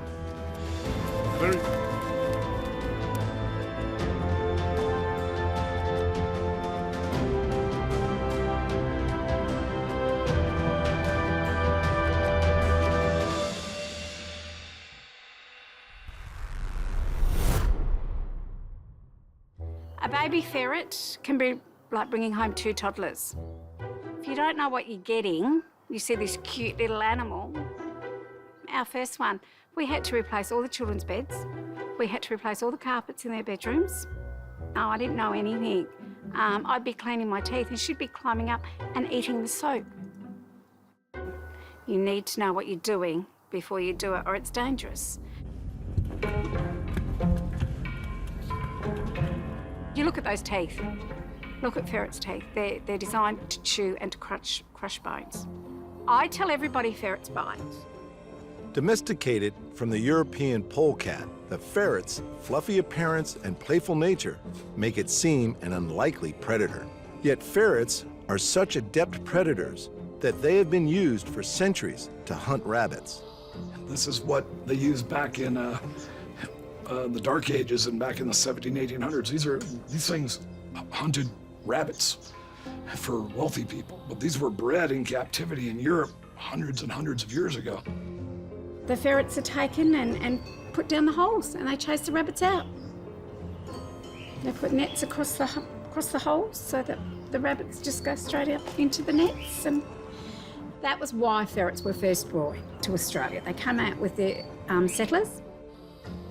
They were also popular for pest control in cities, flushing out and killing rats, and even helping with rat bolting, a method used to chase wires through buildings. Ferrets are still used for rabbit hunting today, although they are far more commonly seen as house pets. Jo is the rescue coordinator for the Western Australian Ferret Society. She currently cares for 17 ferrets, many of whom can't be rehomed. This is Gator. Gator will not use his back legs. He eats, drinks, he's happy. But yeah, most of these are all rescues for one reason or another. We get quite a few each year. There are a lot of reasons why people surrender them. They're not prepared is one of the big ones. This is a little rescue girl. We knew where our owners were, but they never came forward to claim them. So she stays. Ferrets are small and mostly domesticated, and many, like Jo, see them as an attractive and rewarding pet, despite their bite. They're great. They're a combination between a cat and a dog. They've got the curiosity of a cat, and that's what gets them in trouble. There's always what's over there, or what's, what's this or what's that, and they're too busy looking at everything. Everything is fast forward for a ferret. But they've got the loyalty, the love, the intelligence of a dog. It's like it's all rolled into this tiny little fur ball. Ferrets are best known for their bad smell and their bad bite. And at first, even Jo wasn't keen on the idea of a ferret as a pet. A friend of our daughter, my youngest daughter, who was, I think when she was 5, she wanted a ferret. We weren't going to have one. I used to think that they were the worst creature ever put on the earth. And a friend purchased her one. And we hit the roof. There was no way in the world my husband and I were going to have a stinky horrid ferret in my house. And then they brought her home and put her in my hands, and it was instant love. I just fell in love with her. In Las Vegas, exotic pets employee, Georgia, is another fan of the ferret. She has 9 of them herself. Essentially, they're kind of like a puppy or a kitten, and they never really grow up in the fact that they're always playful. They love to have attention and just interact. They're pretty easy to take care of, and they're really fun and interactive. I mean, they're sleepy right now, but you can wrestle with them, you can play with them, and they're more than happy to play back. And they're really interactive. Their boisterous nature means that ferrets can be quite a handful. Joe has fostered dozens over the years, and it's taken all of those years of experience to get the hang of keeping them as pets. Toilet seats. You know, it's toilet doors. People leave seats up and doors open. It's just something a lot of places do. You need to put the seat down and close the door because the little buggers will get in it because of their curiosity, what's in there. But yeah, they'll climb brick walls. In the US, ferrets are such a popular pet. They're the biggest seller in Ken Foose's exotic pet store in Las Vegas. Las Vegas is the #1 city that sells ferrets in the world. Reno is #2. Why? Because 99.9% of our ferrets go to California because they're illegal in California. 99% of the ferrets in Reno go to California. They take care of the Bay Area, we take care of San Diego and Los Angeles. Ferrets are illegal to own in California. I don't ask them where they live. California has banned the keeping of pet ferrets, fearing that if released into the wild, they will decimate the local flora and fauna, as they did in New Zealand, where the fuzzy predators are also prohibited. When someone comes in and buys a ferret, they pick it up, we give it to them in a box, they walk out the door with it. They're the ones crossing the state line with a banned animal, not me. And I think in all the years, I think we've had one person that got caught at the state line with one. And we sell hundreds and hundreds and hundreds of ferrets. And we get that a lot where they'll say, hey, we want to buy a ferret, we live in Fresno, will you ship us a ferret? And I say, absolutely not. You want a ferret? Drive down here and get it. And they do.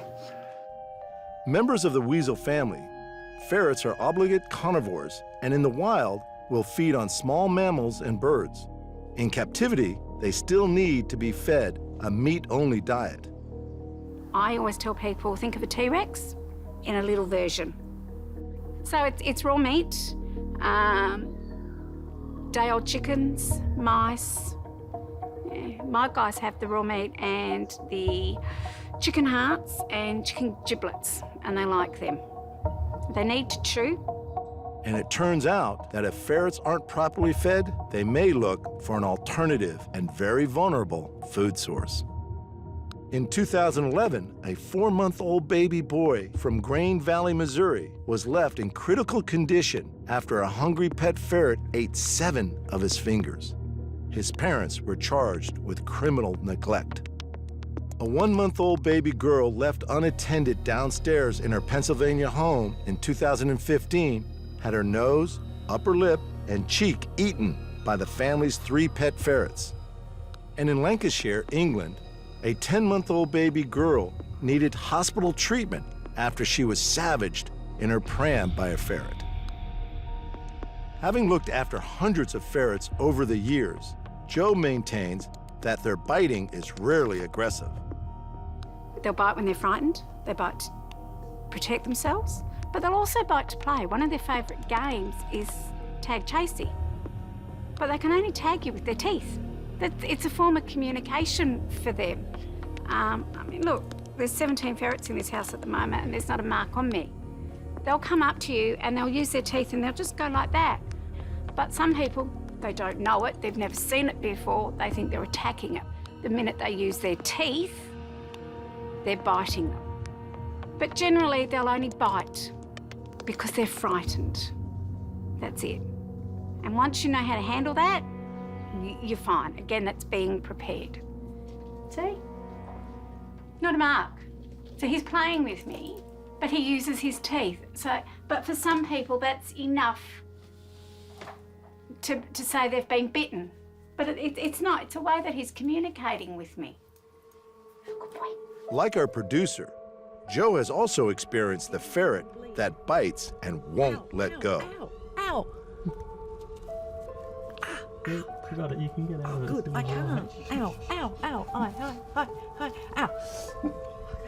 Oh, look. Their jaws can lock.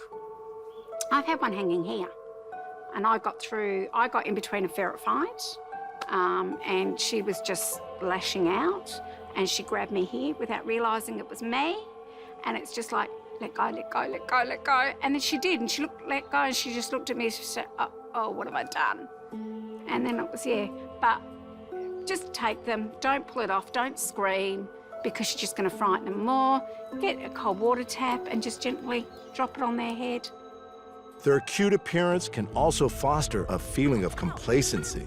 Don't be fooled. These creatures bite hard.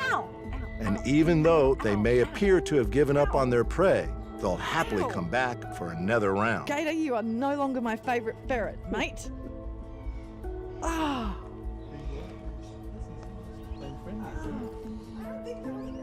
Oh, that's nasty, that one.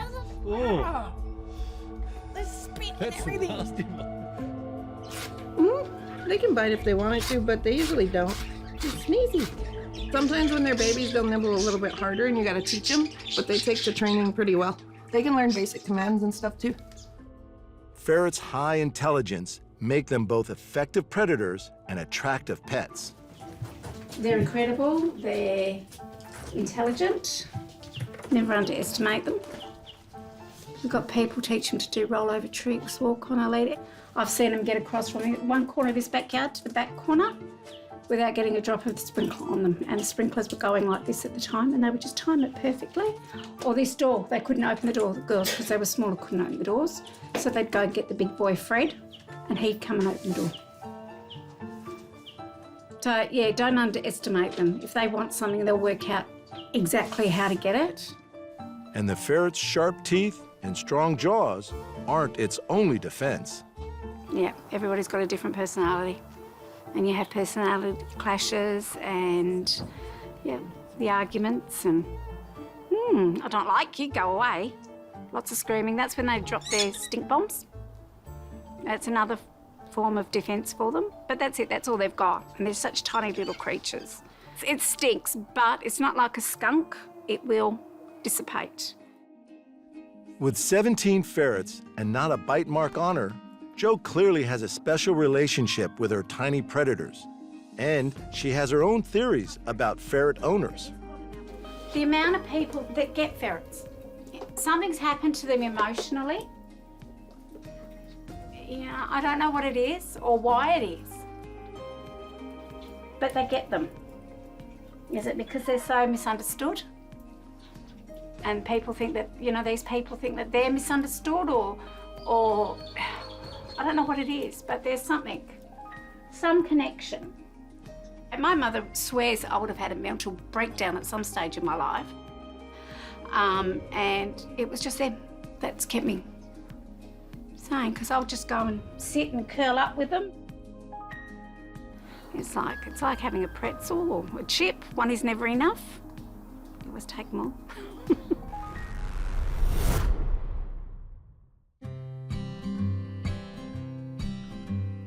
Zebras Are Us is home to Dominic Ferrero, a zebra-crazy animal lover who's dedicated her life to caring for and breeding these striped horses. I've always been raised with animals.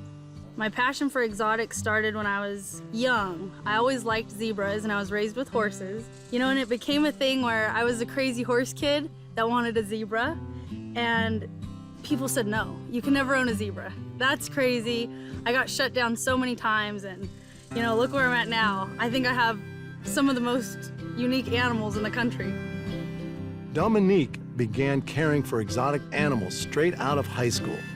She purchased her first zebra in 2003 and has been growing her herd ever since. Her passions quickly extended beyond zebras, and her property in Texas is now home to a successful rescue and breeding program and houses over 45 zebras, as well as herds of water buffaloes, camels, deer, goats, and horses. I love my zebras. I will be the crazy zebra lady. I already am, but I'm gonna be the really good one when I'm older. There are certain types of zebras. There's actually a mountain zebra, there's a Grevy zebra, a Grant zebra, and a Chapman Damara type zebra. We have all the types here, so it's pretty unique to get to interact with them and see the personality differences, because they are different. No two zebras have the same stripes. In fact, Their stripes are just like human fingerprints, unique to each animal. Each zebra has different characteristics. The Grevy zebra is known for the large ears. He looks like Mickey Mouse. And they have a white stomach, and their stripes are vertical, and they have a white belly. And then we have the mountain zebra, which looks somewhat like a pony that has a medium-sized ear and really fat, beautiful stripes on the rump. It kind of does a zigzag pattern, and it does also have a white stomach. The Grant zebra has full belly stripes, and they're thicker, and they do go vertically and horizontally. They're a smaller type zebra. And then the Damara type Chapman zebra actually has zebra stripes on its body, and they typically have white legs, no stripes. So you can definitely, if you point all of them out and stand them together, there's obvious differences, you can tell. Two of the species of zebra that Dominic houses are endangered, the mountain zebra and the Grevy zebra. Due to their need to compete with livestock for food, the destruction of their habitat for farmland, and hunting, mountain zebra populations have previously reached as low as 750 individuals worldwide. Fortunately, current numbers are back up to around 2,000, and part of Dominique's work involves breeding these animals in the hope of keeping the population growing. In addition to breeding these highly sought-after creatures, Dominique sells her much cared-for charges to other exotic animal owners who are looking to expand their own herds after a thorough screening process, of course. It's amazing. The relationship you can have with a zebra is 1 in a million. You know, it's a very hard process to screen potential owners. I feel that people that go into exotic animal ownership, you really have to be passionate, and I can tell that in someone's voice when they call. It's the people that want to ride them or go in parades and do things. It's like you set yourself up and the animal for failure. So I try to screen all the clients and really talk to them and tell them what they're getting into. And if at the end of the day, you're satisfied looking out in your beautiful pasture with 2 beautiful zebras grazing on the grass, you will never have an unhappy day with a zebra. You will love that animal. And I invite everybody out here to come see and really know if this is an animal that they want to get into. You know, you need to think about vet work and what if something happens, what are you going to do? You know, you have to have those plans and stuff. I do not want to get my zebras back. I want them, when they leave this property, I've raised them, I want them in a forever home. It's not just humans that need screening when it comes to the sale of Dominique's zebras. Zebras are wild creatures, and attacks on humans when they get too close aren't uncommon.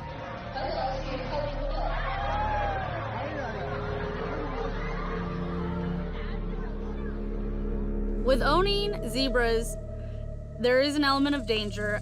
You always really do have to be careful. When I first started getting into zebras, I was very ignorant. I ended up in possession of a zebra that was very dangerous.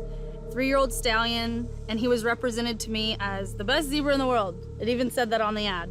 And I had the animal at my house for less than 10 hours, and that zebra viciously attacked me. He bit me in the neck. He took some neck muscles off. I was in the emergency room, and it was quite an ordeal. Zebras defend themselves by rearing, biting, and kicking. In the wild, they have even killed lions, often by breaking their jaws so they starve to death.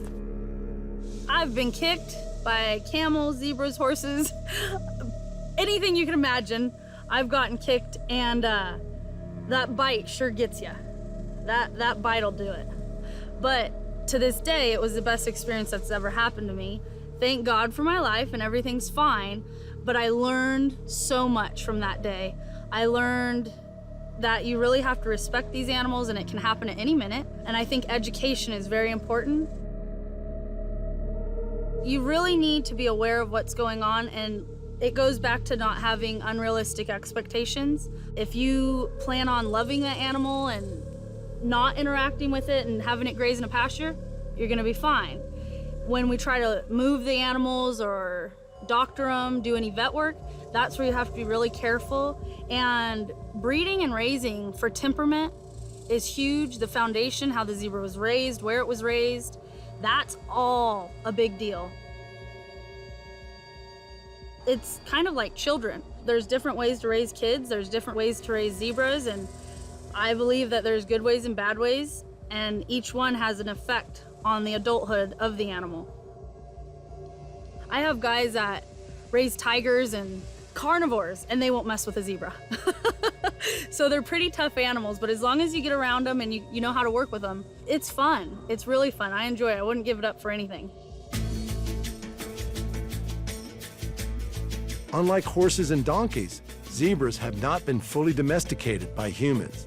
They remain predominantly wild. Dominic's Safe Haven Rehabilitation Program rescues zebras, and they are certainly at home on the ranch.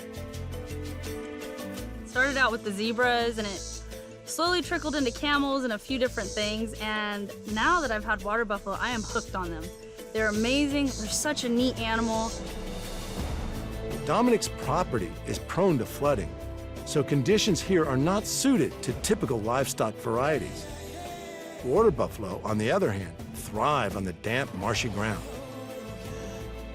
There are several different types of water buffalo, and all are very hardy animals. The Cape water buffalo is the most dangerous variety, responsible for more deaths than any other. I have some cows I won't go in with.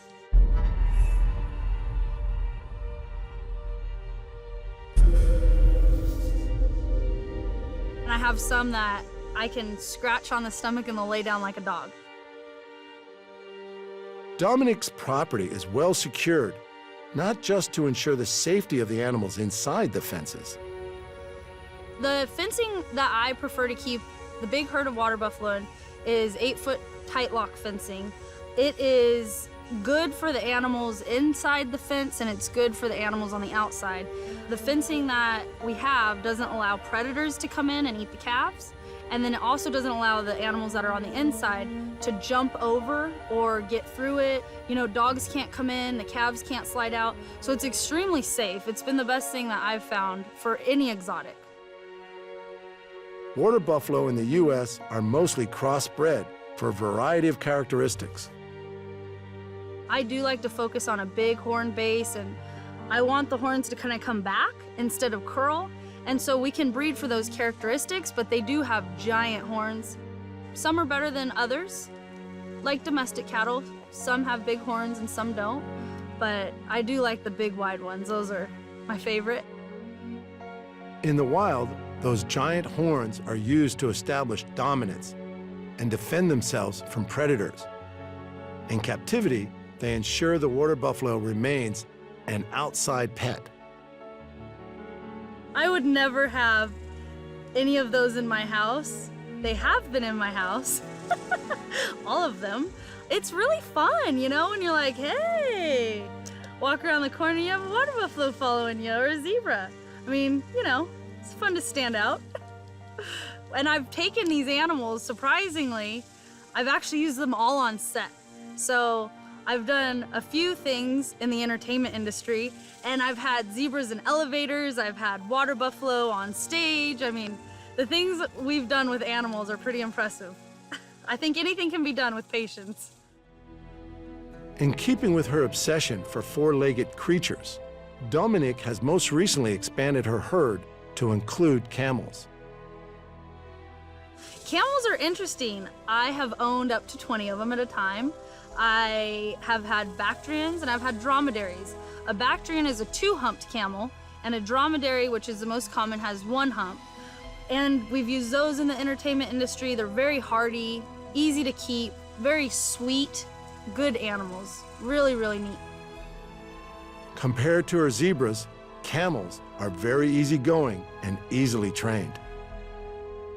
They're very emotional animals, so they're the type that you want to ask, which you should do with everything, but you ask them, you can bribe them, and you can typically get whatever you need done accomplished.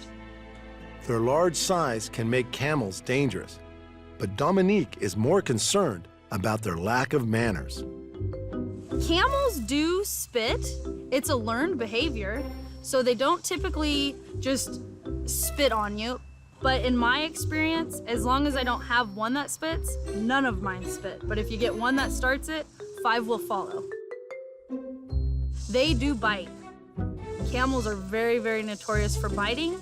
If you go overseas, you'll see a lot of them with a little nose mask, kind of a guard. I've seen some pretty good camel bites, but for the most part, it's like anything. If you work with them and not against them, you have a great relationship with any animal. It's when you kind of get into the training techniques and when you butt heads is when you might have a problem, but there's some great trainers in the US. Train them as she might, Dominique has still fallen foul of their vicious kicks. I would call it a camel hoof. I've been hoofed by a camel before. I've been camel hoofed. And it's like a frontward kick instead of a backwards kick. They take their front foot and they just whack you with it. If you're gonna get into exotics, camels would be one of the good ones to start with, and they would be, get a gelding or a female. A gelding would be a castrated male. Get something young. I don't recommend bottle babies, but if you get with the right breeder and the right people, you'll have a great animal. Good pet, really good pet. They may be her pets, but Dominique's herds still work for their keep, and they often hit the road in the back of the trailer to take part in events or to be used as therapy animals. I think that any animal likes to have a job, whether it's being ridden or interacted with in therapy sessions, anything like that. I think animals do like to have a job and a purpose. As long as it's kind and the animals are willing, they actually look forward to doing stuff. I've done a few events and my trailer will pull up to the barn and I've got 4 animals waiting to go on the trailer because they know we're going somewhere. So it's typically like your dog. If you take your dog in the car and you go for rides, that dog can't wait to get in the car. Doesn't know what it's doing, but it likes to go and do something. So I think the animals we have like to be a part of something, whether it's being ridden, commercially or privately. I think they like to have a purpose. I like to educate people. There's nothing better than seeing somebody's dream come to life when they actually touch and interact with that animal. All of my animals here are gentle. We really focus on making everything friendly and happy and a really good environment for people and the animals. And when that kid has read about a black and white striped horse in a book, and they actually get to interact and touch and feel the difference between a zebra and a horse or a goat, that's what's gonna help our animals, is getting the kids to learn about conservation and, you know, slowly repopulating, but making sure that our animals don't leave.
Humans have had a close relationship with animals for thousands of years.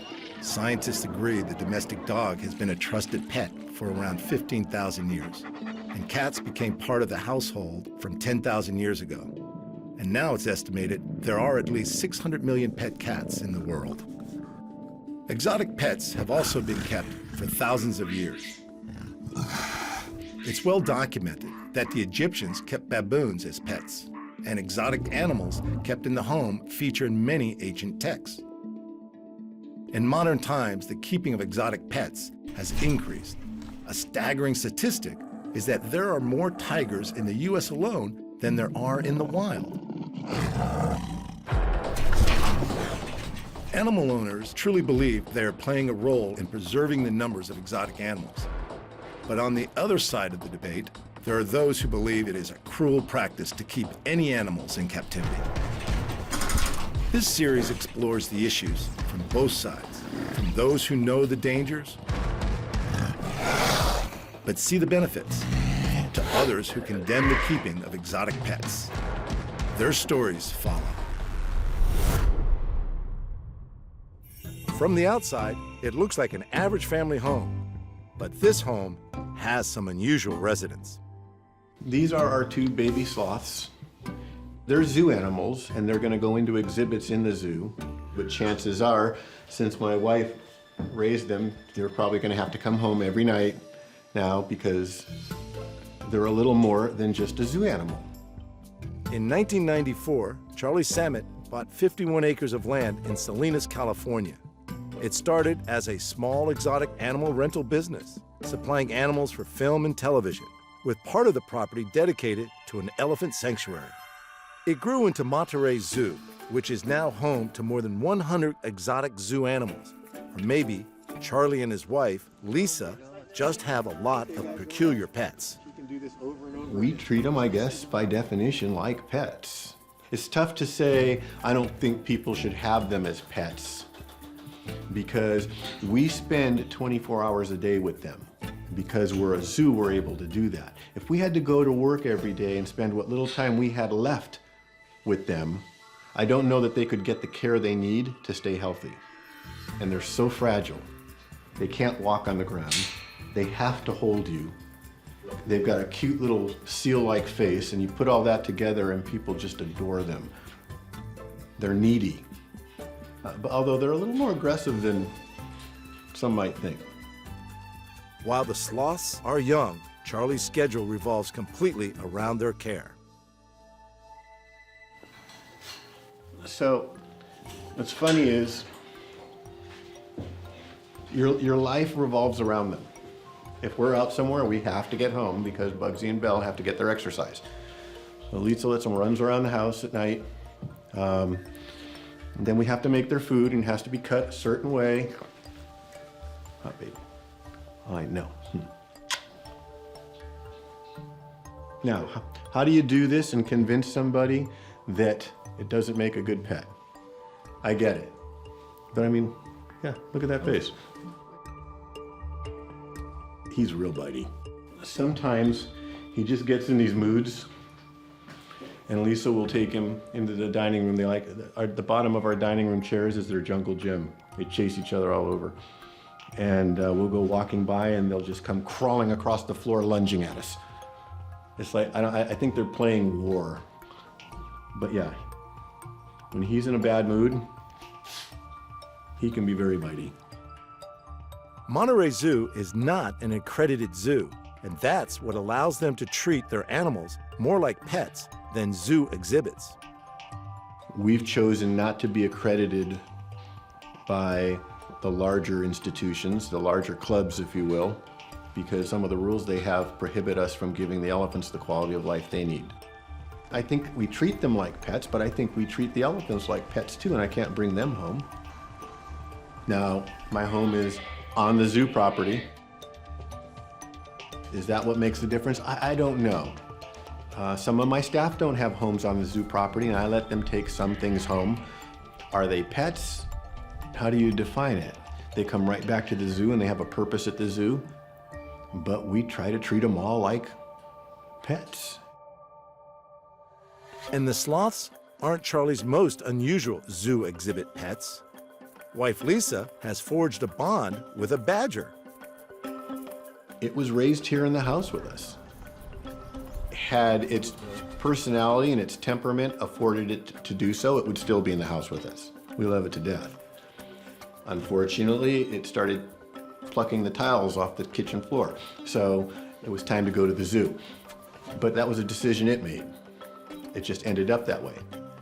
But we still go down there and put a leash on him and take him for his walk every day, like you would a pet. Given that Charlie's career working with animals started with his pet lion, Joseph, it's not surprising that Charlie blurs the line between zoo animals and pets. I had an African lion that was just beyond the scope of reason. He was so safe, so patient, so unusual. My children could ride on his back.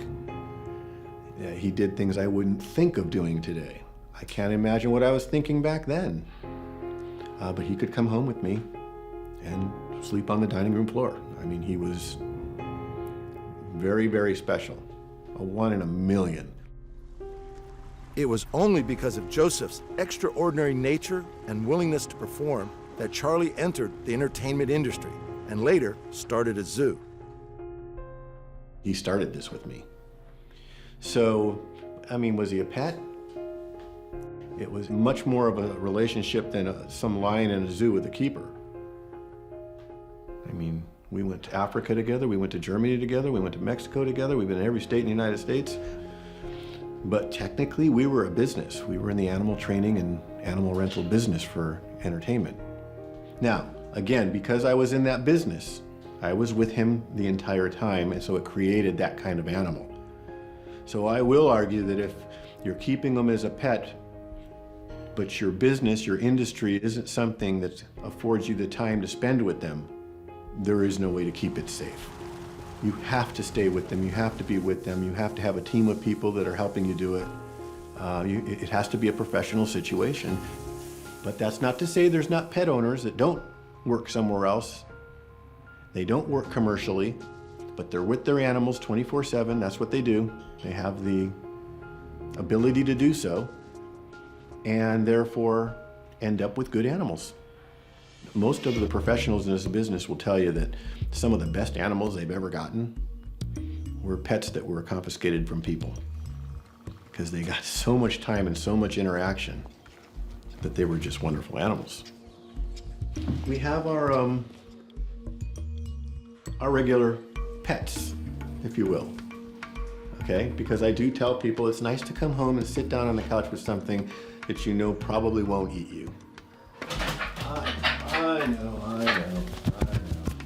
This chicken was brought into a Los Angeles veterinarian to be euthanized because when it was born, its beak was like this. And the veterinary facility, the owner of the facility is a very good friend of mine, and she pointed out that day when I was visiting that if this chicken were a lion or a tiger, we wouldn't think twice about doing surgeries and fixing it. But because it was a chicken, it's here to be euthanized. So long story short is she told me that she would fix the beak if I would adopt it for the zoo afterwards. And so 3 surgeries later with pins and bone marrow transplants, and we fixed the chicken. And that's about as good as we got it, but it can eat now. Before it had to have a stomach tube, and it can drink. So this is, again, you know, we try to tell people, there are unique pets that aren't necessarily lions and tigers. This happens to be a chicken. The chicken had the Monterey Zoo board divided. It came with controversy. You know, there's a lot of people on our board that said people don't come to zoos and pay to see chickens. You know, and our argument was, that's not what it's about. Are we doing what we do because of what people want, or are we doing what we do because of what animals need? Never met who have Charlie continues to blur the line between pet and zoo animal. Even the apex predators get treated like part of the family. You guys okay? Yeah. Put the line up and lock us up. Okay.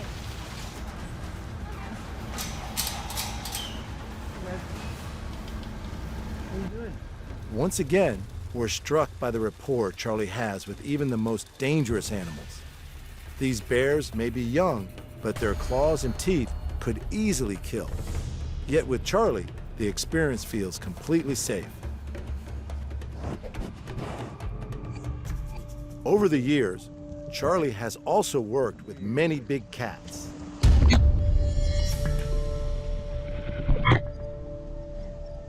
And they all require a different approach. He credits leopards as being among the most dangerous. Problem with leopards is that you walk in with them and you're in trouble and you didn't know it. A lion or a tiger, they'll be on top of whatever they're possessive of, so you know it. It's a very explosive brain. It's a very different brain. Lions then have your social structure to deal with, so they've learned to fight each other. Many companies won't touch lions. You can have the best lion cub in the world and he turns 5, 6 years old and he challenges you for that position in the pride and it's all gone. I'd say tigers are about the easiest, believe it or not. Unfortunately, their teeth are the longest, so the bites are bad. But the way their brains work, their social structures, they're solitary. That's why in circuses you see more tigers in the ring than anything. Although the entertainment business enabled Charlie to be closer to wild animals than most people will ever get the chance to be, there are some things he doesn't miss about working with animal entertainers, like wrestling lions. That I'll never do again with a lion. Because that goes from play to sport one day. And when it goes to sport, okay, you have an animal you've never met before on top of you. And it's a bad, bad day. So we were prepping for a movie once, for one of Costner's movies, and it was an attack scene.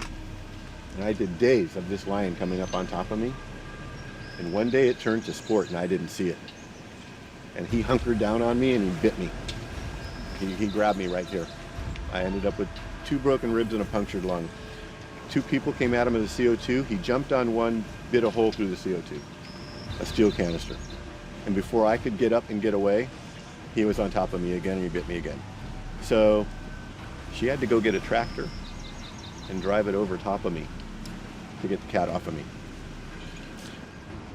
20 minutes later, and we had him all in a fenced area, we were prepping, okay? Came back, his head seemed right again, opened the door, they got a leash on him and walked him to his cage, he was fine. They're just, they are what they are, and you know it going into it. Even those who have had extraordinary relationships with exotic animals know there's always an element of danger. I was with Ron Whitfield, a very prominent trainer here, and used to be a circus man, and he worked for Six Flags at the time. No, I was doing the TV series Born Free, and I needed 2 lions to simulate a lion fight in the movie. So of course what we look for is 2 male lions that were raised together that play. And we'll dub in the noises later and make it sound like it's a fight. Well, I went to see his 2 lions in his ring act, and he brought them into the ring together and they were bouncing around playing with each other. But the play turned to sport and they got in a fight. And when the time it was done and it was over and he separated them, I think quite frankly, he's the bravest man I'd ever seen in my life stay in that ring. I'd never seen anything like it. He did not leave that ring, and the noise, the cement was shaking. Oh, and I was standing outside the ring. You know, Ron, do you need any help? Nope, got it covered. Good. It was terrifying. But despite the danger, Charlie is still inclined to treat even the zoo's most predatory animals as pets. When I got him, when we started raising him, we did like everything else. Hey, stop it. We did like everything else, and we tried to raise him as a pet.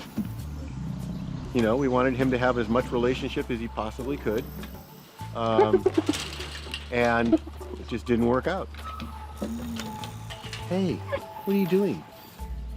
Well, it's a difficult species, and his hair grows backwards. You don't know if they're a male or a female unless you truly blood test them. Nothing makes sense. They run as fast backwards as they do forwards. Their legs are longer in the front than they are in the back. They're born with teeth. They're born with their eyes open. Nothing is right by animal standards. To keep one friendly is a challenge, but it doesn't mean we didn't give it a chance. What's wrong? Why are you so angry today? Why are you so angry? In the hyena's case, even Charlie admits that this is one predator that doesn't make a good pet. If you ask me how I feel if one of my neighbors were to come home one day and announce that they got a hyena as a pet, probably wouldn't be real fond of the idea. No 2 ways about it. I wouldn't want that next door. Charlie even has animals a lot of us have never heard of. This is a binturong, a bear cat. His name is Doc. Doc kind of has his own fan club. People who come get to play with him on one of our tours. They start Facebooking him. It's gotten ridiculous. He's just one of the coolest animals.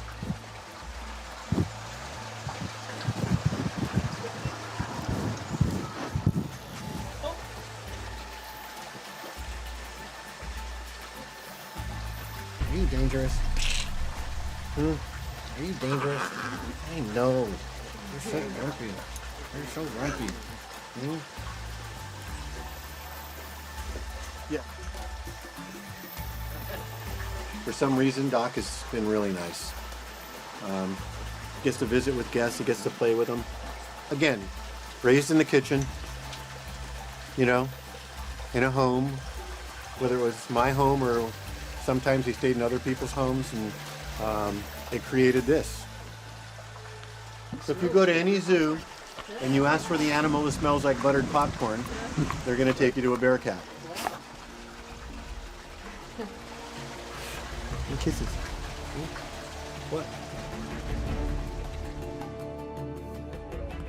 At Charlie's Zoo, even mountain lions, the largest cats in North America, become little more than house cats.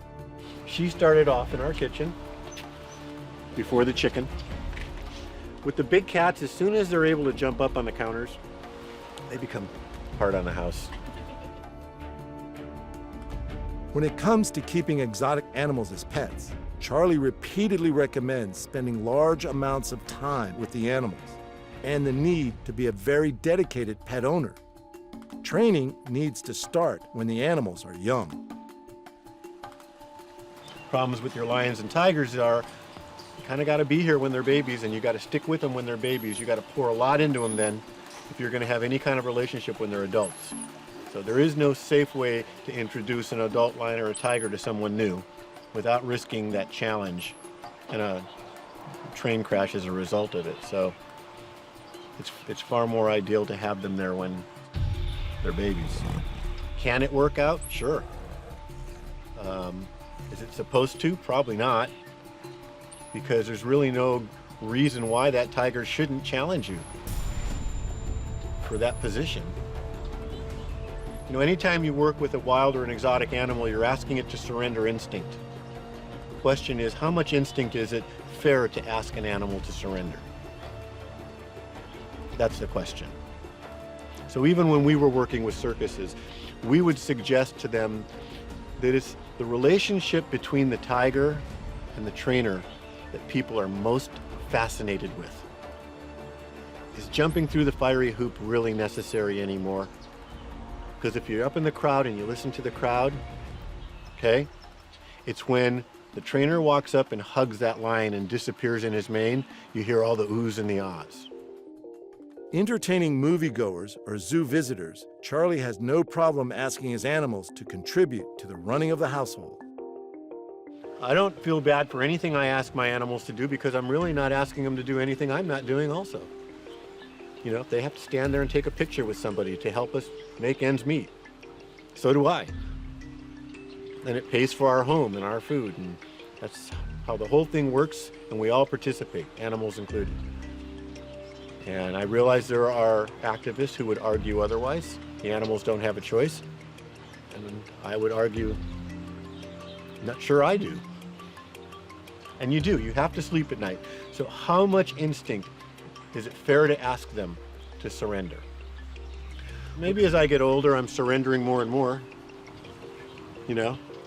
But when you have human kids, you find yourself doing that too.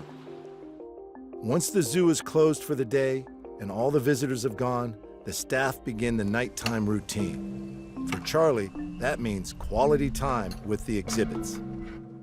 Right now, everything goes to bed, and I usually interrupt it along the way and play with it, and the staff hates it because half of them want to go home, but it's too bad. And once you've raised chickens, sloths, and badgers in your kitchen and realized your dream of opening a zoo, forming close bonds with all sorts of weird and wild animals, what do you do next?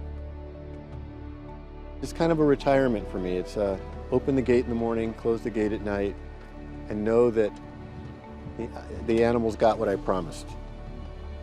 You know, this was all about a promise to Joseph. Unfortunately, he didn't live long enough to see it, but we did promise him that day that we would finish it. That's all this is, one big promise. And I actually now feel like it's gonna happen.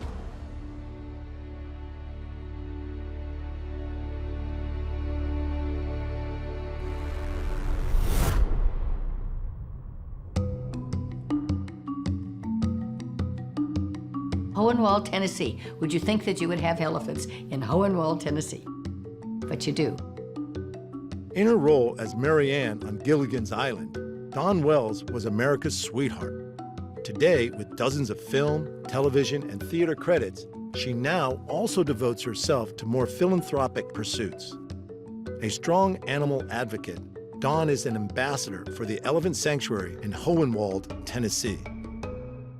My friend Lois Knight is one of the people on the board and started it, and she came to me and said, this is what we're doing. I'm curious and I love animals, so if there's an adventure that I haven't done, I'm trying. I mean, that's a pretty big adventure to try to find a place in Tennessee to put in elephants.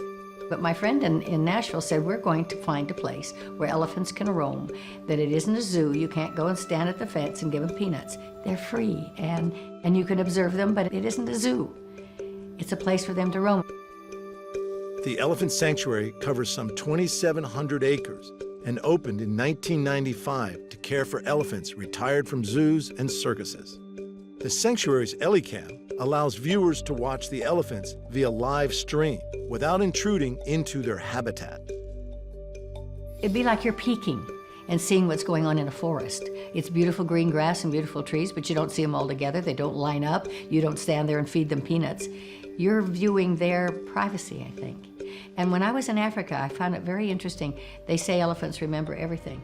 And we were riding some and going through, and there'd be a pile of bones. And the elephants would stop and touch every bone. They're relatives, I guess. They have that memory we don't quite understand. And they're so huge. And a gentle giant, I guess is what you would say. Dawn may see these majestic beasts as gentle giants.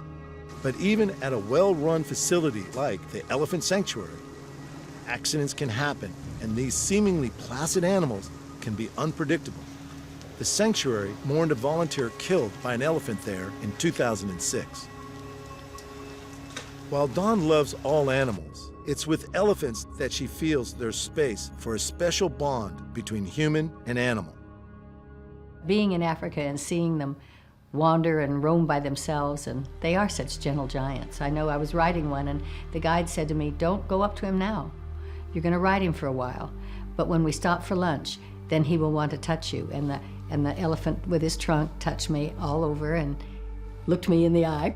But there was a relationship, and you see the size of that animal. I don't know what emotions they feel, but I think all animals relate to either each other or people or something. I think they're a blessing to this universe. Many of the elephants at the Elephant Sanctuary suffer long-term health and behavioral issues common to elephants that have spent their lives in captivity. Elephants are intelligent and social animals, and they have physical and social needs that cannot be met in captivity. It's simple as that. How far do you go and say, okay, let's buy a zebra? No, let's buy an elephant. Let's buy a cocker spaniel. What is the need from humanity to have that? I love to communicate with animals. I do.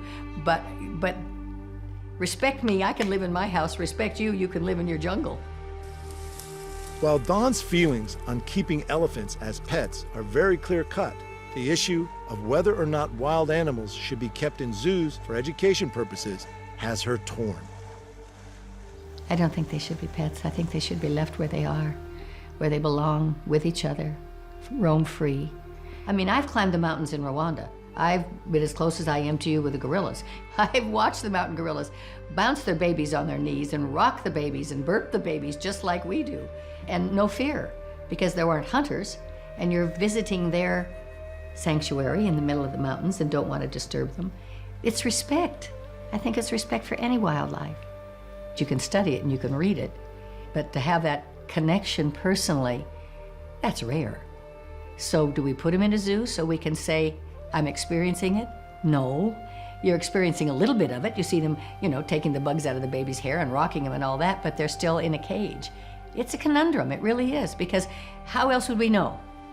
We all can't go sit in the Rwanda mountains and wait till they come by. And yet, they should be free. I don't have an answer.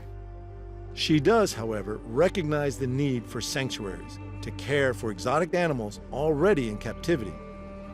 It's a controversy, I think. I mean, I think they are being taken care of, and maybe they would be shot, or maybe they would be hunted, or maybe they would be starving where they came from. How they got there, I don't know. It's like if I have a dog, I'd like a backyard where he can roam. I don't want to have a dog sitting on a pillow in my house all the time. When I was doing Gilligan's Island, I had this pet sparrow that fell out of a tree, and I couldn't feed the little baby, and I'd bring it on the set in a shoebox, and all the crew would come in with little tweezers and little bugs, and they'd feed him a little sparrow all day long, and at one point we let it go. But we nursed it back to health, so to speak. So I think human beings can be an advantage to an animal. We have them in captivity and you see what they're doing. You're aware of their needs. But do you take them out of the jungle to do that? Or are they out of the jungle already? I think Hohenwald, they have plenty of space to roam. But how many places can you have to do that? The elephant sanctuary is currently home to 11 elephants. Just give them the place to roam and the lack of human contact, I think, and where they should be with each other. I mean, when a new one comes in, they all welcome it. When they've lost one, they all mourn. You're really able to communicate the feelings that they're feeling. And when you're in the middle of the jungle in Africa, you don't know that's going on. You don't see that. They take care of them like they're a pet, but they're not a pet. They're cared for, and they're respected. Elephants at the elephant sanctuary enjoy large, natural habitat enclosures, the companionship of a herd, and the benefits of using modern technology to learn about how best to care for them. To Dawn, this seems like the perfect solution, educating people about elephants and at the same time allowing them the freedom to roam. I guess with the new modern way of doing things, the camera is on the elephant itself. And you are seeing what the elephant is seeing without being there and bothering them at all, and you're studying that animal and that animal's habitat and how they behave. That's new because of our technology. That's the way to do it, wouldn't you think?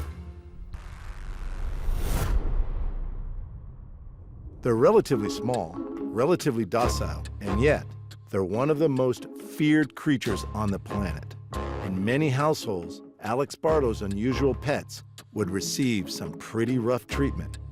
I often get people saying, like, if your spider come near me, I'll do this and I'll do that, you know? And I like to wonder what if I said that about their cat or their dog, how would they respond, you know? People often question my mental capability just for owning spiders and whatnot. Alex has been collecting and selling a variety of invertebrates for about 18 months. His collection would cause as many as 1 in 3 women and 1 in 4 men to be crippled by fear.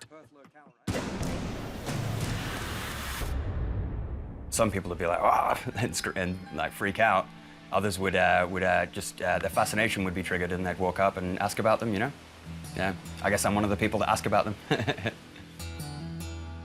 How you feeling today, baby girl? You all mad?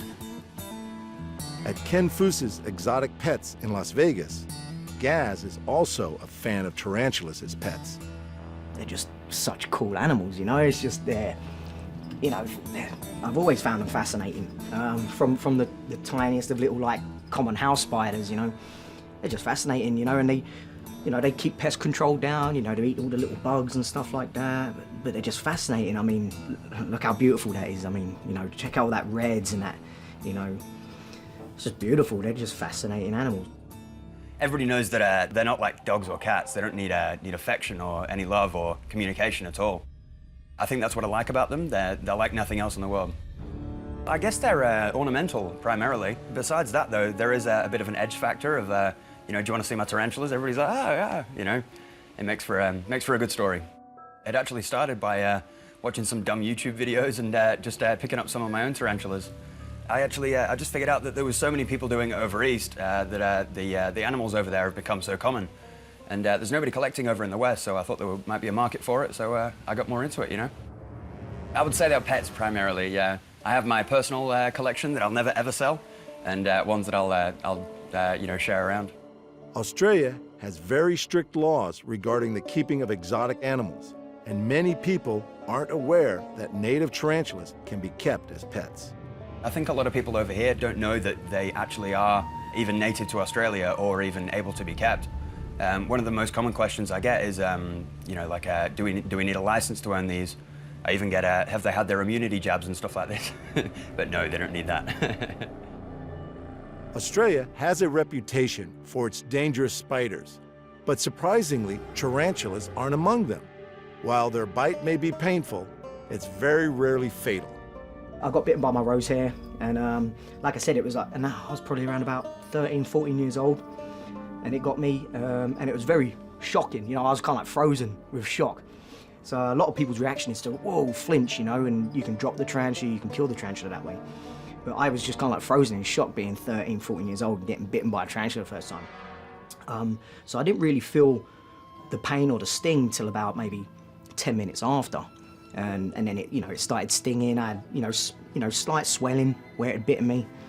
But after about 20, 30 minutes, it went away. So that's how I knew I wasn't allergic to those kind of things. You know, which is probably a good thing because, you know, people get stung by bees and they have allergic reactions. It's you know, it can be deadly. There is a chance for anaphylaxis with any kind of bite, with any kind of venom. There's been 0 recorded deaths from tarantulas in throughout history. So you could even argue that snails or anything is more dangerous. There are 2 types of tarantula: Old World species from the Eastern Hemisphere and New World species from the Western Hemisphere.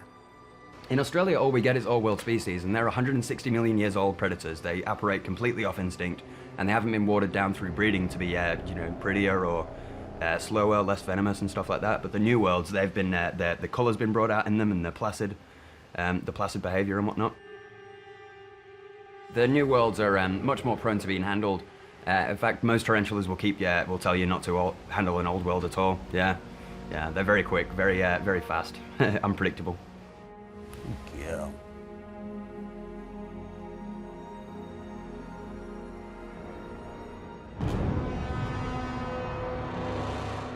Tarantulas in the wild are nighttime hunters, pouncing on insects, beetles, and grasshoppers. The Goliath bird-eating tarantula species of South America will eat larger prey, such as lizards, snakes, small birds, and mice. For a mouse, like, you know, its venom's powerful. But like I said, for someone like us, like a healthy adult, you know, that's not allergic to those kind of things, it's, like I said, it's just like a bee sting. But for something that small, it's quite powerful. And plus, their fangs are pretty big, you know, so that, you know, it can cause mechanical damage as well, you know.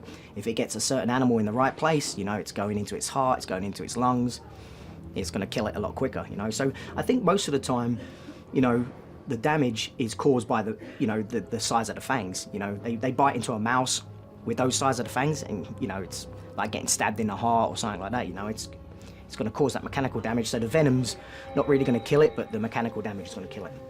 All the hairs that cover their body, they can feel like the slightest vibrations of like prey, you know. They can tell exactly what kind of prey it is as well by the way it moves on the ground, and, you know, they feel the different vibrations through sensitive hairs on their legs. Very strong, very powerful. And as like I said, the first time I got bit by a tarantula, I couldn't believe how strong it was, you know. The way they can grip you with their legs and pull you in, I was just like, wow, you know. And that was just a rose hair. You know, a rose hair's a pretty small tarantula compared to these, so these guys are really powerful. Alex's pet powerhouses are fed on cockroaches and mealworms that he breeds himself. For spiderlings, I feed every 3 days, and for adults, I feed once a week or so. But adults can go 18 months without eating, so you can go away on holiday and still come back and be fine, you know? Yeah, mostly they look after themselves and thrive on darkness and loneliness. Although adept hunters in the wild, Alex says that tarantulas are not aggressive creatures. Aggressive is actually the wrong word for it. Defensive would be the word for it. But this one right here, that's a Selenotypus wallace. She's a more calm one, but the Selenophilus cotsman, which I've got in the garage there, that's arguably the most defensive tarantula in the world, actually. Along with his tarantulas, Alex keeps other arachnids known for their fierce and painful defense. It depends on the species, I would say. I've got the Urodacus elongatus over here, and that is, I'd say, one of the most calm species in the world, actually. But something like the Urodacus yashunkai, I wouldn't even go near. She gave me a clip yesterday, see that? That's a threat pose. She's getting a bit stressed, I'm gonna put her away. So if she gets too stressed while rabbit. Well, when she puts the babies out, she'll eat them.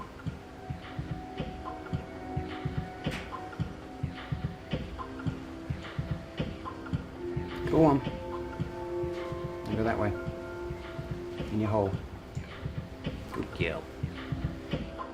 Scorpions are also nocturnal hunters, and they do something else in the dark that is very unique. All species glow under ultraviolet light. It might seem difficult to know which end of the scorpion to avoid. Pincers that are used to crush their prey, or the sting in the tail that delivers toxic venom. Well, some of them can be quite bad. Most of the ones that I own, the Urodaka scorpions, they're not too bad, but they're only about as dangerous as a bee, just like a tarantula. But I know of one called the Lichas buchari, which is native to all of Australia. That will give me a fair bit of pain, put me in hospital for a few days. Small pincers means a strong venom, and strong pincers means a weak venom. Like the tarantulas, these arachnids don't return affection the way the more traditional pets do. But Alex has seen that they are not unintelligent critters. I think all animals, no matter how small the brain and instinctual they are, they can get used to certain behaviors. Like if I feed one scorpion only mealworms and then I go to a cockroach, then they'll recognize that it's a different food. And oh, we got Maggie here as well. That's my other animal. I'm pretty sure she's got a family somewhere nearby. She comes and gets some worms for herself, goes and gives them to the babies, and then comes back for her own meal, you know? She usually comes back twice. Good girl. I do that whistle every time so she gets to know part of my voice, you know? She eats too many of these. I end up having to buy more, you know? All right, go and get out. Need to learn how to hunt again. The Australian magpie is known for its intelligence and for its habit of fiercely defending its nest by swooping at unsuspecting passers-by. No, she's never swooped me. I don't think I've seen her in mating season, though. I'm not sure. I could be wrong. I do worry about this guy on my shoulder with her around there. The guy on Alex's shoulder isn't a predator, but it's definitely an unorthodox creature to keep for companionship. Its extraordinary body is designed to look like the leaves it feeds on. If threatened, it will arch its tail above its body towards the intruder, much like the scorpion. This is a spiny leaf insect. It's one of the stick insect family. And these guys are native to, I think this one's from northern Queensland, but they might be all over Australia. They're not my expertise, these guys. But what's interesting about them is this is a female right now. You can see that by the smaller wings. Males have bigger wings. And basically, the female will always give birth throughout her life, but she'll only give birth to females if she doesn't mate with a male. And if she mates with a male, then it'll be 50% female, 50% male. Interesting, huh? The spiny leaf insect is obviously not Alex's most dangerous predator, but neither is Maggie, the tarantulas, or the scorpions. The giant centipede is found across Australia, and its venom is toxic to both insects and mammals. These multi-legged creepers can reach up to 16 centimeters long and have even been known to feed on small snakes. I've been bitten by a centipede, but not by an adult. It was only a peedling, and it couldn't get through the skin. It was that small. I was trying to dig around for it under the soil, so it was a bit irresponsible of me. He must have just felt something and then just had a bit of a tag. It was like a pinch. Alex got away lightly. The bite from the giant centipede causes severe pain that can last several days. I would say that aggressive is again the wrong word for it. Defensive is the proper word, but if I was going to use it for anything, it would be centipedes. Centipedes, if they bite you, they'll hurt for a much longer time than a tarantula or a scorpion. I've kept tarantulas and scorpions for 18 months, but centipedes I don't think I'll ever get used to. They're just so unpredictable and they can use those pincers on their back and grab my finger and then try and walk back up themselves and onto my finger. This is what I mean by unpredictable, and just they freak me out a little bit. Despite its name, the giant centipede has only 21 or 23 pairs of legs. The first pair of legs behind its head are modified claws which curve around the head and can deliver venom into its prey. Go on, have a munch. Good lad.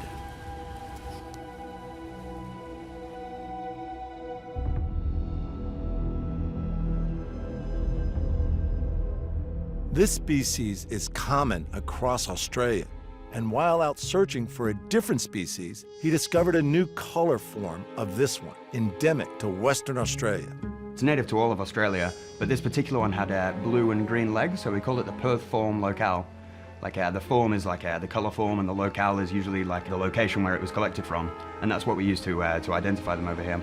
For example, like Australian tarantulas, they're mainly recognized as Selenocosmia crassipes by science, but anything beyond that is just a trade name. So for example, Selenotypus wallace, this one here, that's just a trade name. It's just something to identify where it's from, the color form. We were looking for Cerasiphonius granulosus, and we just found so many of these this Cormocephalus arantopes around. We ended up collecting about 15 and then trying to sex them, but it's a bit hard, that one, because to sex a centipede, you have to either give it some carbon dioxide until it's unconscious and then squeeze out the sexual organs to be able to see it, or you can drown them for north of half an hour to be able to see it. So I don't think I'll be mating them anytime soon. Alex does breed some of his own tarantulas and scorpions. Others come from other licensed dealers. Regulations differ from state to state. It's legal, but poaching is more common in my industry than I ever would have thought previously. There's people that go to people's property without permission from the owners, and there's people that don't have licenses to actually collect from the West. It's unfortunate how it all happens, but the people in the scene, from the activists to the licensed collectors to the breeders, it's a pretty tight-knit community. So it's pretty easy for us to track where the spiders go and where they come from, which ones are legal and whatnot. Alex is licensed to collect some specimens from the wild. Those that come from other breeders arrive in a somewhat surprising way. Like all of us, Alex enjoys the rush of having a parcel arrive in the mail. It's kind of got less exciting as time went on. This must be my like 500th tarantula or something like that, so it gets less exciting, of course. There's a roach in that one as well.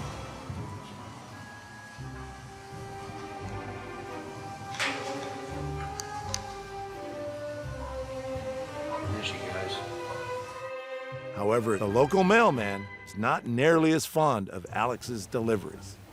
He freaks out, and it always seems like he's in a rush to leave every time he comes over, you know?